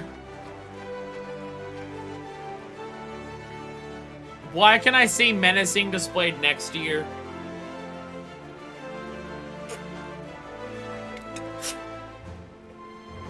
Want a cough drop? I think I need a Heimlich maneuver. I think it's something stuck in my throat. You're here. Good. I was hoping you discuss strategy, but first I had a prize you the Galleon's movements. Ah, I love it when several cutscenes play in sequence. I love setting aside sufficient time to view them in their entirety. I never end up on the other side of it crying into my tear rag. Never, ever, ever. Never once has that happened. I apologize to people who want big, happy reactions. I feel so several defeated. skirmishes along the border, but as yet neither side has delivered a decisive blow. I feel drained and defeated, which I feel is apt. We had long assumed that the Garleans would overwhelm us in a straight fight, but we seem to be gaining ground, albeit slowly. As to why that might be, the most likely explanation is that they have yet to commit all their forces. Still, we're winning, and our latest intelligence suggests the Emperor has retreated back to Garlemald. Pussy! In light of this, we're considering launching an offensive with the aim of pushing the front line forward and giving ourselves some room to breathe.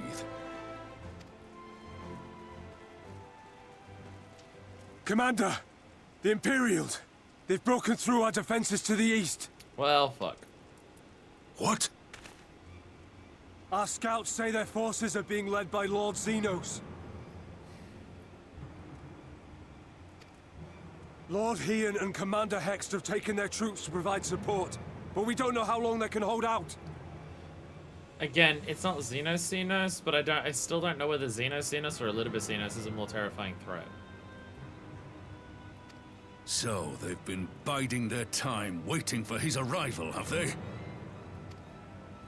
Very well. Send word to our allies, requesting reinforcements for the front line.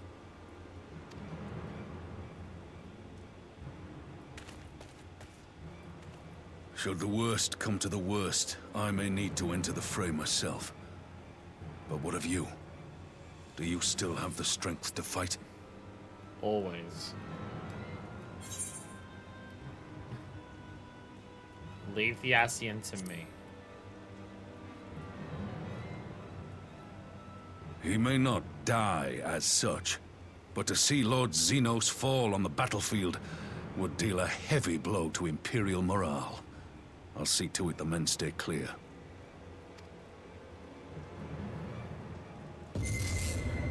Not now! Won't they open?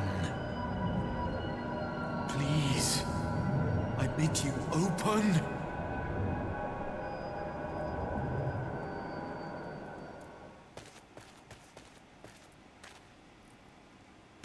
What's wrong? Is it the voice again? Are you sure you're in a fit state to do this? I don't have a choice, Rabon. May Ralga grant us strength. Give 'em hell, lass. I, for my part, will defend this place to my dying breath.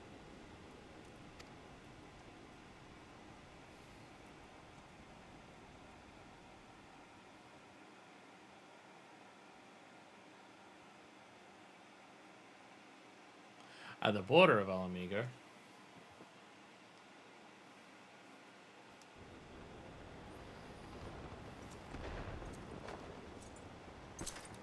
Ian, please don't die. Ian, please don't die. Or Lace, or Yagiri, or anyone.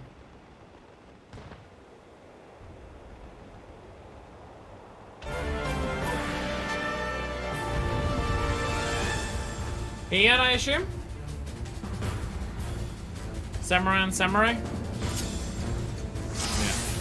Hold your ground until the Warrior of Light arrives.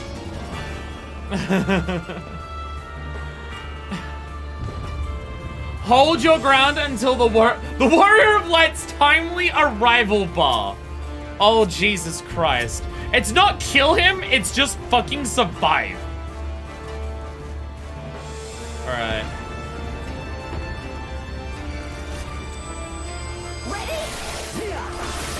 Okay, get closer. Oh, that's a heal. So it's gonna attack him. Okay, that's our combo. We have a combo there, okay. There's no willing to stand against the Crown Prince. Interesting. Warrior of Light has left the Lion's headquarters. Run! Put an end to this here and now. You truly believe that possible? We'll assess the limit to this Garlean vessel. Contravity! Oh, that's not a good one. Ah! Yeah, it's knocked all of them down. This one's for you, Ida. Oh, I'm for Ida as well.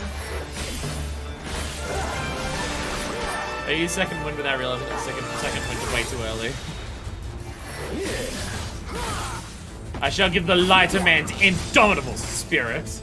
Killed every non-named ally there. Yeah. Oh god. I don't. Oh, no, I don't have any of that shit. All right, stand and hopefully not die. Get back in. Gap closes. Thank God.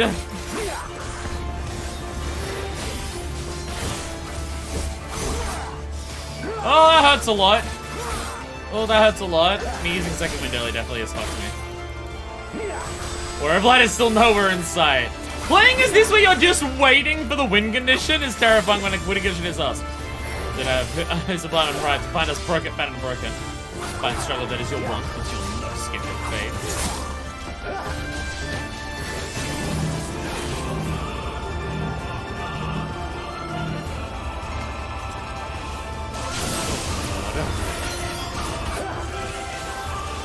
God.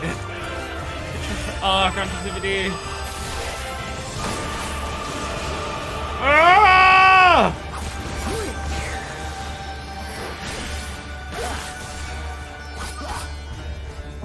Fate is not yours to decide.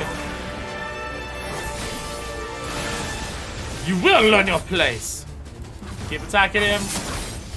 Oh god. Down for the count on that one. Oh, that's deeply concerning.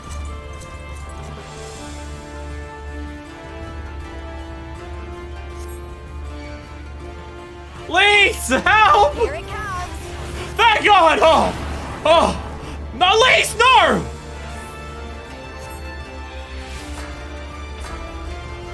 The weave of a shinobi's power.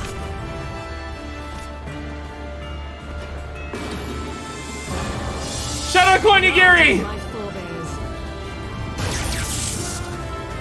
Oh! LB3's everywhere!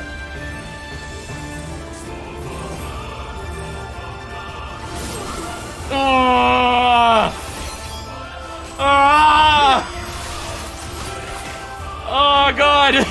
Warrior of Light's been a few hundred yams away! Survive! Until my supply would I'm sure we can turn this around. Oh god, this is terrifying playing as people who aren't us. Playing as someone who isn't the Warrior of Light against Xenos really makes you realize how much above everyone else the Warrior of Light actually is and how fucking terrifying it is to play as anyone else against something like Xenos. Like, they need to pull out all the stops of multiple LBs and knocking people around to have a chance to fucking survive at the end there. Oh god.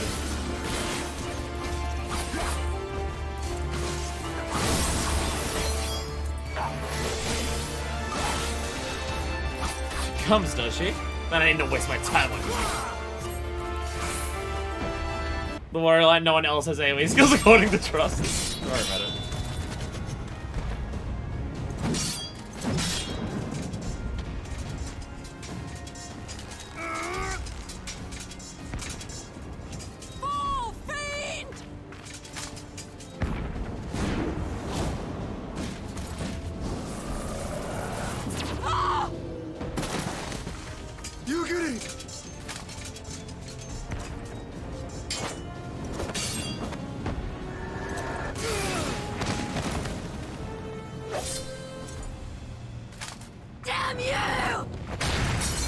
Yo!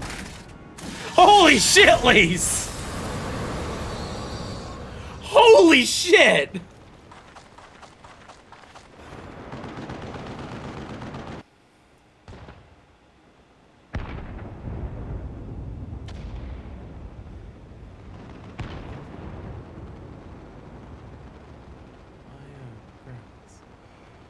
I'm assuming none of them are dead. They only got knocked back. With a Garlean body. That's hardly fair. I assume none of them are dead. They just got knocked back a lot. Though, a few more seconds and they would be dead. Yeah, magic because he's a fucking Ascian.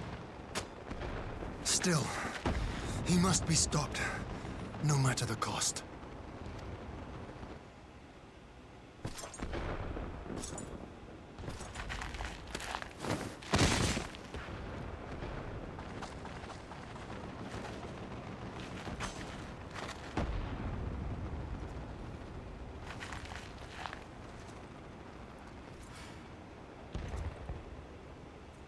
Ah, bringer of light. It has been too long.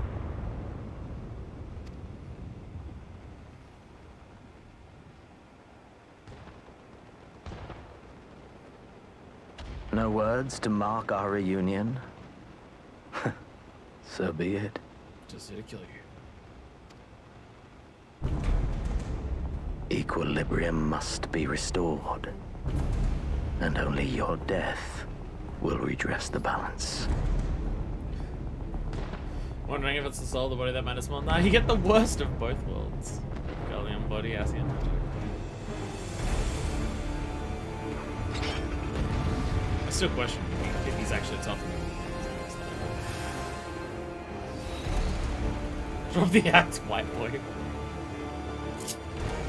In the coming battle, you will fight as Minor Fistuus in Blightwind. Brilliant conviction, breaking limits as only a true warrior of light could. Jesus. Jesus.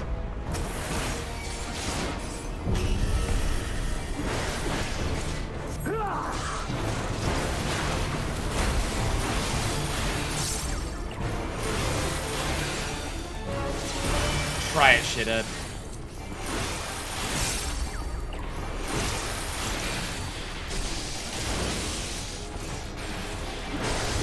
You can't do shit to me. Yeah. You can't do fucking shit to me. Look how fucking pathetic you are.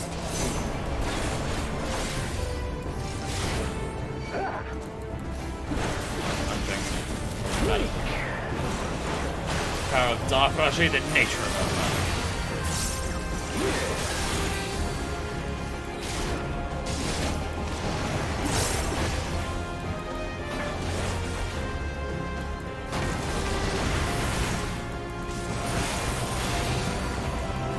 Lightless Spark. The names of his attacks.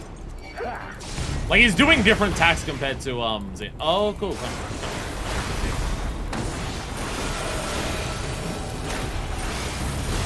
Doesn't even fucking hurt anymore. Doesn't even fucking hurt anymore. Transcendent without limit. Bro, I am kicking your ass. I am absolutely fucking decimating you. What are you talking about?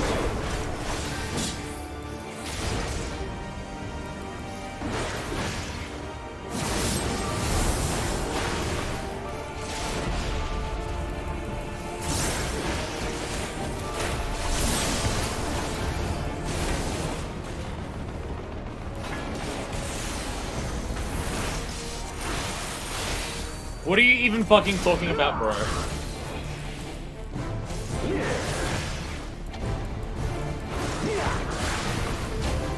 A blessing will avail you not. Bro, you barely even hurt me. Fucking try it, asshole.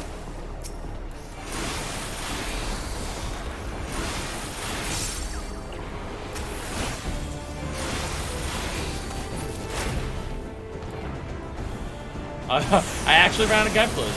And use them enough that I actually run out.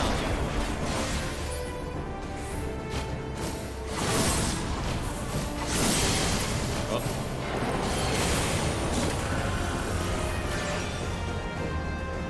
How's it you've grown so powerful in the gift? This ain't even the Echo, bro. I'm actually just stronger than you. This isn't even the Echo. I can just kick your ass. My best love rare, but I'll be cast aside so easily. Whatever you think. Whatever you think.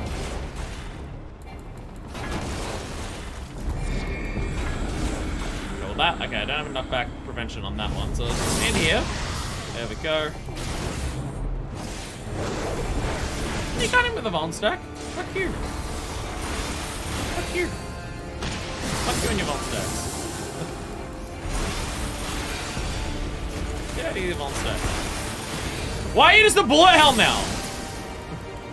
Why are you just a bullet hell now? What the hell?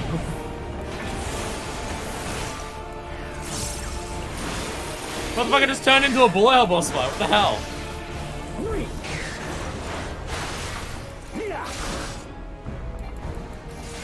Bro, you're nothing compared to me. You're fucking nothing compared to me.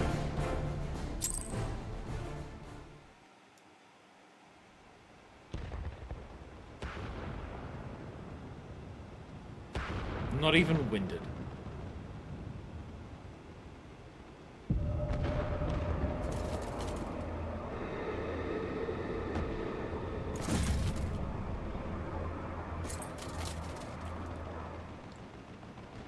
You're gonna need to cut the head off to make it harder to fuse back into the body. Your mother chose her champion well. Yet, for all your strength, you will still fail.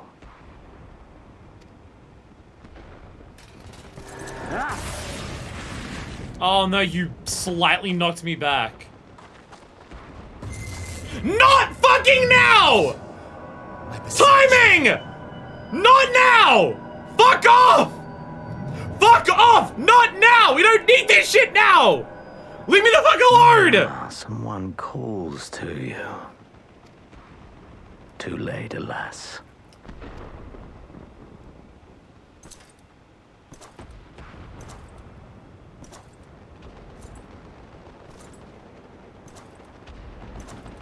You need to hold out the axe to defend yourself for a second.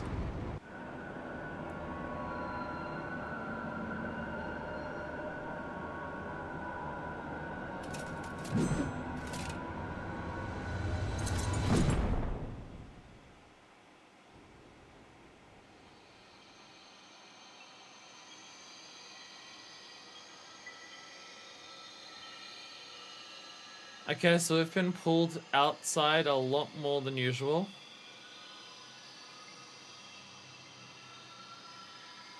Last time we got pulled, we were just in a void of black.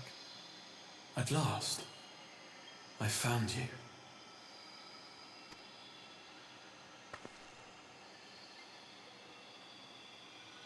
Hello?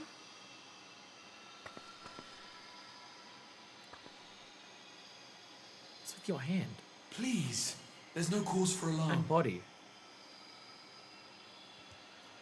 What's going on with everything? Who the fuck are you?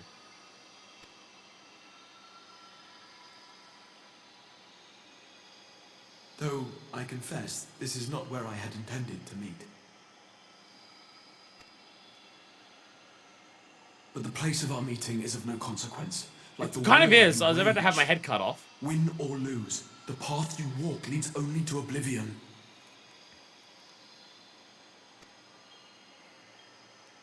The better path leads you here, to me.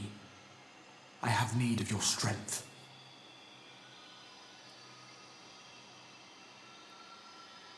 I mean, you're fighting the wars going to Black Rose, and that's not a good thing. So what the fuck are you on about, enigmatic figure?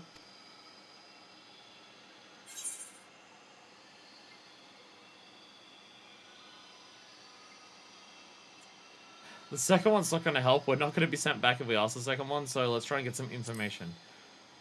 Who are you? Where the fuck are my friends? I'm afraid such questions will have to wait. We have precious little time, and your work is not yet done.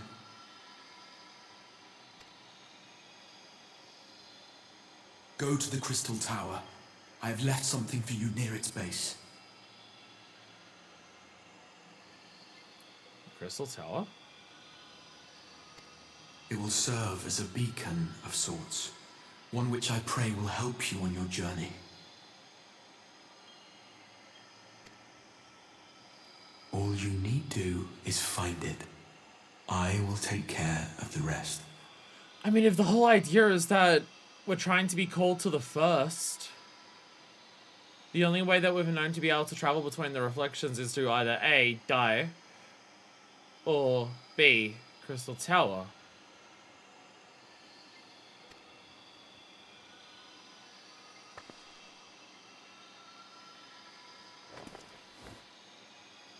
Soon, we will throw wide the gates. And the path to the first will be yours to walk at last.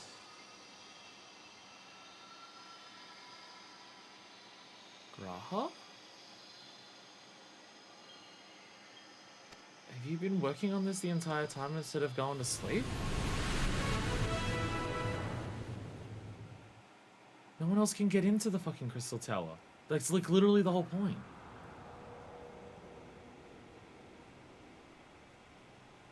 Okay, where the fuck are we? Oh! Ottawa! We're in Ishgard! Okay. Okay. Aymeric, hello!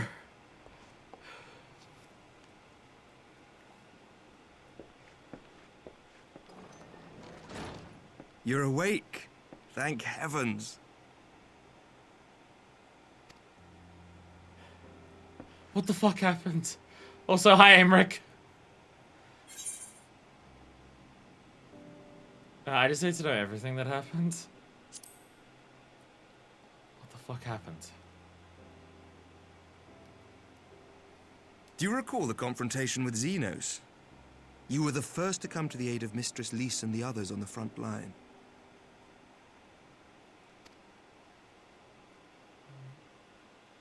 In the midst of your duel, it is said you faltered, and that the Crown Prince seized the opportunity to deliver a mortal blow. Yeah, the last I remember seeing was him fucking trying to cut my head off. Did I block the attack? Yet before his blade could find its mark, he was distracted by the arrival of a second adversary who bore you away from the battlefield and into the hands of our chirurgeons.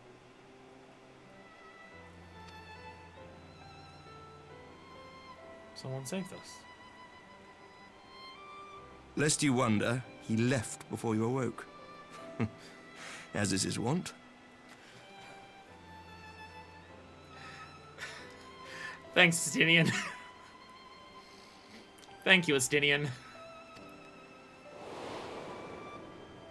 Yeah, who else would be able to stand up to Xenos to get me out of there? Of course. Who would be able to stand up enough to be able to fight him off? Farewells. I guess we're even now. I guess we're even.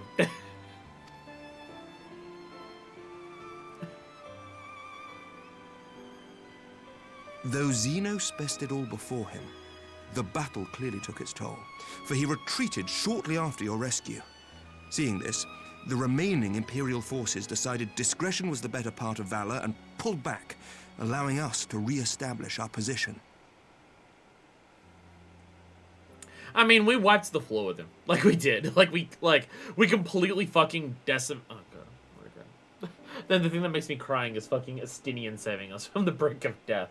Because it's a callback to 3.3, so of course it's gonna make me fucking cry.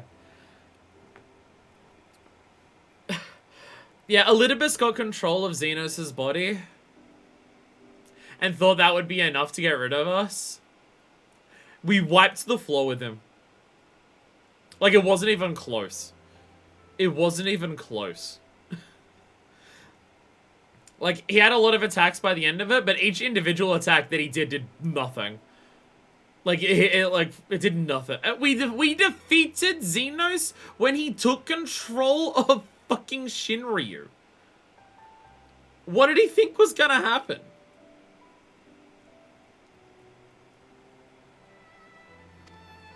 We have since received word of renewed unrest in the provinces, doubtless inspired by the efforts of the Eorzean Alliance and our Far Eastern allies.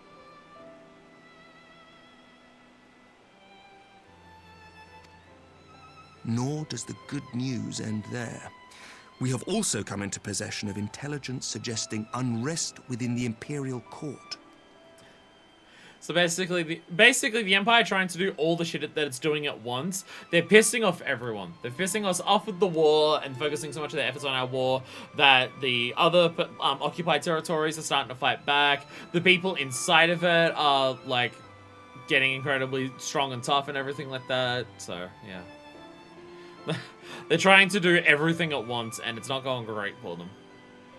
They should be able to, like, defeat the, they should be able to march forward on our alliance, and they haven't been. Like, the characters have been saying it's weird that they haven't been, because they're trying to do literally everything, and it's not working for them. This would certainly explain why both the Emperor and Lord Xenos appear to have abandoned the fight. They committed all their forces to one thing, and oh shit, other places are trying to also do rebellions, because fuck the Empire. A long-awaited ray of hope in these dark times.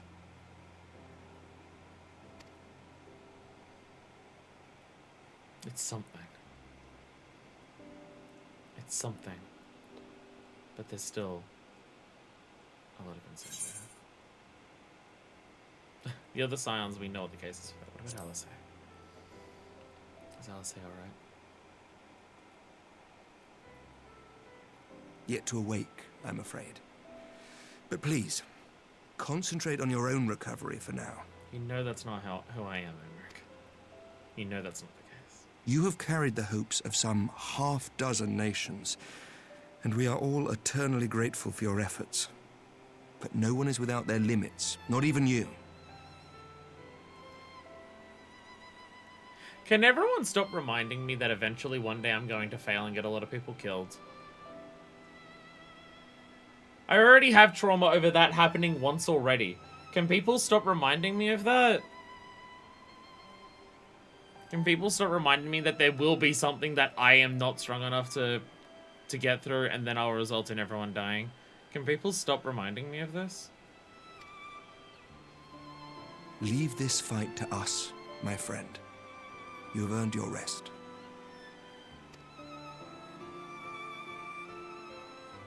But before I forget, I was asked to deliver a message as soon as you awoke. A reminder that you are not alone, though many of your allies have fallen.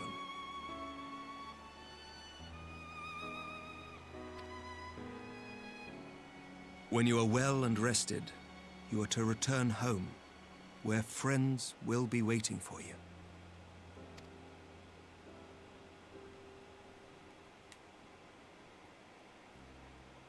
Now, if you will excuse me, I must return to the front. May we meet again soon. And... Oh, sorry. My finger slipped. My finger slipped, sorry. It was in the end of the time.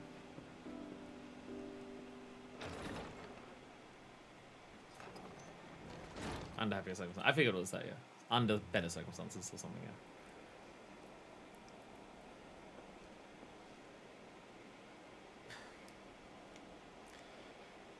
Well, this is a most unexpected surprise. I thought you confined to bed. Hi, adoptive dad.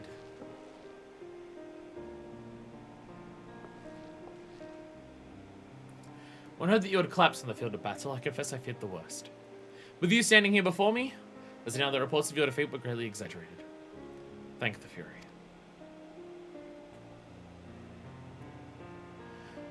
As long as we have you, Mistress Zeus and Blackwind, history suggests that we have a fighting chance. Speaking of fighting, may be surprised to hear that the war's effects can already be felt even here in Ishgard.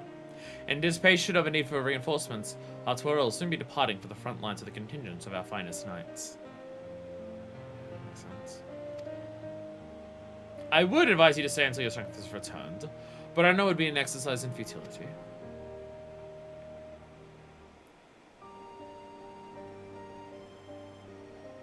Indeed, I suspect you have already decided on your next destination. Yeah. Dark days lie ahead, of that I have no doubt. But the light of hope shall ever guide our steps as long as we have the will to press onward. And press onward we must. Farewell, my friends. I pray our next meeting will be under happier circumstances. Everyone keeps saying that to me.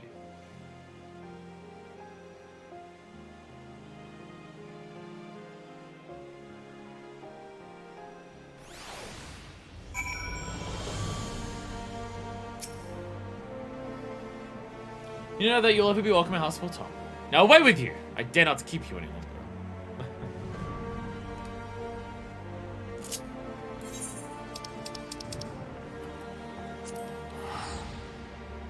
Sin is sad and annoying as well, so fun. Doing this part of the, on the anniversary of Saving Controller's death made it worse.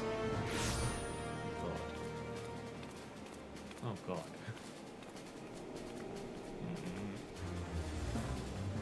Now you're gonna make me IRL cry. Now you're gonna make me properly cry. Before I continue, I have things to read. I have things to read. Oh, apparently this fight is hard.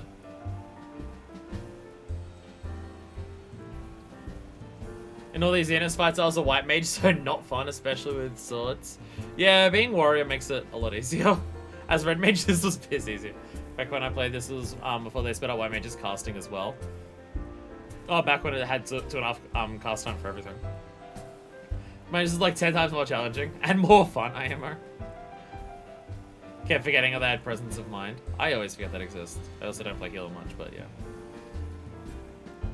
And to cap off our expansion, White Archivist versus Xenos with a solid no frills win. Mostly. Yeah, we wiped the fucking floor with him. Yeah, like we wiped the fucking floor with him.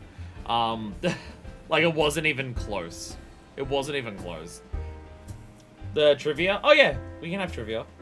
So just in the middle of, yeah, a whole bunch of stuff. Throw wide the gates onto Shadowbringers. Thank you, my man. I'm assuming that's about Estinian.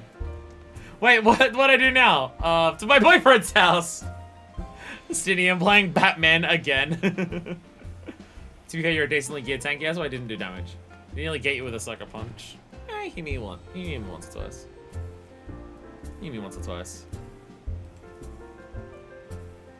He made Heavensward what it was in so many ways. I mean, one of the saddest scenes in the game is after the vault and it's talking to Edmond. That part breaks basically everyone. If you see the stricken silence, she tells the only one barefoot because she was naked. In Heavensward, so she has modeled feet. No one else has feet because they've always got boots. Estinian is my on-off ex and current lover.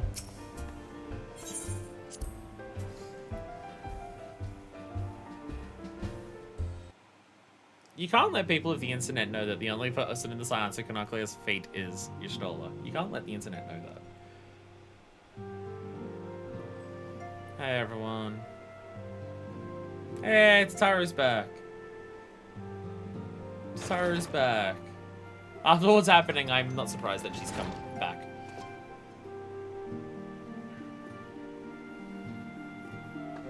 Hi.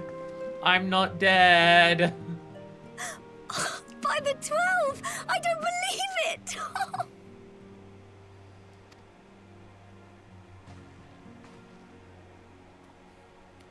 I'm not dead. Hello.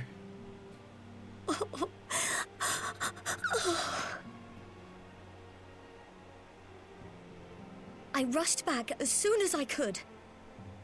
I swear, my heart nearly stopped when I heard you'd collapse like the others. What in heaven's name is going on? I spoke to the voice a bit more. They're trying to call me to the first. And they seemingly have a way of doing it now. Because we're gonna go to the Crystal Tower.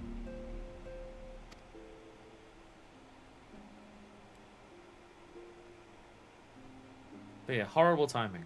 Horrible timing, voice. Sorry, enigmatic figure.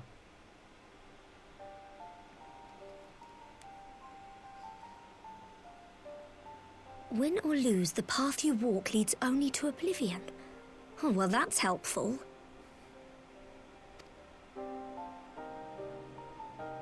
And what else did he say?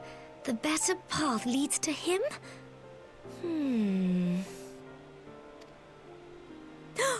If his is the voice you've all been hearing, perhaps the others are with him.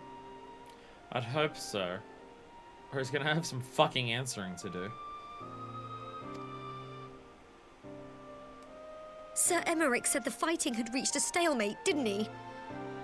But if that monster masquerading as Xenos comes back? Thancred, Y'shtola, Urianger, Alphino, Alize. You're going to need all of them on your side to defeat him.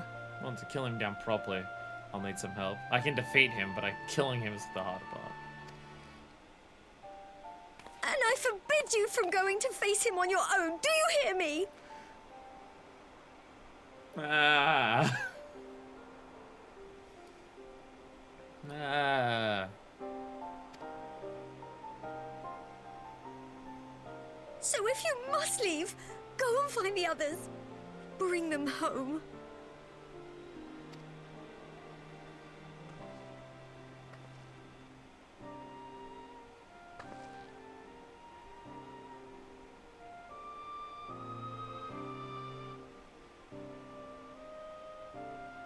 Some of this that I wish we could have the budget to have our character hug other characters. As for where to start, you said the stranger had left a beacon for you at the Crystal Tower, right?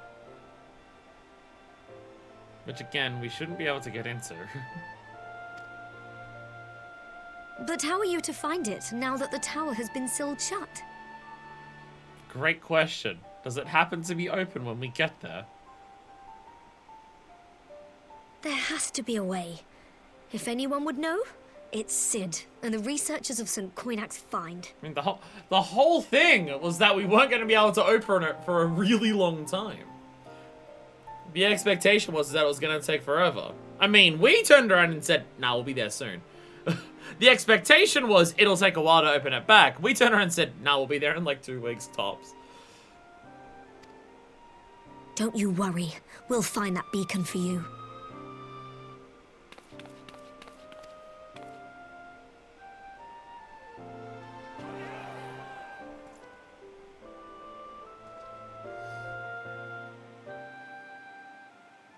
Meanwhile, in the Imperial Palace.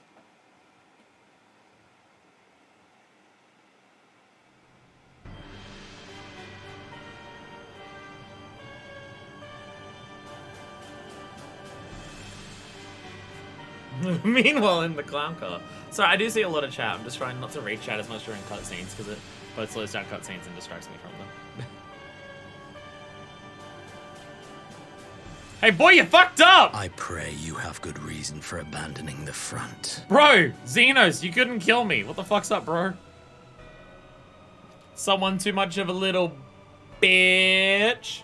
How could I remain there while the rumor that my son is possessed by a demon spreads like a sickness here at home? Hey! The subterfuge that we were trying to do. That Thancred said he was going to do and then had his gates open. Hey, that plan has been working. That plan has been working. I will not be made to fight for the throne a second time.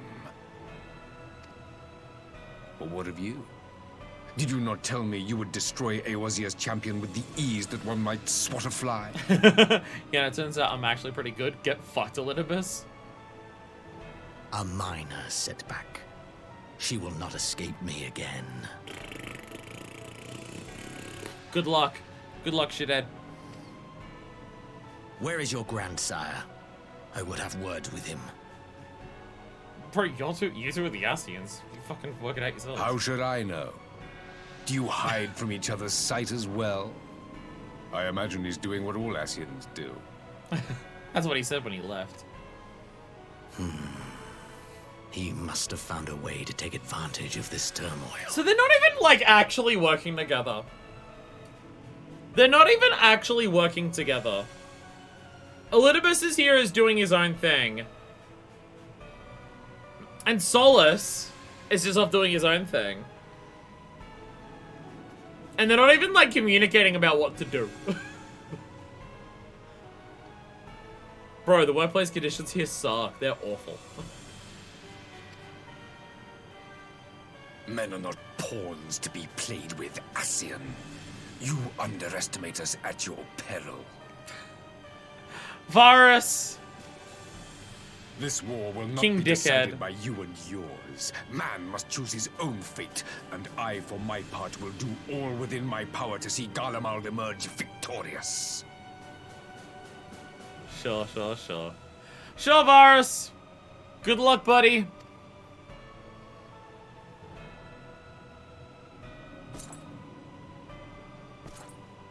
Good luck, asshole.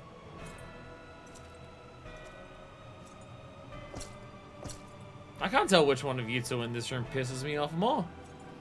I don't even know at this point.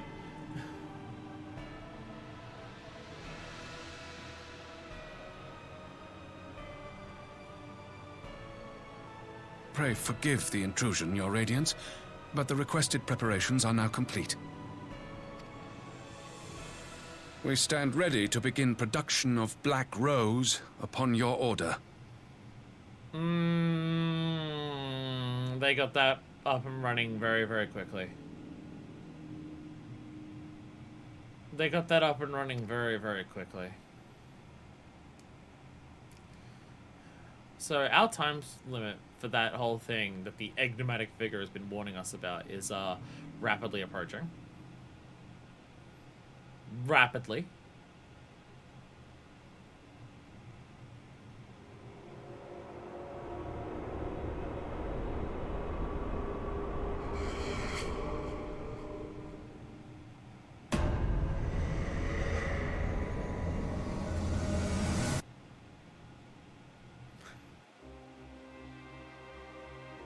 Be more terrifying next time. Christ. Fucking hell. How do we make it out that what this dude's doing is like gonna be the most evil thing ever? Credits! I forget that we get credits like 6 times for expansion.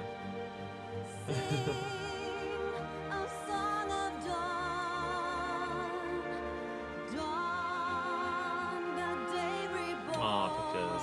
Happy end of Stormblood 3. Happy, yeah. Happy. Oh, got that up. Happy. That's my thought process. Sorry, I'm just reading some messages here. Lee's art is so good. Her boobs are much bigger in this artwork than they are in game. Her boobs are not that big in game. That's exaggerating a little bit. Alright, Fasaria. My headcanon NPC relationship is Kanye Center, but I don't say no when Amric invites. Aurilla is very much a libertine to her boyfriend, being just as non-committal as her is a very nice arrangement. Oh, for Estinian. Okay, yeah. My headcanon is Altasia is basically fucking dying, kicked it out of Kukane Funk, so hey, we're dating again. Hey! Hey! Totaro and Artesia are back together. Aww. Aww. Killing Zed is one thing, killing Elidibus is another. Yeah, we need the fucking Blade of Light shit again. Yagiri's boobs also aren't that big. This artwork loves exaggerating the size of every character's boobs. Heian's are probably bigger than what they are too as well. We should have a spare Aslan, am I right? Would the Aslan still just be in Azizla? Did anyone go and collect it? We should go and grab it. Blame Larfell for the absence of interpersonal animations. Well, also Rogadins. Oh yeah, blame Larfell, blame Rowan Ellison, too damn tall. Blame the fact that everyone's not the same height. But they let us to choose a bunch of things there. Her face is prettier too. That's just because they can put more detail in here than in the game.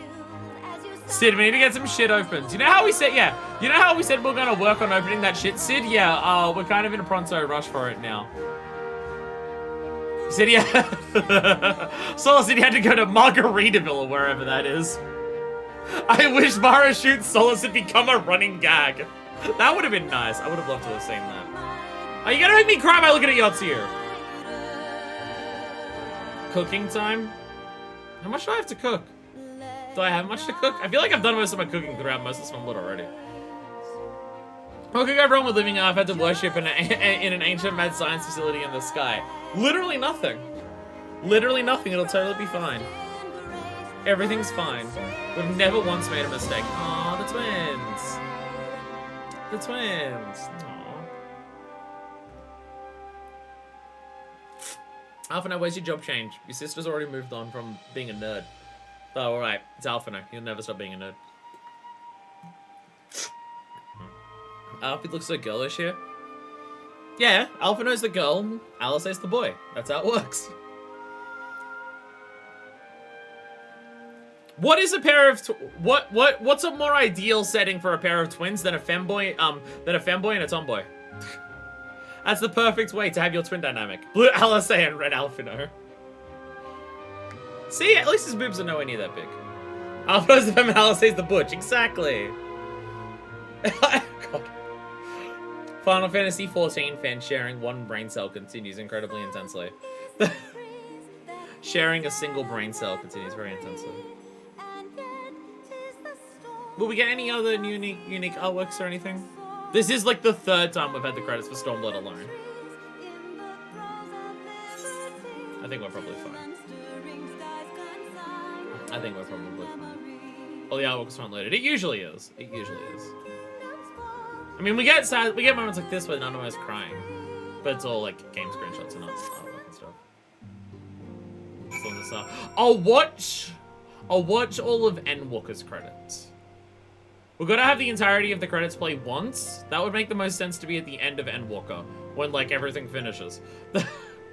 We'll let that one run the clock. We'll let that, because I don't think we've had a single credits that we've let finish. We'll let Endwalker finish, so we can actually get the names of everyone. Hey, Rio. Logan's gonna get any worse than the Galleons are gearing up for war. Moderation and Silence are in trouble. Need to find that beacon and find it quick.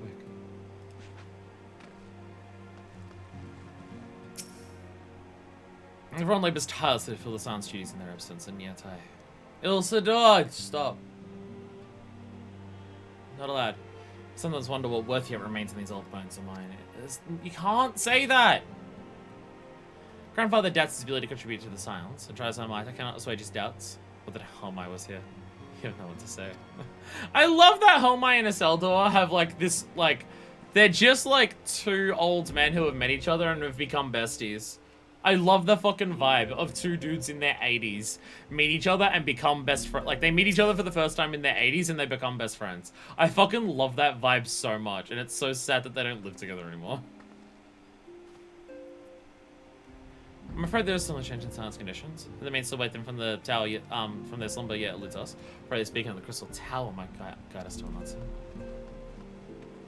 Especially two old dudes who are completely different cultures. I know, it's so great. I love them. I love them a lot. Our brothers and sisters are fallen, it is true. But duty will not afford us time to wallow in misery. Till they return to us, we must work twice as hard.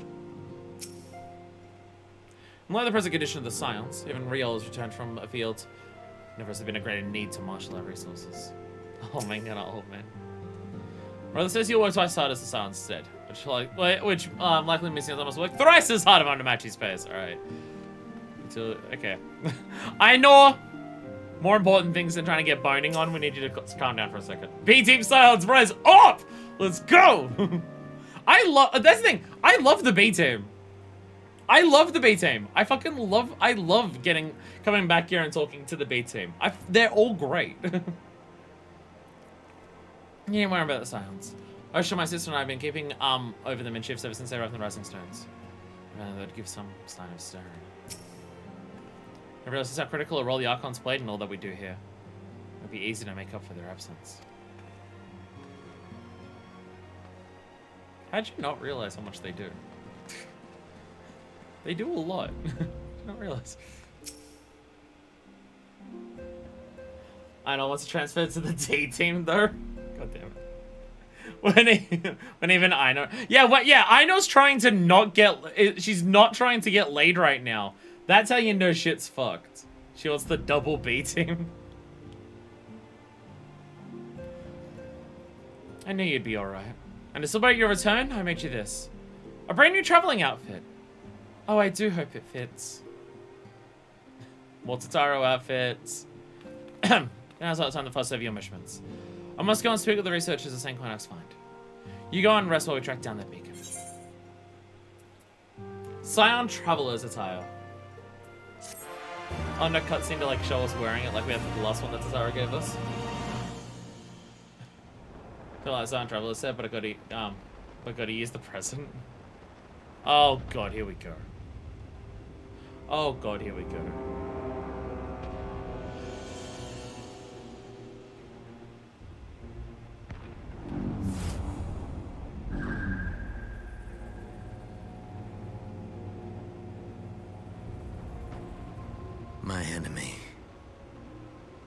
friend. Had I been but a step faster.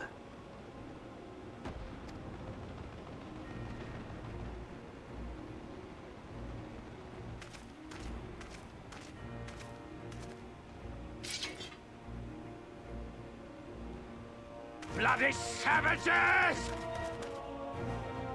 Alright. Welcome to X-Dude here.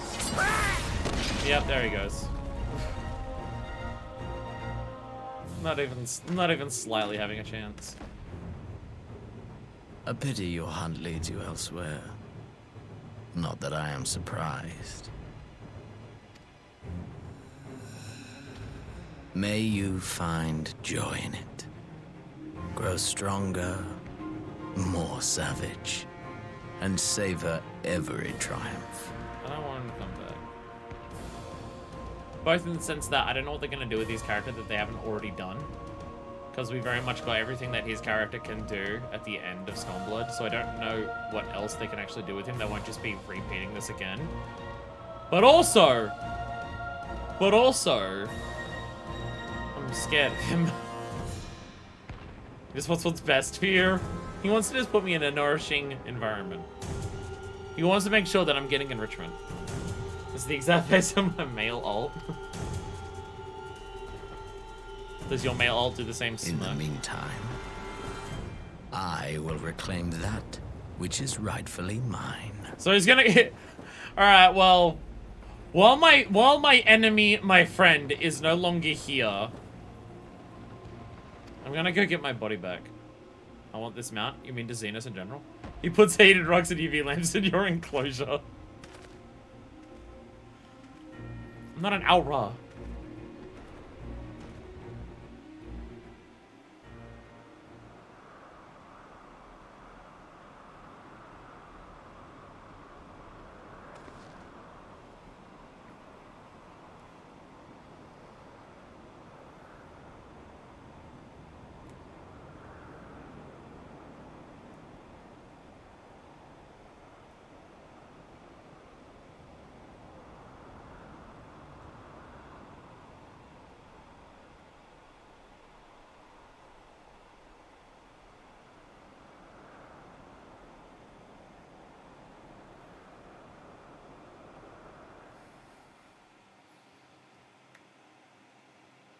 In the midst of a requiem for heroes, a voice rings out across time and space.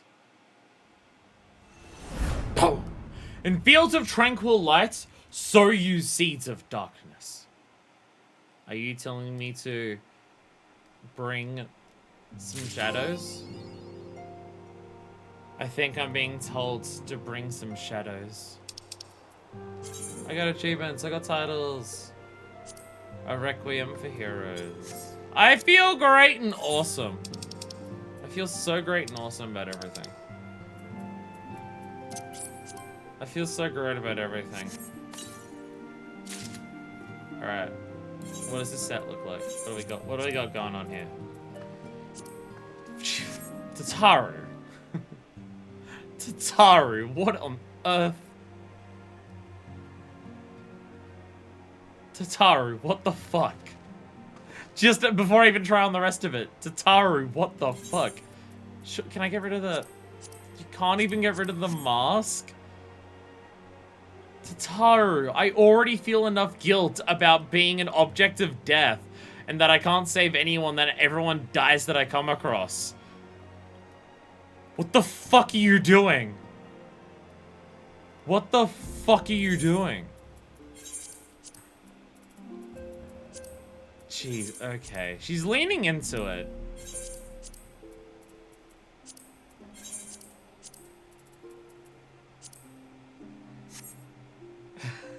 Darkness! No parents!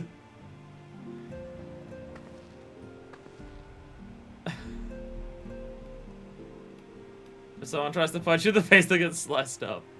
On a crack, she was what she made that glaive. The boots are great. And I'll be honest, there's not a single piece here I like. I don't like the boots. I don't like the boots either. The last one was a leather jacket and a skirt, which the idea that she made a skirt for Minor Fist is also showing that she doesn't understand Minor Fist very well in of itself. But what, Tataru, what the fuck is this? Tataru, what the fuck is this?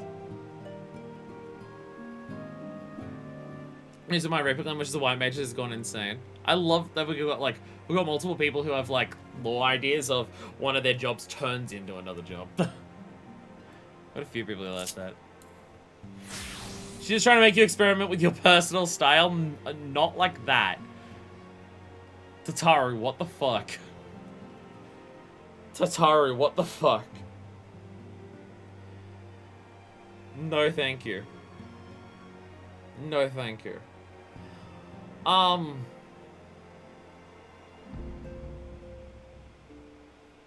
Is there anything left? I don't want to do any side content. I don't want to like do any side content now to take away from like going into Shadowbringers. Like I don't want to do Dome and like we could do Dome and stuff right now, but I don't want to like put that here. I want to like keep this going smoothly into Shadowbringers. We can wait for it's like it doesn't matter when we get it done really. We're not getting it done before Shadowbringers does that. Thanks, Atara. I'll use it. Quietly puts in retainer forever. Gotta kick off now anyways. It is getting quite late. It is quite late. Thank you for joining. Okay, pretty cool. What's the hot topic? Let's hate on her.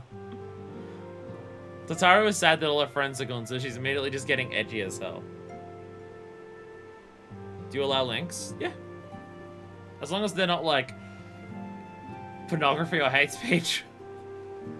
If they abide by the rules of Twitch and they're not hate speech, then it should be fine. One new yellow, but we can just let it be tonight. A new yellow now? That's kind of wild.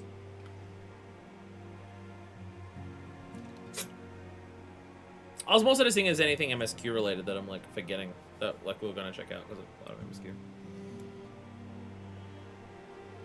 I know Crafts asked me to cook. I don't know what I'm cooking.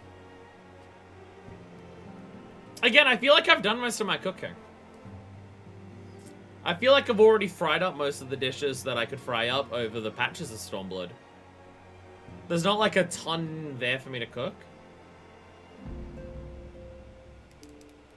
No thoughts on the Crystal Tower? Oh, no, I had my thoughts on the Crystal Tower. The Crystal Tower is what's used to transfer between reflections. We've literally already done that. We already went to a reflection through the Crystal Tower because that was the Alliance raid. So it makes sense that we would use the Crystal Tower again to go through to another one. But if that's the case, then it means that a certain motherfucking catboy has not been having a nap like he's supposed to, and has been working on some bullshit instead.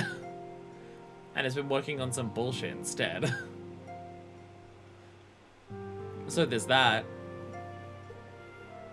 Beyond that, I don't have thoughts of the Crystal Tower. To be fair, creating a void gate is not quite the same as traveling between reflections. It's still the closest. I mean, they're not the same thing. But also, has anything else come close to being able to go between reflections? Has anything else gotten as close to it as the Crystal Tower? And again, we literally can't enter the Crystal Tower. Because we need that... We need that blood. We need that blood to get in there. So we can't even literally enter there. So a certain motherfucker has not been having his fucking afternoon nap. And instead just fiddling with the controls. But I will say the enigmatic figure that was talking to us, given that it's Crystal Tower, like, they had like blue marks like on their neck, and one of their hands was entirely blue as well. Like, they look like the Crystal Tower. They look like the Crystal Tower. Which is concerning in of itself. I mean, also the thing that we were standing on there was also blue and yellow. Which kind of looks like parts of the inside of the Crystal Tower in terms of, like, the Alagan structure design. Like that one part in the middle of the raid where you're running up, like, the spiral stairs. And there's like the big round disc platforms. That's got like the blue with the yellow rims on the outside. So the thing that we were standing on there when we actually spoke to them also kind of looks like that. So there's those things. Why does my thing not want to move? Oh, that's edgy as hell. Oh, that's edgy as hell. God damn. This is the Reaper turned White Mage. Edgy as hell. I like how you've got the Reaper stuff for it too. You've got the Reaper stuff for it, but it's still White Mage. Damn. Damn. And we also have, is that a different one or is that, that's the same one?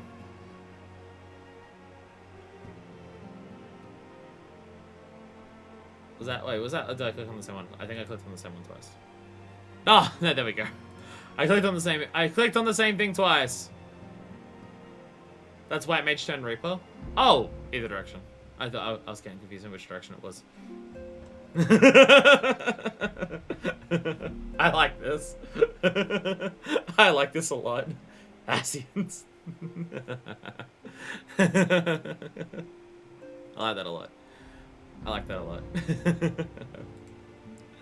lot. Anyways, with that, I'm emotionally drained. I am so emotionally drained. It's funny that, like, Shadowbringers has been the big build-up thing for a long ass time. Like, starting, like... Obviously, we start the game, and the big one's like, oh, once you get through AR, then you're in Heavenswood, right? And, But even before then, it's just like... Oh. It's gonna be, Brain. It's going to be, Shadowbringers. That's the big, big one.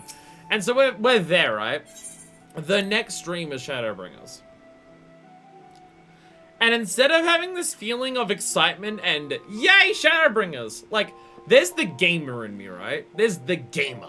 And the gamer is like, yay, Shadowbringers, let's go! Shadowbringers pog. Shadowbringers hype, right?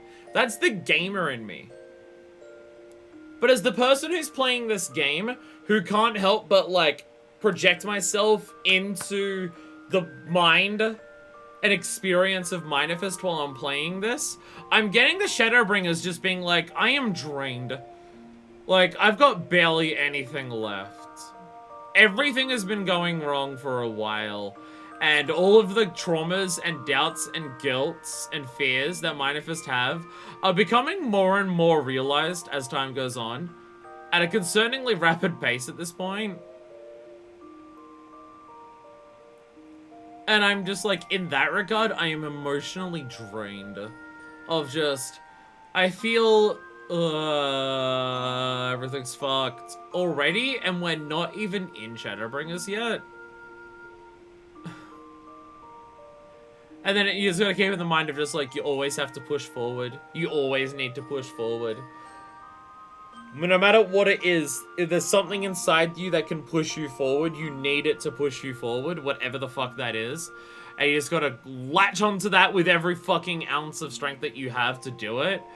But, dear God, is it not fucking easy.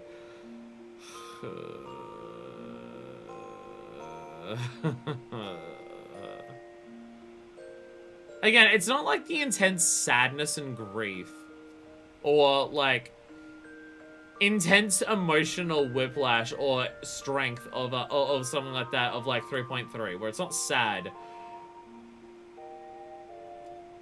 There's that, but this is totally different in terms of just, they're not dead, but there's nothing you can do and everything's fucked. Again, that hopelessness is what the vibe is, and it's just so...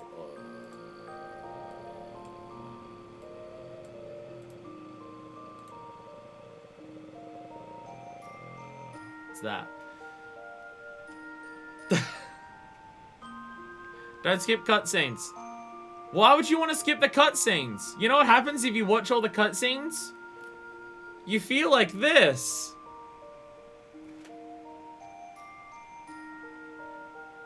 Don't you want to feel that way? You skip the cutscenes and you don't get to experience that. You use existing meme templates. I recreate them to feature myself. We are not the same.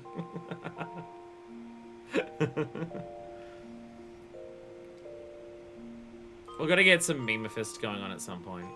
We're gonna get some Memefist going on at some point. Anyways, I am out of here. One of the gamers inside me is excited. The other gamer inside me is terrified. Hey. Like, I'm so excited to start Shadowbringers, because people hype up Shadowbringers so much. And the amount of hype that people were giving to Heavensward going into it was a lot, and it lived up to it. In fact, it surpassed it by a lot. So, there's that part, but there's also the part of me where it's just like, the game's going to kill me by making me cry to death, and I'm not emotionally prepared for that. And what the fuck do I do? And I'm not ready for it. I don't play enough White Mage to get this one. I don't play enough White Mage to get... Oh, no, Cure, yeah, Cure 1's the thing that gives you the free Cure, isn't it? And free Cure, it doesn't matter. Yeah, it's that one. Yeah. So when we next reconvene, there will be shadows, and they will be bringed. And I'm not ready. I am so incredibly not ready. I am excited. They'll be bringed. The shadows will be bringed. Do you want me to say the shadows will be bringed? The shadows will be bringed. I'm not ready. I'm not ready. I'm excited. Like, there's a part of me that's yeah. That's part of me. And the other part of me is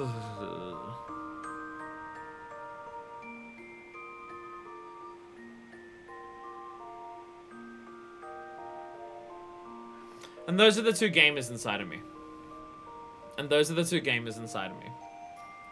I'm incredibly not ready. Both for the excitement and the inevitable trauma and sadness. Again, I'm going to die by crying myself to death. Poggers. Thank you all so much for watching. Next time, at long last, the Shadowbringers. So until then, this is version 2, signing out.